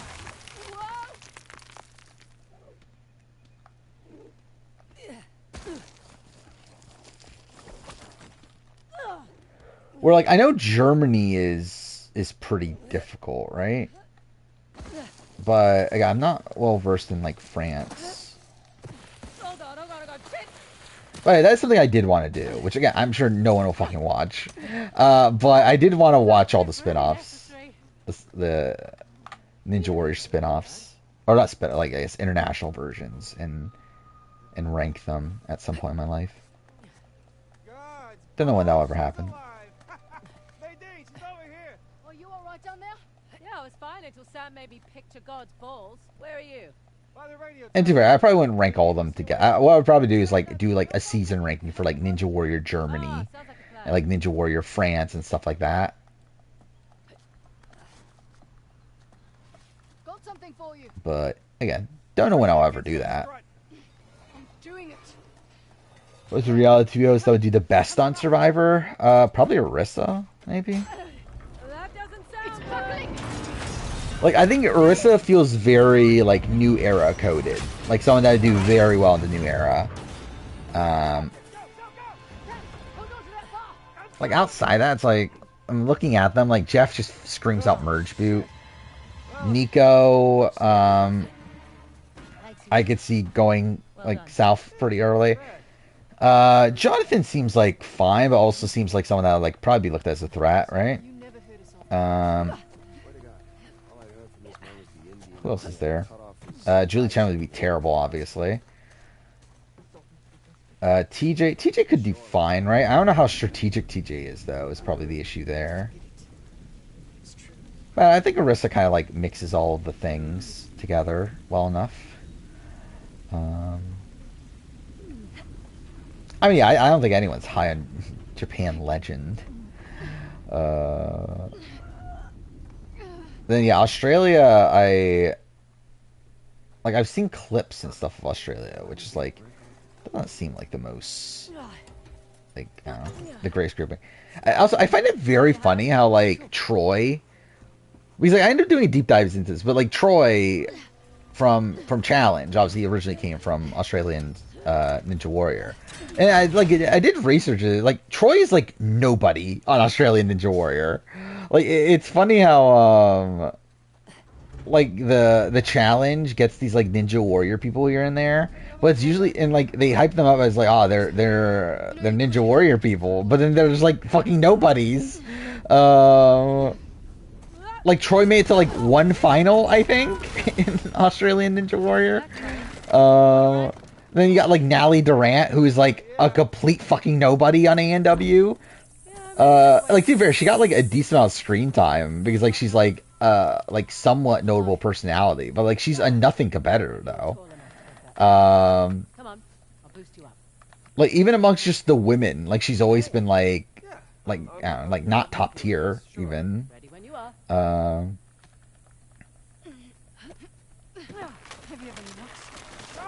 shit! Sorry. Julie and Nico were aligned. I assume they would have a lot of commonalities. Any fair Why is it lads up so there by any loud? chance, Sam? Been a crazy couple of days, hasn't it? Survivor Philly. Yeah, I don't know when the fuck I'm ever watching Survivor Philly.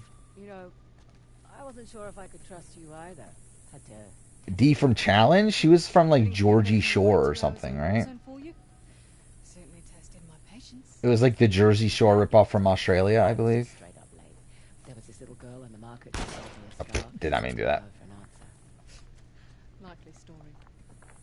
But yeah, I would love to see more Ninja Warrior people on Yep. Challenge.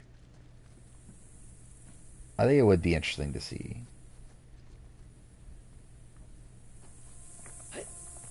Because like, it seems like they do well, right? Again, considering Natalie Durant's like a nobody, like A&W competitor, she like almost wins War of the Worlds, and then like still makes the final World of the Worlds too. And then like Troy is like an insane challenge competitor, despite like he's like a nothing A&W competitor, or like Australian Ninja Warrior competitor. So it's like again, if these people are like not even like big names, yet they're doing that well, like how would like a top tier American Ninja Warrior person do on the challenge? Like I would legitimately like to see it. To where like I don't know how much entertainment like Daniel Gill is bringing to the challenge, but I would be interested in seeing like how he would do on challenge. Oh, I would love if Megan Martin made it on, but I think she's too good for it. Not too good like physically. I mean like too good like of a person, and like has too much other shit going on to do it. RJ Roman, yeah, RJ Roman would be fine. What do you got? I think Flip would be fine. Of course you did. Wait, it won't be high enough on Who else? There's someone else in my head that was like, this person would be perfect. I remember, wasn't Grant in the running for a season? Like Grant McCartney? the what? That was a thing, right? Am I just thinking of... I think Natalie recommended Grant at one point. I think maybe that's what I'm thinking of. Oh, right. But I don't know, I'm not like dying for a Grant McCartney challenge run. Actually, was Grant McCartney... When did Grant McCartney last compete? Was he on last season? I generally don't remember anymore. Because he wasn't on this season. Which that was also the thing. Like, through doing a review of this season, it kind of reminded me, like, there's actually, like, a good chunk of people missing on this season. Yeah, so he was on 15, but not 16. That's so weird. Like, I don't get why they did this. Like, it's such a strange thing to me. To where, like, there are just random people that were on both 15 and 16, but then other people who just, like, again, like, big names that were on 15 but not 16, the same thing the other way around. Like, it's such a strange, like, thing. It's like, why was he not on 16? When he's like a big name. Did I not hit the switch? You know, I find it so funny how like there's a lot of sob stories on A&W 16. They're like saying like, oh my god, last time I was on the show I got such a great response. Yeah, like they were last on the show in A&W 14. It's like you literally like skipped them for 15 despite them supposedly like getting such a great response from the last time they were on the show. That's where I found that funny too. To where like it was Ethan Gardolski, right? During his like segment, he talks about how like, oh my god, like my story like inspires so many people or whatever. It's like, yeah, like and like they talk about like how like important his story is. Like, yeah, it's so important that you didn't pick him for the last season. Did you Warrior France, the Clash of the Nations? Yeah, I heard about that, and like the U.S. team was like really like it was like a clusterfuck, right? Miss Ross? It was like Kevin Carbone, and it was like the most random fucking people. In that case, Actually, when was Kevin Carbone last on the show? I can't do that. Was he on 14, 15? Yeah, he's been on since 14. It is weird how like I think if you don't pay attention to it, there's a lot of A&W people that probably just like drop off along the way that you just like forget about. Like Tyler Gillette's another one. Like Tyler Gillette was like looked primed to be like such a top tier competitor for a while, and then like he's also just kind of disappeared. Yeah, he last competed in A&W 13.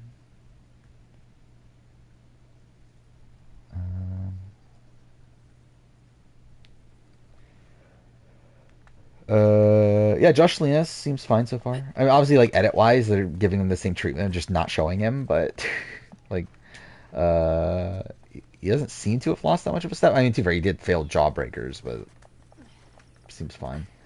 Carson Voiles kind of disappointed me though. I was kind of disappointed that Carson Voiles seemed kind of mid Sam, on the here's return. my rope. go ahead. You can leave. Yeah, that was the thing, right? That like Ninja Warrior was supposed to be like in the running for the Olympics or something, but like it was gonna like it wasn't gonna be its own sport though, right? It was gonna be like in the Clear. Come on. one of the was it pentathlon or one of the fucking athlons. It was gonna be like an event in that, right? Which Well, yeah, I don't know. this just keeps getting better That and would better. be fine, I guess. I'm sorry, I mean, it does feel like that's part of the reason why they're transitioning to the Ninja versus Ninja of it all, Guns. because they're trying to make it like an Olympic sport. I thought Shawline didn't do arms deals. We It's not like ratings have like been like great from the format change. So like I assume that they feel like that's like the saving grace of the show is by making it like into an Olympic sport, but my I don't know. fellow lieutenant. I remember this guy. Here he is, in all of his mullet glory. Right? Japan went out first in that. Yeah. Gets it? Yeah, I think it'll be interesting to see how they go and Deal's done. like when they're on their like home turf. Tusk. Imagine Japan just completely out early on though. That'd be so funny. If like every Japan team's like the first one out. There's over a couple dozen guys in there. Relax. Yeah, Barclay Stock I remembered. Lauren Ball is random. True Becker is so random. Brian Burkhart. What an all-star lineup.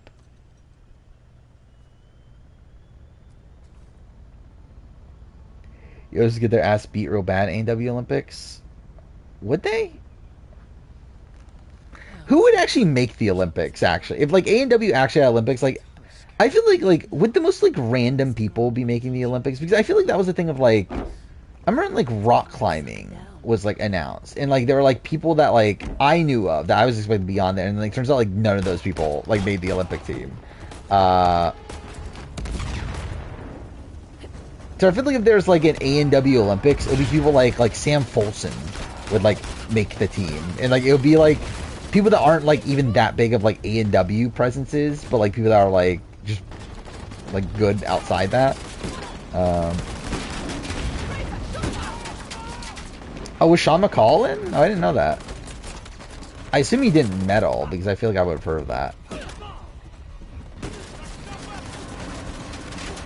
Okay, cool. Yeah, I thought about that. Like chase tag seems like something that could definitely be done. Actually, just what difficulty am I playing on? I'm playing on light. Okay, I moved it up.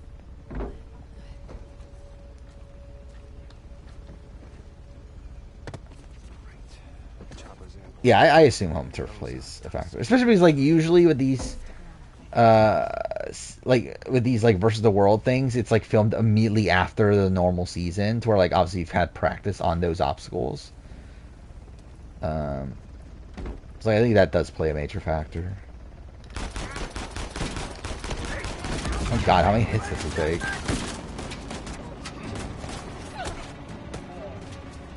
Like, imagine they like make A&W a sport in the Olympics, but then like have the like red ball thing from Wipeout. Imagine like that's just one of the obstacles. Like they just like it's supposed to be Ninja Warrior, but then they just like take obstacles from Wipeout.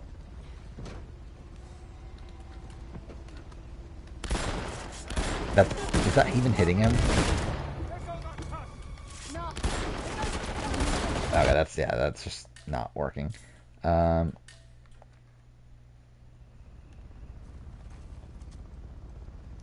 Okay, cool. I mean, Japan Blue, I would also have not that much faith in. It's what, Yuji, Hioki, and who else? But I don't know. It's definitely not like it's kind of like a middling team. Like I think like when looking at like these other countries that like largely have like some of the best from them in it, it's like I don't know, if, like Yuji, Shit, bullets aren't doing a damn thing. and like his group's really gonna hold up.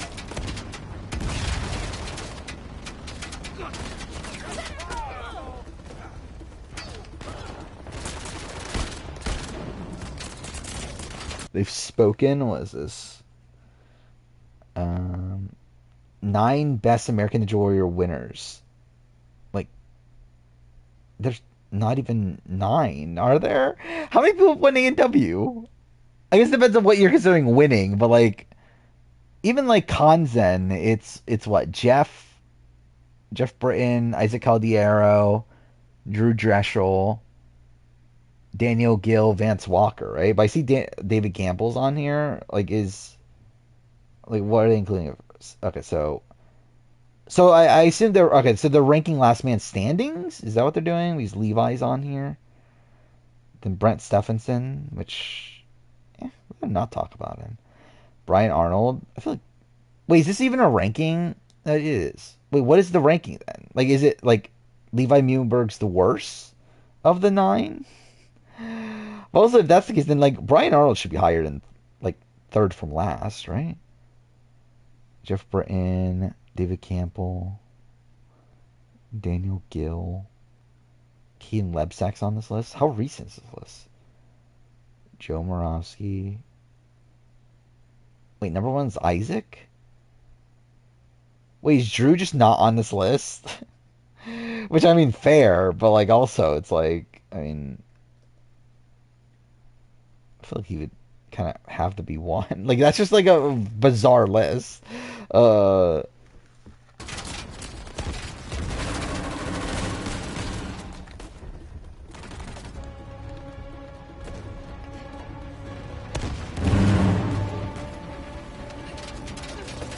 mean, yeah, like I think like I feel like you would like if you're actually like trying to rank them on like their performance on the seasons. Like I think Isaac would have to be worse than Jeff.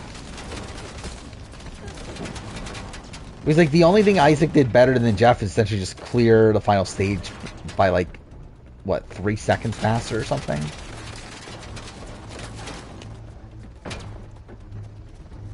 What did Drew do? I mean, a lot. He definitely did a lot.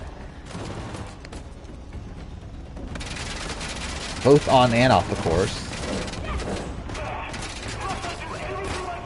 Or like A&W career-wise, he did a lot.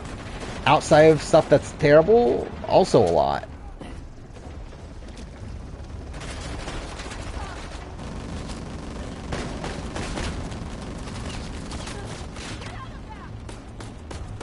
I can't even tell where enemies are.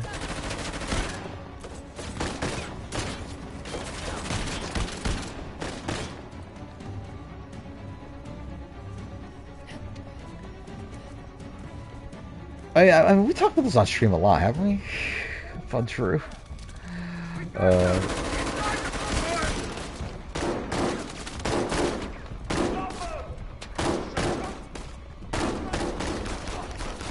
Okay, what is happening?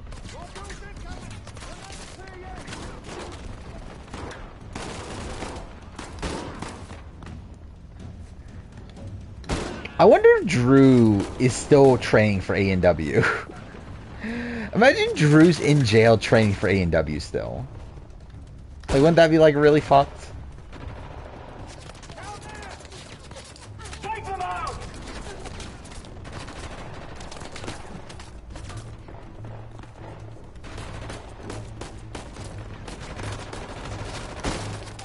Oh, that actually hits him? I don't know if it hit that far. Oh, I'm not in cover. Yeah, he still has, like, what? Like, another, like... Is it 5 or 10 years? Something like that, right?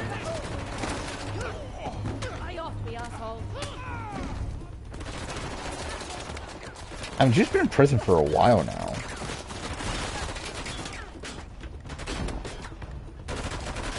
Like, he's been in prison since, what, 2020? When it all came out?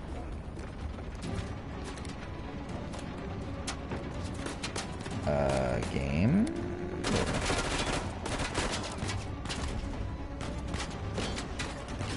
He's alright, came out, like, right before the airing of A&W 12. Where they end up editing him out at the last second. Where the fuck is the helicopter? Game. No, please, auto lock. Thank you.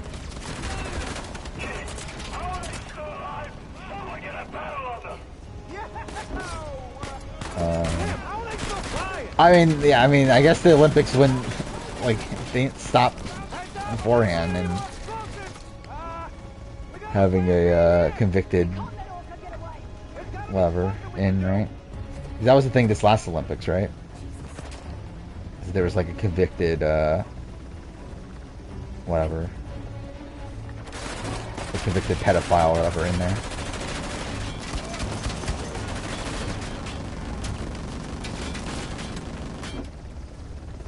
Do I not have any? Oh, I don't. Cool.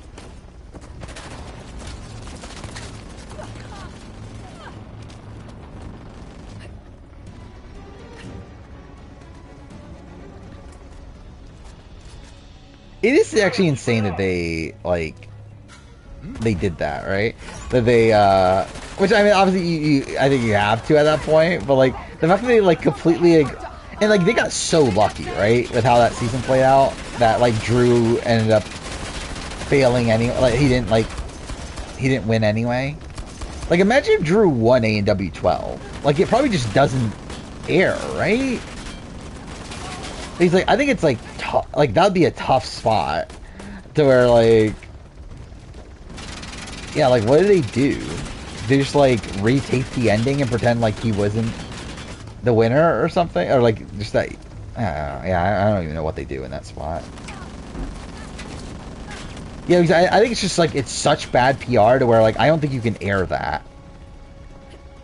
To where, like, the other options, like, do you just like obviously you still cut him out, but like, do you just like retape the finals or something? Where the fuck is another RPG? Comes out November 22nd. All right, I have it pre-ordered, so hopefully I'll get it at some point. I still have, like, I have so much shit ordered right now. I don't know when the fuck any of this stuff is coming out.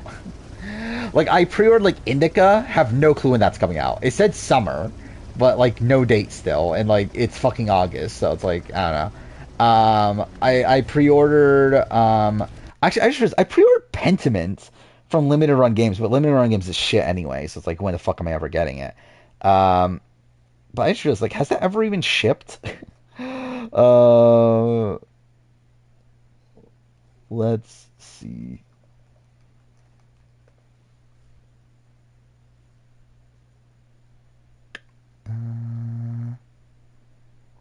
It says it's ready, but also like, it literally says status now shipping, but then it says your order is not ready to ship. So, thank you for that.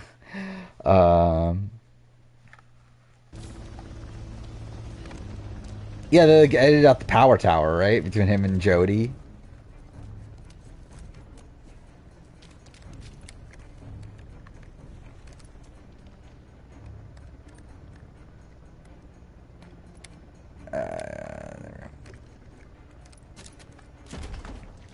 Do you go boom? No. What the fuck? I didn't get a fucking RPG through that. Leah's saving Rubina right now. She's on the block. Yeah. Which is very strange, right? Considering, like, she spent, like, a lot of this game being, like, jealous of Rubina. Because of the Tucker situation. And now she seems to be, like, so gung-ho on keeping Rubina. Which is, like, where did that come from?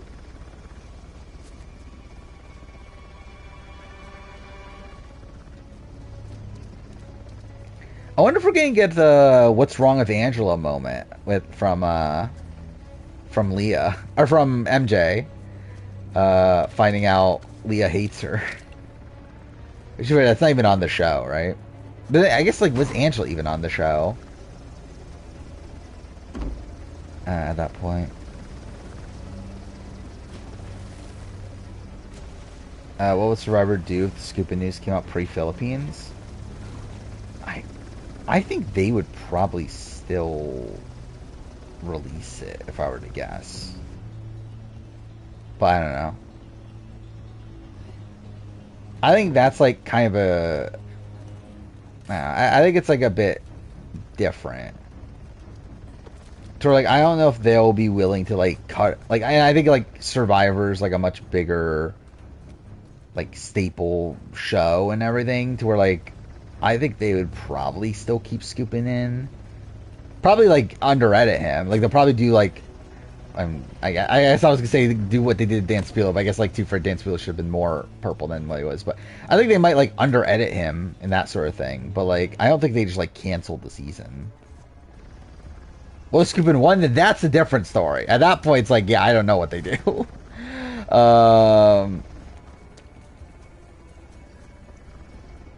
Yeah, Scoop and One, that's a true train wreck.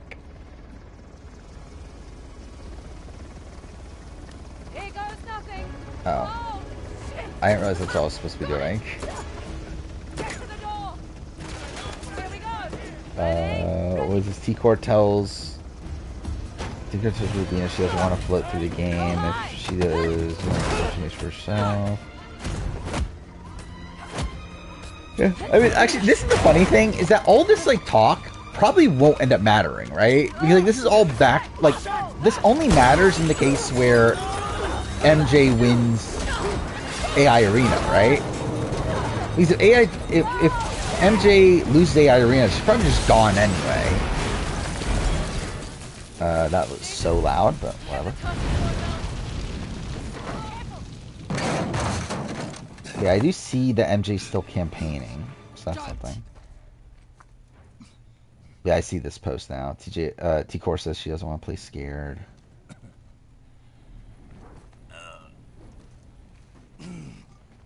That seems to still... I don't know. I assume... Yeah, MJ's gone, I think, no matter what at this point, if she doesn't win AI Arena. I think that was a rhetorical question, love. I should have shot you back on that godforsaken I think again, it might be a last-second thing for Cedric Rubina. Because with Cedric Rubina, I think, like, no matter what, I think Cedric's getting, what, 3 votes? No matter how that plays out. Maybe 4 now? Wait, actually, no, how's this play out? So, Tucker... Tucker, MJ, Leah are probably all voting Cedric. There it is. You would assume. Leah could probably get swayed, to be honest. If they tell her last second that they don't have the numbers, but... then what, T-Core Chemo would just be enough. I don't think Joseph gets on board unless the numbers are already against him. Yeah, I guess they would need Leah, right? I won't ask twice. Which they probably do have right now. Will they legally be able to not give him $1 million? I don't know what's in those contracts. So we're like, I would not be shocked if there is, like, something in the contract saying that if you get, like, I don't know, if you do something that brings bad press to the show, then they don't have to pay you or something. I'm sure there's, like, something to that nature in the contract. But I don't know for sure. Yeah, MJ did win a quick comp, but also it was Actually, I guess it was the memory one, right? That's the one that she won. Which, yeah, I mean, we'll see what the comp is tomorrow. I do find it really funny how angry so many Redditors are the way T-Core and Kim are playing. I mean, I think it's frustrating the way they were playing. Because, like, the thing that's annoying is that they kept on talking about, like, oh, we gotta talk to Quinn, we gotta do this, we gotta fucking tell him about all the things Leah's been saying about him, get Leah on the block, and then they just, like, don't do it, but then get upset at him for, like, not putting Leah on the block when he has no reason to put Leah on the block, when he doesn't know all the things that, like, all the dirt they have against Leah.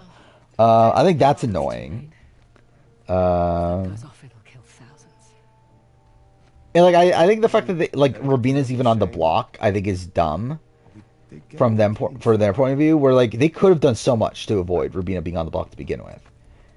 So, like, their ideal situation would have been to get Leah on the block and probably just take out Leah this week.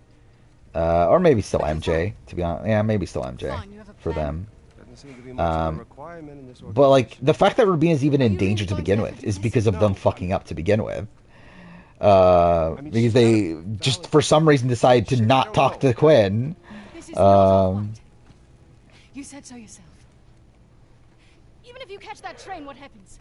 Who's in my BB? You're right.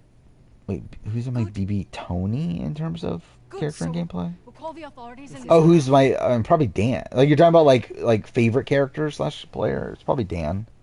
That bomb detonates in the city. I don't think Dan's as like wacky of a character, obviously, as Tony, but I would say that's probably the biggest comparison.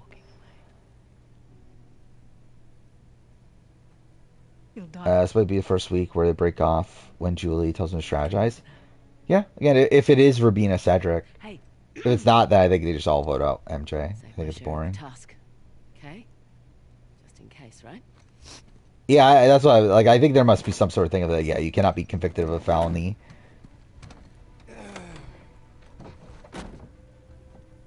What? You're not gonna leave me back there? He's like, I'm pretty sure that's a thing. Like to even get on the show, right? Is that you can't be convicted of a felony within like a certain time frame or something? Like you can't get essentially one recently. I'll sit in the back.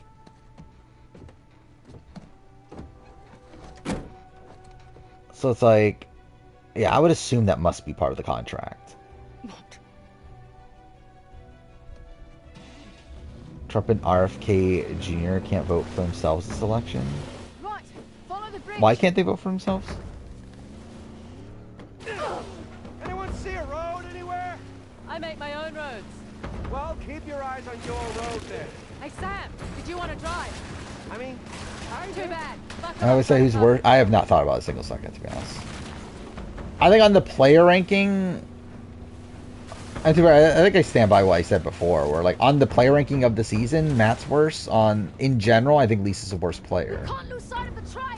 Glad this isn't my car.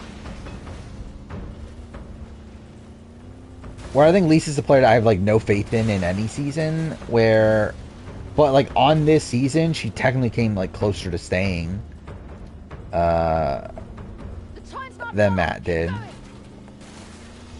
So like there was a point where Angela was going home, and to fair, not because of what Angela was doing, but again, beyond that, she does survive a week over Matt. And it's not that much of a difference. Like it's still like a spot where like and she was almost booed week 1 anyway, that sort of thing. But I don't know.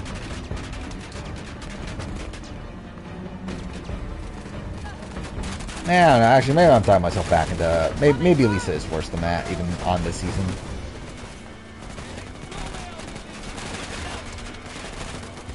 I do think 100% she was cast because she was a celebrity chef.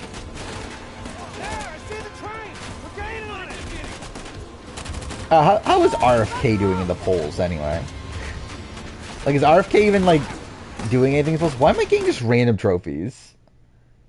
I just got like 3 random trophies just out of nowhere.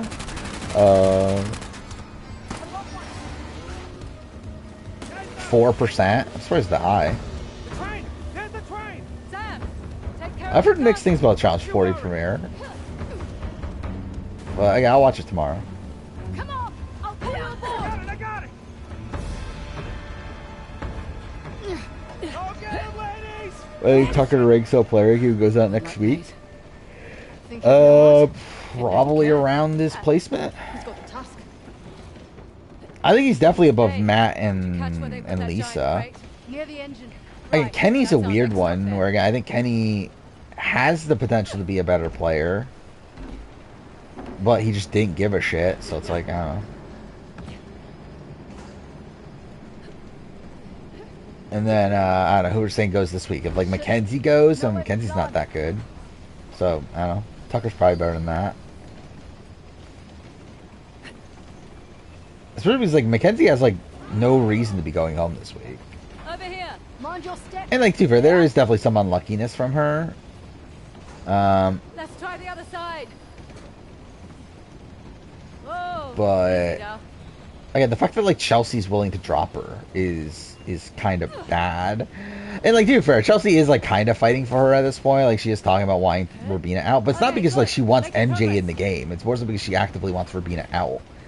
And the fact that like MJ spent like pretty much her entire game post Matt eviction to get close to Chelsea, and Chelsea wants nothing to do with her, is pretty bad. It also obviously like again, it is like really bad in Chelsea, and I think that's part of the reason why like even if like the collective side of things wasn't starting to crumble right now, even then I would not have Chelsea number one. Element of surprise. Where I think Chelsea's just like really blowing a lot of her like social capital in the game, like taking out a lot of people that or like taking out people that like would want to work with her.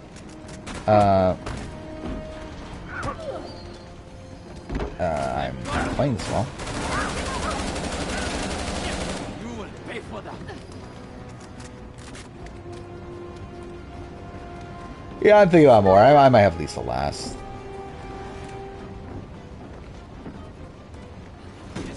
No. Yeah, I haven't really focused a lot about that.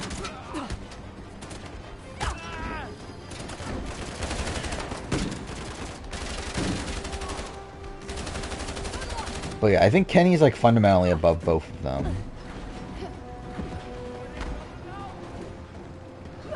Then you have MJ goes home this week. She's probably...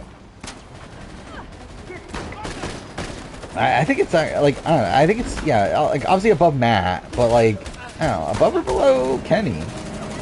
I generally don't know. But yeah, if Kenny didn't want to quit, I think Kenny, like, has a lot of longevity in this game. But he wanted to quit, so it's like, I don't know. Yeah, I'm gonna finish this tonight. What time are we at? We are late, aren't we? But this is the ending of the game. Like we got probably like what, 30 minutes if that. Incoming! More motorcycles! Shit!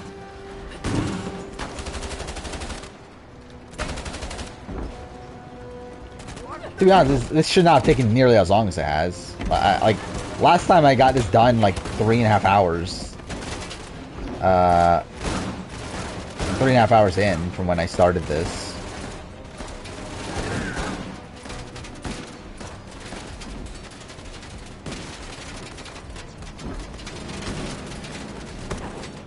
Yeah, that's fair of MJ. But yeah, I think she does play it well though. Okay, cool. But yeah, the fact that like Cedric puts her on the block week 3 is bad. Well, like Cedric, and to be fair, I don't think it's also an indictment on Cedric too. That I don't think Cedric had any like real incentive to be doing that. But the fact that he does is also an indictment on MJ. That she wasn't able to convince him to not do that. Oh, fuck off.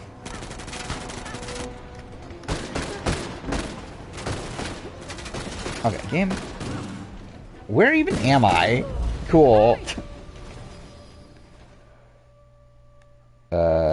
I assume the expendable. Yeah, at least it would have gone week 1. Or at least she was the target at the time of the veto. Again, obviously there's still like half a week left.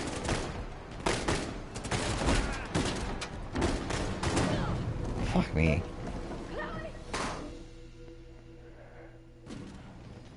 How this game changed for better? It didn't. It's worse.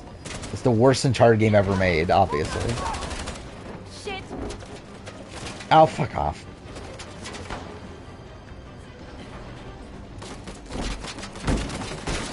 That's so disappointing that came at the end of that season, though. I wish that was like a thing Bowie Jane just said early in the season. So that way I could have that in the stream title the entire season.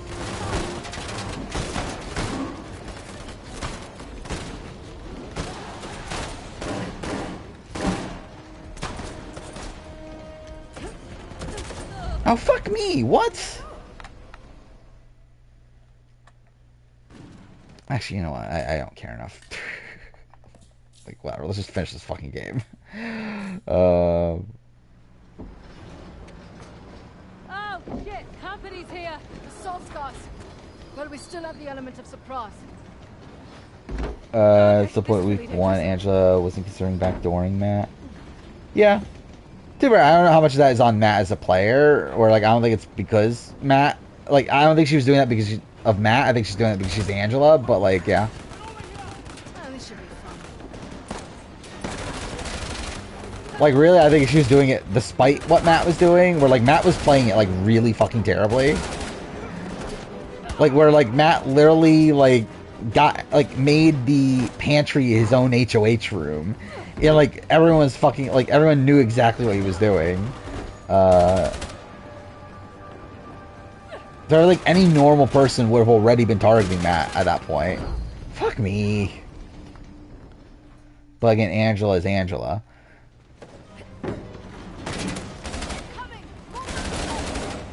Shit!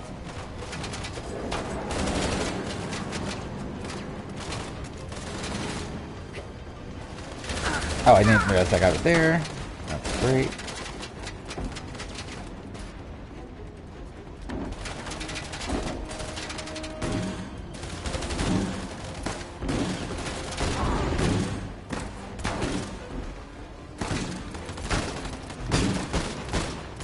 I love it, like, I'm still, like, having some difficulty even on Explorer. That's really sad. Stucker winning HOH Week 5 bad for his game. If it's the last week AI Arena? I mean, I guess, in the fact that he has less chances in Week 6, but, like, I don't know. It's like, he might as well get safety when he can, considering he's pretty fucked if he doesn't.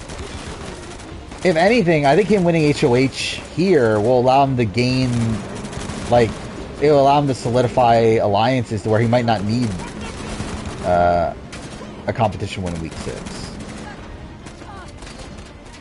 Where, like, I think he's already, like, teetering on that edge of people starting to, like, actively want to work with him because of his competition ability.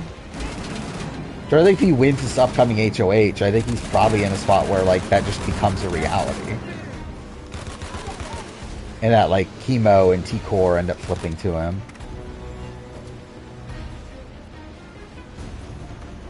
No, are you fucking serious? I look away for a second and I accidentally jump off the thing. God fucking damn it. We need a faster way forward.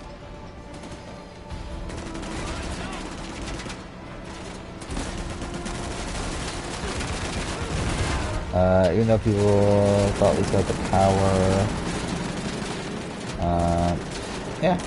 Again, I think Lisa is an all-time bad player, for sure.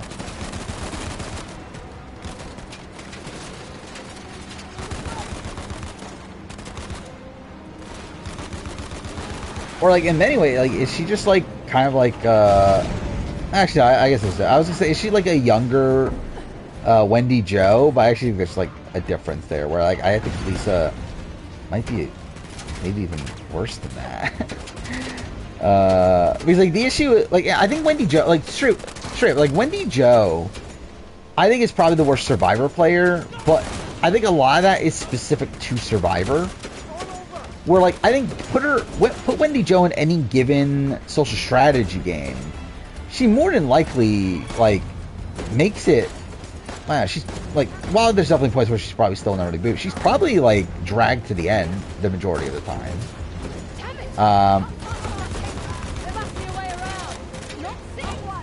To where it's like, with Wendy Jo, I think, like, something like Big Brother, like, I think she probably does better in, just because she's, like, again, she's, like, an expendable person, but she's not really, like, an, Like, she's not someone that's, like, ever looked at as, like, threatening in any way. So it's like, in that light, I guess she's, like, better, like, I think Wendy Jo might be a better, like, Big Brother player if she were to play than Lisa.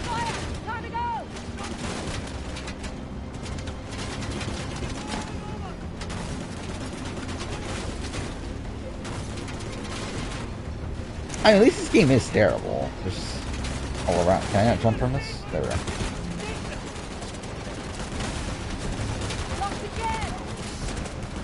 I do think there are points though where like even like initially when she was on the block, she wasn't the target. I do think, even though again, while people didn't like her, I still think there is something to like respect from like her hustle. The fact that like she's like when on the block, like she put in the work to try to get to try to save herself. Mind you, it actually ended up backfiring. It actually made her a bigger target. But I still respect the fact that, like, immediately after she gets nominated, she realized, like, oh, I did something wrong. Now it's like, go to every single person, like, try to figure out what I did wrong. Like, I don't know, that's admirable. Again, it leads to people being sketched out by her and deciding to wanting her out instead. But I think there's like some goodish qualities there. But I think Matt is a terrible player also, though.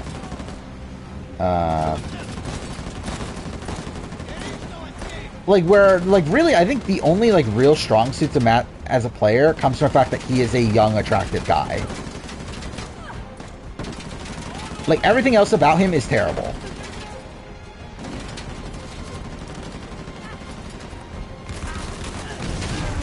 Okay, didn't realize that's what I was doing.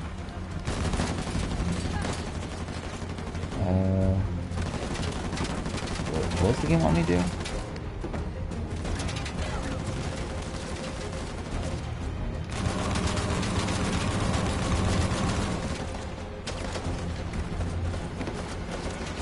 Matt is a worse Jared? Kinda, yeah. Also, Jared didn't have his, like, mom, like, put in the game from the beginning. Like, how am I supposed to be destroying this? Oh, that fucking missed. Cool.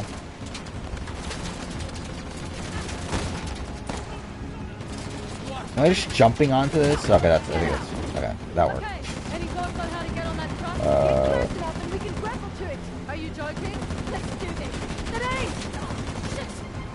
But yeah, I think, like, Matt and Lisa have, like, almost the same, like, pros and cons. Oh my god!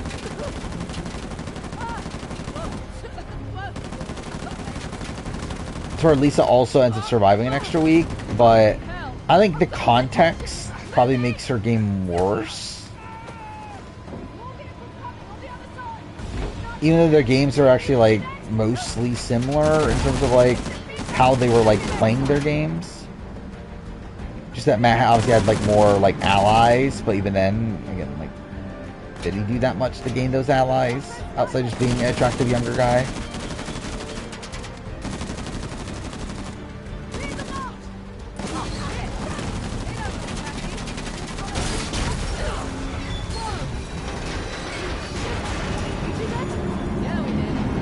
Dude, there's still a lot left, isn't there?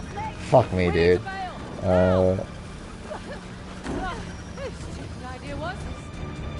Wait, next stream I will be starting, probably grounded playthrough of Last of Us. We'll see how that goes.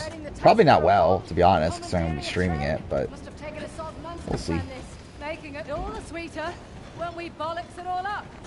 After I may or may not do, like, try to play every Naughty Dog game. We'll see. I think we're almost there. I think it'd be cool if I did, but I don't know if I actually will. Won't budge. Let me help. This is difficult for a lot of folks to determine the worst B26 player. Yeah, it's just a lot. I think worst player from this season, I think I would land on Lisa. It's military grade, all right. Here, help me.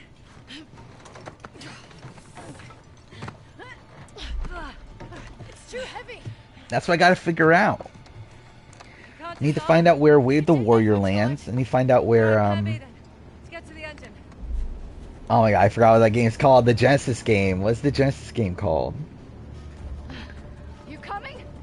But that game, I need to find out where. I forgot. I forgot. I remember. I did the prep for this before. Like looked up the list and determined what I was gonna do. But I forgot if I decided if I was gonna include the PC games or not, or the Amiga games or whatever the fuck they are. Come on. Because I believe you can play them. Like they're available online. It's just a matter of like, did I care enough to? No. No. Oh, I welded it shut. Shit. Hey, roof hatch.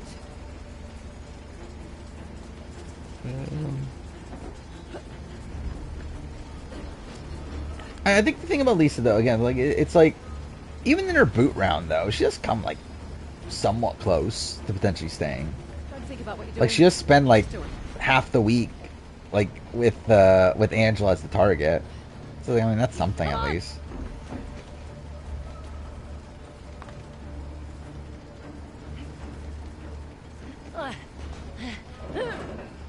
Mind you, again, did she do anything to cause that? Not really. That was more so an anti-Angela thing, but The switch. still. What? Up ahead. The switch house. If we can get to it, we can divert the train. Buy us some time. And it was a spot where like a lot of the house didn't even want Lisa specifically out in that spot, right?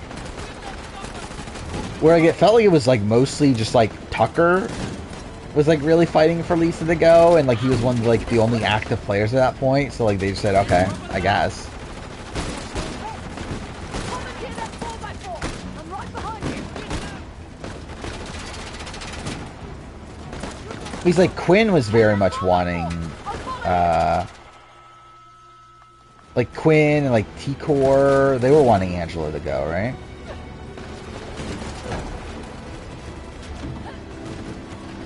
Oh shit, Denise! I remember Glittergate, but I'm saying like I think a lot of people wanted Angela out over Lisa though, in that during that week. Your voice is coming. Hey, the star of the show is back. It's Joy Rodriguez, the star of the show. Imagine you were Joy Rodriguez. Okay, cool. I fucking drove myself off a cliff. Your voices can't leave well enough alone. Don't have much time. Yeah, I forgot. That was another reason why I was thinking about Lisa maybe not being the worst in terms of game on this season. It's because like in a spot that she goes home, it's like, okay, fuck me. It's like a spot where like people did want to work with her if she stayed. Or like Leah was someone that was like getting close to Lisa, but then like once she like was the consensus boot, like she kind of like stopped. And then like she had a good bond with like T-Core. T-Core wanted to use her as a number. Again, Quinn wanted Angela to go.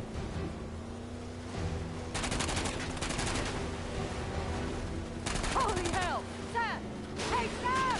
Holy shit! I mean, that was the theory, yeah, that floated around. That again wasn't true, obviously. But it's funny how like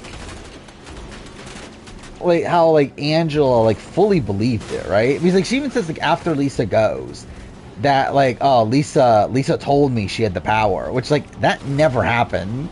But like it's funny how Angela is convinced, despite the fact that can't be true. Even in the spot where she knows that Quinn has the power, that can't be true. Back on the train. We have to flip the switch. Because like Quinn and Lisa were in the same fucking group. So the fact that she's like so gung ho and thinking that Lisa has the power is insane. But again, that's Lisa for, or that's Angela for you. Hey, jackasses! Can you give us a minute? Alright, well, I guess I'll fight them. Shit! Train's getting closer. We got this.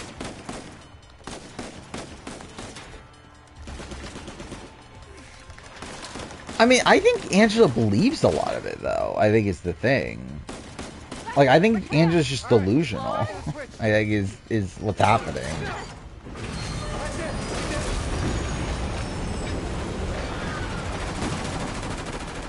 Shit, Nadine! I gotta get to her. Wait. We have to? I mean, she seems pretty capable. Sam. All Right, I'm just here. I mean, at that point, I don't think people knew until after she was evicted, right? That she didn't have the power. Like, Tucker knew. So, like, I think, what, Tucker, Joseph, Chemo, Quinn, Angela. Well, Angela didn't, but she should have. I think those are people that, like, should have known that Lisa didn't have the power. But the bulk of the house still thought she had the power when she was evicted. Okay, there's the train. But how the hell do I get on board? Can't see any bridges or crossings. Well, shit. It is actually really funny that, like... Actually, it's insane that this was only... That was only, like, not even 2 weeks ago, yeah, was it? And, like, the entire, like, Quinn almost getting backdoored and stuff, that was only, like, not even a week and a half ago at this point. Shit.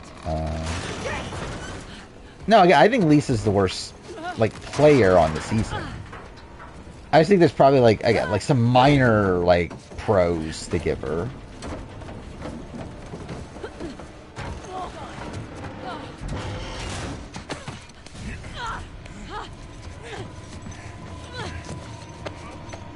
Okay, to me, it is still very close between her and Matt. I think I am leaning probably more Lisa now, even on the player ranking of the season, but... I think on the player ranking of the season, though, I think it is pretty close. No, I've always considered myself a patient man. But you two are a special breed of mongrel. Are there? I mean, how many people are, like, that pro-Lisa? As a player, especially. Shit!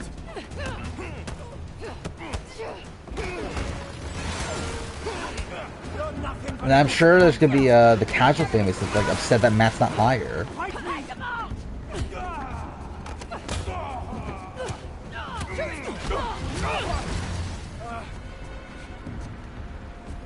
You'd risk your lives. Not pro Lisa's more so anti Matt. A city of peasants. How many anti Matt people are there? The blood of the Obviously, I know they're out runs there, but like, through my veins.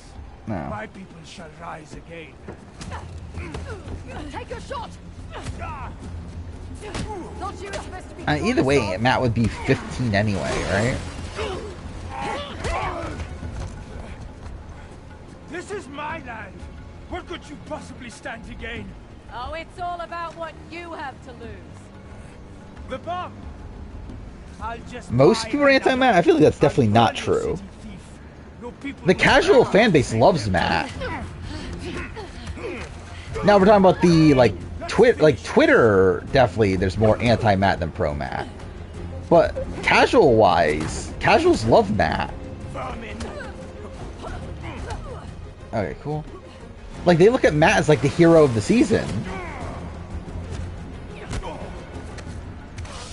And that, like, Angela's a despicable human being for what she did to Matt.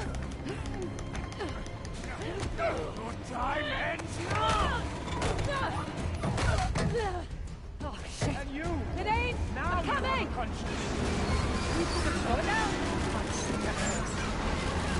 Oh, fuck, I fucked that up. Perfect. I don't think that's true. I haven't seen any casuals fucking hate Matt. Gotta get out. Oh, no. Oh, no, no,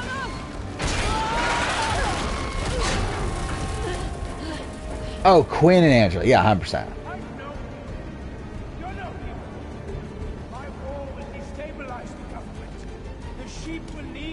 Okay, cool. I will say, I think this episode, I think I get why people hate Quinn now. I'm still personally fine with Quinn. But I think this last episode, this was a bit much. I think that, like, I could definitely see why people are annoyed with Quinn from this last episode. Friendly reminder, the bridge. Shut up and fight. Let's finish this.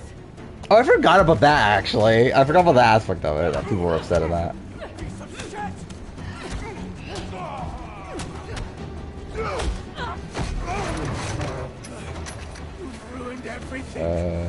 Gets really anxious, yeah.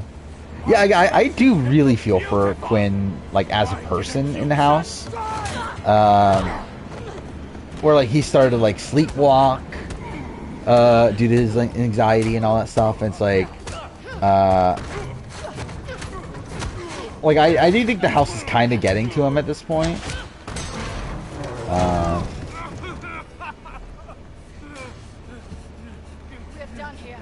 And I also feel bad the fact that like he has like people talking about his back and he doesn't know about it, particularly like Leah. So like obviously he realized that something's off with Leah and that she's not talking to him the way that she used to, but I do feel bad that she's like literally behind his back like trashing him and talking about how like she's creeped out by him and that sort of thing. Which obviously again, like I'm not saying like Leah doesn't have the right to feel that way, but I still feel bad for Quinn that he's not aware of these things happening. Oh wait, I'm in game, aren't I? God damn it.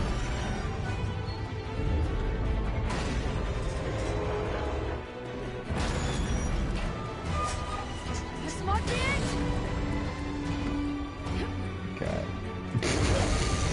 that was something.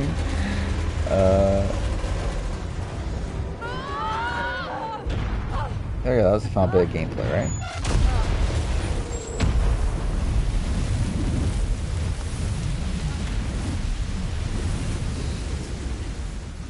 After his eviction, I'm good with all the Quinn hate. I mean, I thought I liked his eviction speech. I don't mind people like playing. I don't know. It's like I get that there's this like notion of people not liking Quinn because like he's inauthentic and that sort of thing. I don't personally mind that. How the hell did you guys get out of that? But Still figuring that out myself. okay, I see like literally a clip from 11 minutes ago from Hamster Watch saying that Quinn's already sleepwalking. Well, couldn't have happened to a nicer guy. That's nickname is Crazy Eyes. I mean, that is a nickname he has. That's something he has been officially called on the show.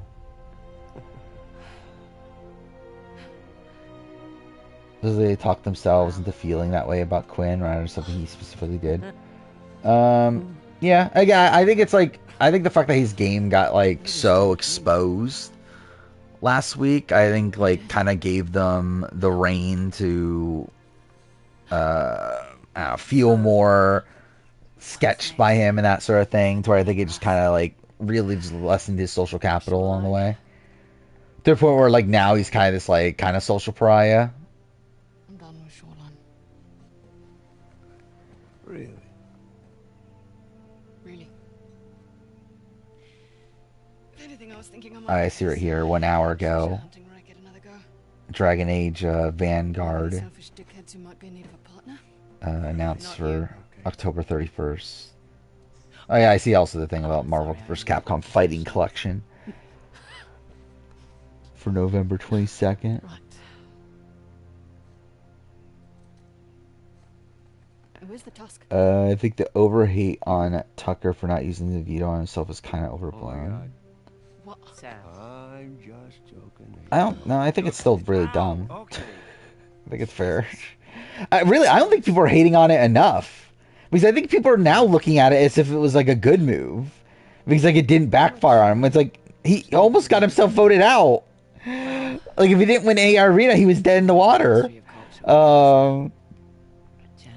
Doug Tucker himself in this episode like talked about it as if like because like the entire like talk about like how Tucker wants to do it again because like he wants to beat Cedric into AI Arena. It's like that's not a good move. Like either way, it's an idiotic move. Even if he has a backup there, it's still putting you in direct danger. I'm gonna skip this because it's gonna copyright claim, right? There we go. Whatever, we're done. I think he would have. Even if there wasn't the AI Arena, I think he does. Because the thing is, like, he thought he was staying no matter what. Like, Tucker is so confident in himself that he thinks he has the numbers. Even this week, he thinks he has the numbers to get rid of Cedric before even any of this flipping stuff happened. Like, he just assumed that Cedric would go home the entire week.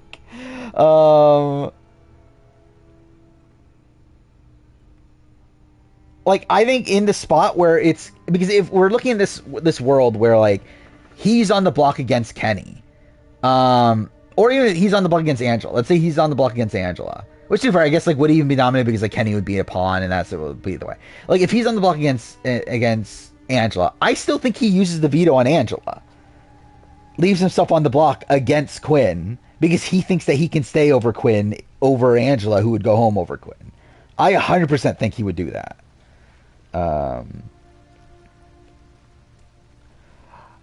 I think that's just the player Tucker is that he's willing to make these, like, ridiculously, like, bold moves because he doesn't give a shit if it works or not. If it fails, good, he can go home. If not, okay, good, I'm still in the running for $75 or $750,000. I don't think he gives a shit either way. Like, I think he's just, like, willing to play, like, as bombastically as possible. Especially because he just seems to be genuinely bored. But yeah, I think Tucker is, like, a terrible strategic thinker. Because even then, even in that world, like, the entire move to get, like, target Quinn is idiotic. Like, it's such a short-sighted move, considering Quinn is someone that actually wants to work with him. Like, at that point, like, Quinn had intended on working with Tucker. Like, Tucker was supposed to be part of the Visionary Alliance, right? It was supposed to be, like, when they were going to add people, it was going to be Rubina and Tucker. And Tucker just blows up his own spot for no fucking reason. Because he needs to target the people with powers.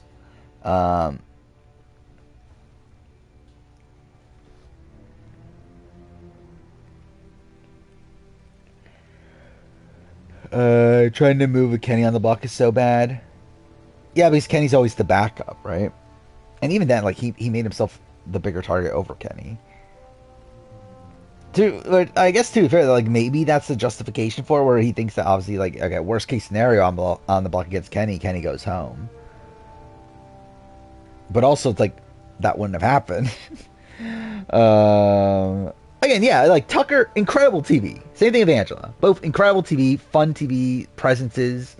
It's fun to watch them play the game. But they're also genuinely terrible at the game. Which is funny, considering that's literally my draft team. Like, literally my draft team is Angela Tucker. Which is probably the worst possible team I could have ever had. But I do find it funny how the draft played out, where it feels like everyone has, like, one competent player except for me. Or, like, Gamer has Quinn, Attack has Chemo, which, again, debatable, but still. Lymel has Brooklyn. Menace has Leah, which is but Chelsea. Yovivor has Joseph and Rubina. Gwen has T-Core and Cam. Inner has Mackenzie and Cedric, which I guess that one's like Cedric, but it's like borderline. And then I have Angela Tucker, which is like terrible.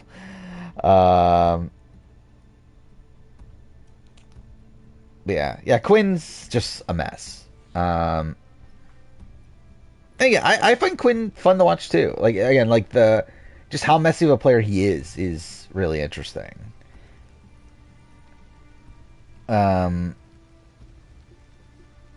I don't even know what I was gonna add to that, but still, it's like, yeah, Quinn is someone that, like, I do think adds a lot to the TV products. Like, but I do get why people are annoyed with him at this point. Again, Joseph's not as Joseph is definitely delusional about, like, his involvement in, like, I think, like, the overall collective, like, the importance people are putting into the collective, I think he's delusional. But outside of that, I think he has a, like, mostly accurate read of the game. And Quinn is not Andy. Like, Quinn is, like, I don't know, maybe, I don't know, shittier Paulie? I don't even know. Like, I think it's insulting to even compare him to Andy. Still irritated that I let the baby community convince you that Leah was a better pick than Lisa. I mean, Leah was still a better pick than Lisa. Personal favorite, Cedric. Yeah, I like Cedric. I also find it weird, like, the dichotomy between Cedric on the feeds and Cedric on the show, Or on the show, he's just like really like over the top character in the DR. Yeah, in on the feeds, he's like this like super chill guy, and it's just this like weird dichotomy. Yeah, at least it's more fun for sure. I agree. Lisa's game's not intentional. Cam's sitting duck in the majority. Yeah. And like Cam's not even trying, like straight like within the Pentagon. If the Pentagon gets the 5, Cam's probably the first out. Despite all this talk about like Quinn and like how terrible he's playing, it's like Quinn's probably more secure within his own group, which is also what leads to the why Quinn's game is so messy is the fact that he's like going against his best interest, or like going to the end of the Pentagon's actually not that bad for Quinn at this point. That's actually probably one of his better scenarios is getting to the end of the Pentagon. Because like at this point, straight up, like no one's taking the final 2 anyway. But again, like that's probably a spot where like he can naturally get the 4, even potentially get the 3. At that point, he's just a comp away getting to the end. Does he win at the end? Questionable. But if Quinn gets to the end, I think Quinn is very likely winning. Right?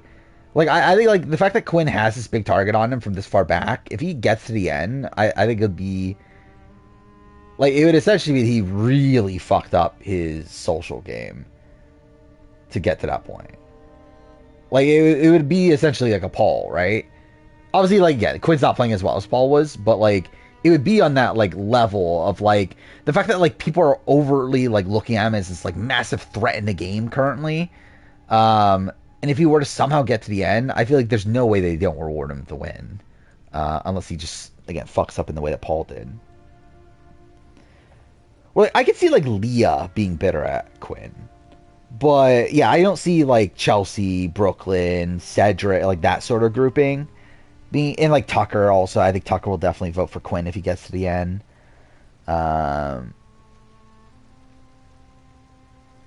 Tucker, MJ, Rabina are top 3 on Jokers. That makes sense. I mean, MJ's kind of like why, but like, I think it makes sense that Tucker's favorite on Jokers.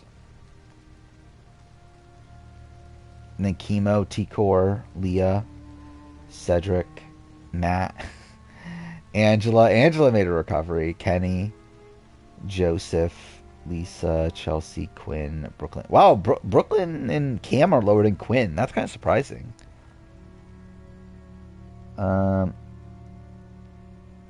But I do find it really funny how indignant Brooklyn was over Angela targeting her. Which, I mean, to be fair, Angela's targeting her for, like, dumb reasons.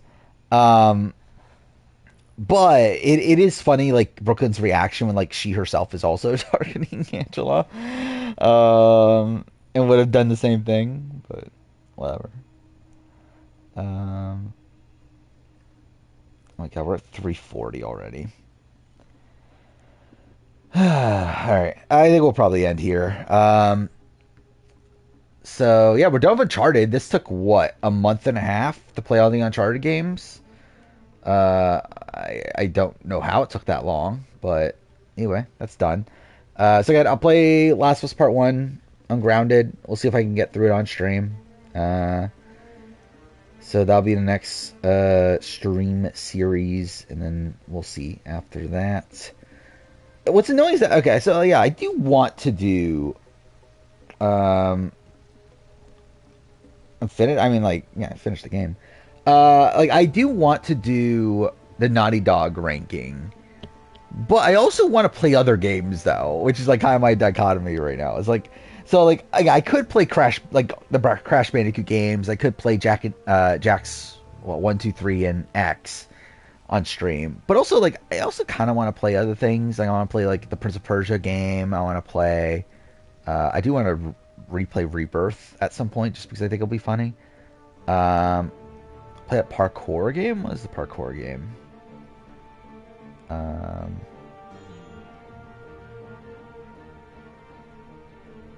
Yeah, what parkour game are we talking about? But yeah, what else was there I wanted to play? There's a couple other things. I have a list.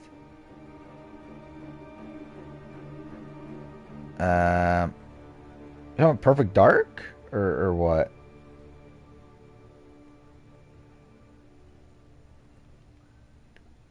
I was play Prince of Persia and Kid Zero. Oh yeah, and Kid Zero too. Well, yeah, I have both of those installed. I do plan on playing those on stream. So I think my worry about playing those back to back is that they're both like very similar sort of games. Where like I'm worried that like I'll play Prince of Persia and then I'll get the Kid Zero and then I'll just be like kind of burnt out of the same sort of game. But I don't know.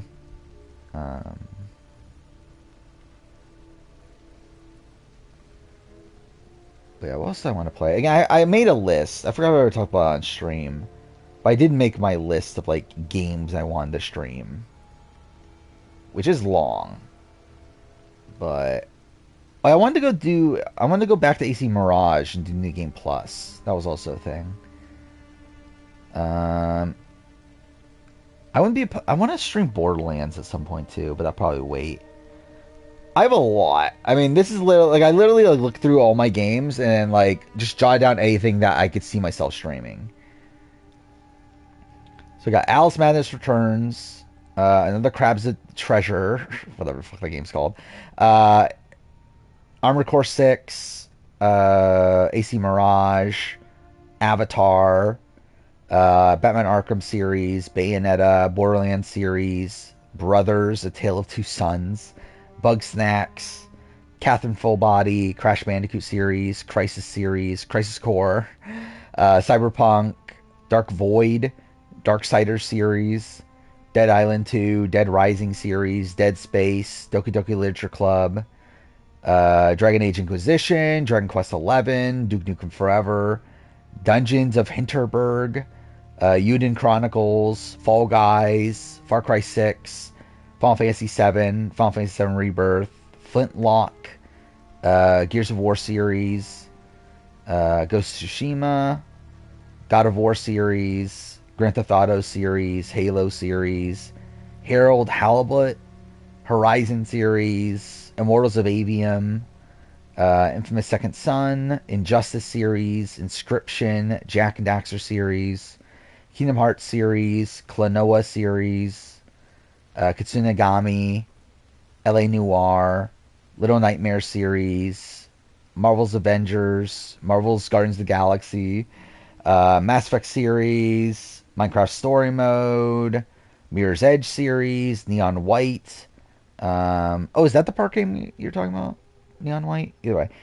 New Tales from Borderlands, One Piece Odyssey, Ori series, Perfect Dark series, Phantom Dust, Prince of Persia Lost Crown, Prototype series, Sackboy Big Adventure, Saints Row, Scott Pilgrim vs. the World, Hellblade 2, Shadow of the Colossus, Shenmue series, South Park series, Tales of Kenzera, Dark Pictures Anthology series, Last of Us Part 1 Grounded, which again I'll probably do next, Gollum, or 1886, Wonderful 101, Titanfall 2, Tomb Raider series, Tunic, Unpacking, Vanquish, and that's it.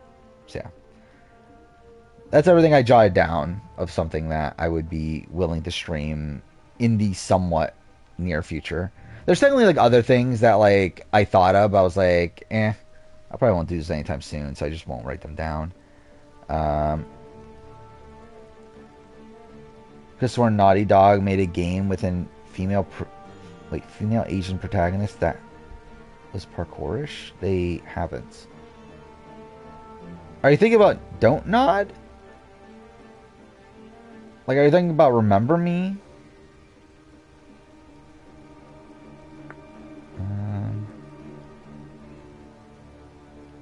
I think you're thinking of Remember Me. Yeah. Which I've played it. I played it, almost 2 years ago now. I played it a while ago. I played it when I first concepted doing the Don't Nod ranking. Which I think was beginning of last year. But yeah, I can't stream it though because it's not backwards compatible. I played on PS3. Yeah, it was published by Capcom, right? I believe. But it's developed by Don't Nod, who made Life is Strange, obviously, After Effect. That was their first game. Which, it's an interesting game. I mean, I think it's definitely one of the better Don't Nod games. Like, I think as of right now, I think I have it ranked 3rd. Which I think Banishers is on pace to beat it, but... yeah, it is a good game, though. I mean, not like one of the best games ever made or anything, but like, you know, solid enough. I did not add anything that I don't currently own. Like, essentially, like everything that I listed there is things that I already own. So it's like when I like buy a new game or whatever I plan on streaming, I'll probably add it to the list. Actually, I didn't put Dredge on the list. I'm looking at the collection right now. I didn't put Dredge on. I do kind of want to play Dredge at some point.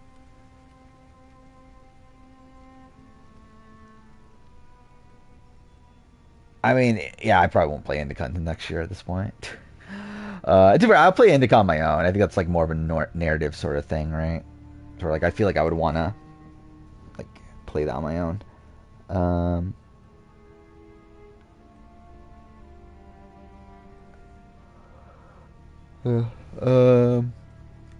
But again, I'll definitely do Last of Us next. But after that, I think it'll be, yeah, determined if I want to do, like if I want to go all in on Naughty Dog or not. Is there a way I intend to fix the having so much game catalog? Not really. I think it is what it is at this point. I'll play what I can when I can. When will I get caught up in everything? Probably never, but I think I'll play it before 2025. The question is, do I get to Infinite Wealth before 2025? And I feel like maybe not. I think again, I'm a little bit over halfway through Banishers. Like I think I'll probably finish Banishers for sure by the end of the month, right? And then again, I'll play Tell Me Why, which that's not that long. I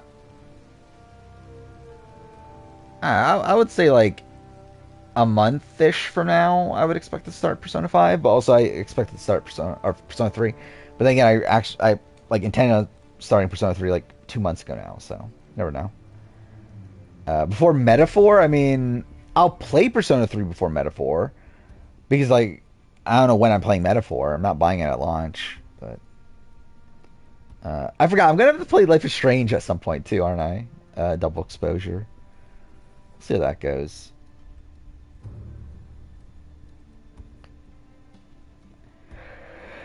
Cancel Survivor, so focus on the gaming channel. Obviously, that's exactly what happened. I wonder if Survivor ever got canceled. Like, what would viewership? Actually, I think this would be interesting to see, like with the BB Can stuff, right? Because now BB Can's canceled. Like how like well BB Can videos do down the road. Like, sure, the BB Can winner ranking did decent for what it is. Or like in comparison to like my Australian Survivor, who would I vote for? It did like 1,000 views better than that, so like that's pretty decent.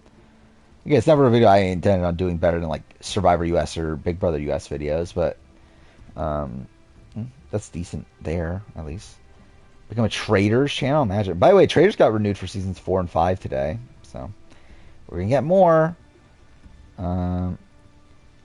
Watch I Love the Money. I would love to at some point. Don't know when. But at some point in my life, I'll probably do that. Yeah, be a pioneer. Yeah, does anyone do like? Is there any like exclusive traders, YouTubers? I assume not, right? I assume it's like too small of a show to just be all in on traders. Like I'm pretty sure there's a podcast about just traders, but like in terms of just a YouTube channel that like actually does like actual proper content. There's 2? Well, that's mind blowing.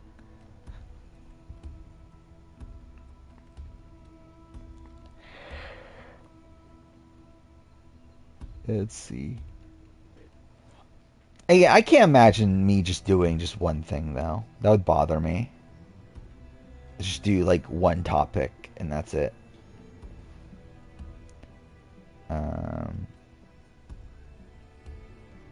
Perfect. I look at the trailers and my review is like, what, the 4th video that comes up? Then obviously this is probably skewed towards me considering it's my channel. Get a whole new community, call me a misogynist. I can't wait. Generally, I completely forgot. Like, I don't even remember who's on the All Stars 3 cast. Or All Stars 3, the Traders 3 cast at this point.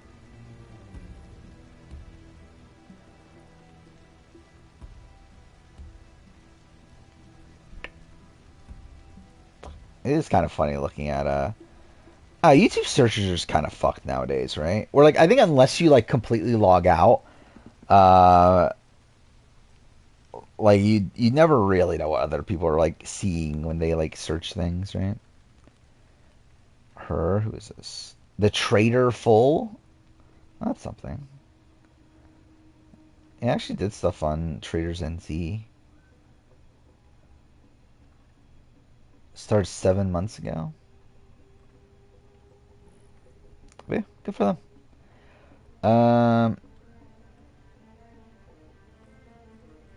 So I assume it's like just like reviews of every episode or something. Only 195 subscribers.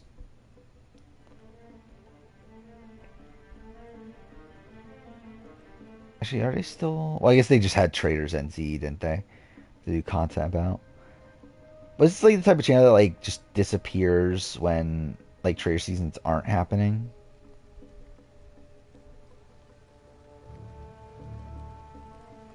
It does look like they do other videos, kind of. Wait, they do. Okay, they did like a late Traders Australia review.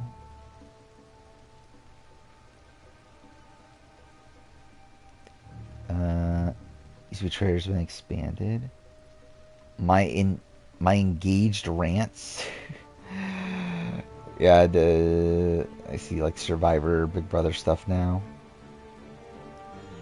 I've never seen this channel in my entire life. Most viewed video though is ranking the Traders UK cast. So that's something. A lot of dance mom videos. Is that really a thing? Is like dance moms just like really popular content to make?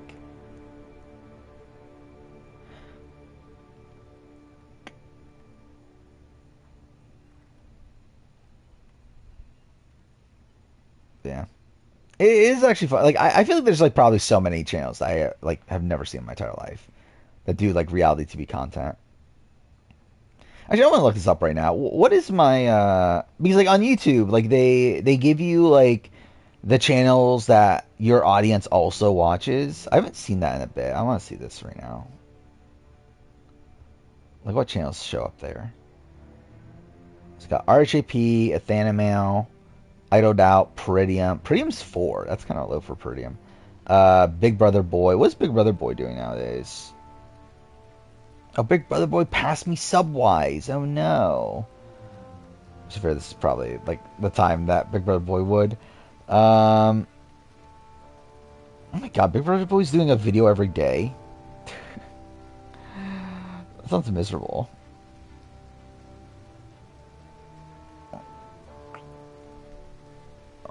I'm sure he's making a lot of money though from it. What, one video a day, each one getting like around 10,000 views. It's probably making a decent chunk of money. So we got Once Upon an Island 6. Ori Streams? What's Ori Streams? Oh, live feed updates? Okay, yeah. That's a person. TV Talks with Tom. I forgot that person existed.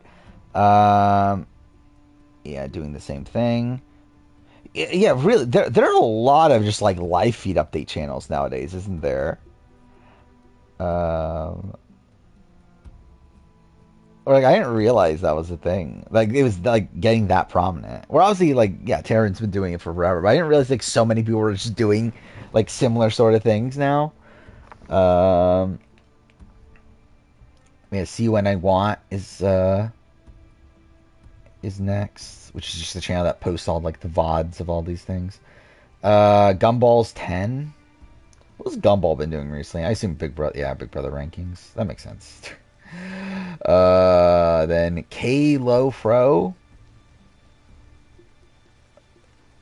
Okay, another Big Brother live feed person. Then Big Brother proper, the actual CBS Big Brother channel. So yeah, that's number 12. Jolene Lunzer, who again is another live feed update thing, right? Oh, I guess not. Is it just drama related thing? Whatever. Actually, they haven't done a video in 3 weeks. They're missing out. Reality Kingdom is number 14. Which, yeah, that's probably about right. And then last one is Bloga Disimo. What the fuck is this? Oh, just all votes and evictions for BBCAN 12, that sort of thing. That's kind of random. Yeah, it's a random grouping of things. I think Sir Spencer's done, right? Why I think he left after like 44 or something. What could even be the best movements for history? What? Oh, is that the, oh, that was the fucking video on All Stars. Big Brother Boy has some issues. I remember Big Brother Boy, like, deleted his account at a point, right?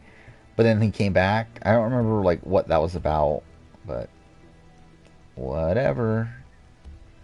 What's number one? Like, also videos my audience watches. Number one is Pretiums, true contenders for the BB26 crown. Number two, the greatest alliance showdowns in Survivor history from Idled Out. Three, the 5 wildest one-sided rivalries from Athena Mail. 4, 5 Big Brother conspiracy. 7. Dude, I find it so funny that they do that. They literally just make the same fucking video idea like fucking 7 times or whatever. Like how many fucking like times like someone broke Survivor Challenges videos has Pretty made at this point? Which again, good on him. Again, he's making a lot of money from him, and but it is funny. That he's made like I see at least 7, 8, 9. Yeah, it's like fuck me, dude. Live feed update from Saturday is number 5. Survivor 50 wishlist reveals number 6. Big Brother Boys video about why fans are furious at Brooklyn Rivera is number 7. BB20 jury segments is number 8. Why? Why is that a thing? Oh yeah, no, but first. Yeah, what a shocker. Yeah, Roundtable Week 3 is number 9. Sunday live feed updates number 10. Gumball's rankings number 11. Tuesday's live feed update. Oh, last Tuesday's live feed update is number 12 for some reason. Kenny's eviction interview with Julie is number 13. Bowie Jane podcast is number 14, and then what was it? The last eviction recaps number 15 from RGP. So that's something. Really random grouping of things. Yeah, fuck me, it's 4 a.m. already. She did not reveal any political news. I think they gave up on that. I think they realized how bad it was with Matt, that they were like, okay, well, we'll keep out the Trump assassination. That's just like really awkward. We'll tell Lisa about Kamala. So they did that, and that turned out to be fine. And they just like didn't with Kenny, which I believe it's come out that Kenny's conservative, right? They're like, I don't know, maybe they were worried. By the way, I find it so funny, the entire Kenny's TikTok, like all the stuff that's coming from that is so funny. Which I'm so confused about the swinger stuff now, because like again, it was initially that like he's a swinger, and then like because like he had a TikTok that was like swinger lifestyle or whatever, and then he did a video, or he did an interview with Kat, and Kat asked him about it. He was like super cagey about it, but then he did but then like it turns out that the actual like TikTok, when if you actually look at it, that TikTok is actually him like pretending like they were gonna like go, like he was like joking around with his wife about how they're gonna go to like the swingers thing, and then she just like shuts it down on him. So it's like, are they actually swingers or not? I don't know. Like I do find that confusing, but I don't know. I don't believe his wife is black, but I don't know. She might be. Yeah, I don't think he is a swinger. I think that was like a joke he made, and then like I don't think people realize it's a joke. Yeah, I'm pretty sure she is white. Actually, yeah, seeing their kids and stuff. Yeah, yeah, the kids are definitely white. By the way, also, actually, I forgot about that. Kenny, that is something. Kenny was married to a black, like his ex-wife is black, right? Because I know his kids from his previous marriage are mixed. So yeah, I believe he used to be married to a black woman, but yeah, now he's married to a white woman. I forgot about that until now. Like I literally forgot about like that until like or like I didn't know about that until like the other day where like I saw. Oh, I was watching the slot. That's what it was. I was watching the slop, and they were talking about Kenny's stuff, and then like on the top of the comments for his what was it? It was for Julie's but God thing, and she was talking about how like be nice to Kenny and stuff. Like one of the top things was his daughter saying thank you for the nice words or whatever, and I looked up his daughter and I was like, oh, okay, that's kind of surprising. Again, didn't expect that from Kenny, but okay. But yeah, I think we'll probably end here. It's what, fucking 4:05. So again, we'll back on oh my god, dude, I have all the fucking days mixed up at this point. Sunday, right? We're back on Sunday. Start Last of Us. We'll obviously have the eviction tomorrow. We'll see what happens with that. Again, more than likely, MJ's going unless she wins a comp. If she doesn't, then it'll be interesting. Maybe. Maybe not. Outside that, again, I'll probably be editing videos. I'll get caught up on A&W. I'll probably edit the favorite reality TV season video. I'll probably edit something else I forgot. Casting Heroes or Villains. Those are probably done by next time I stream. And that's pretty much it. So, yeah. Oh my god, dude. We're almost 5 hours of the stream, too. Fuck me, dude. But either way. Yeah. See you guys next time.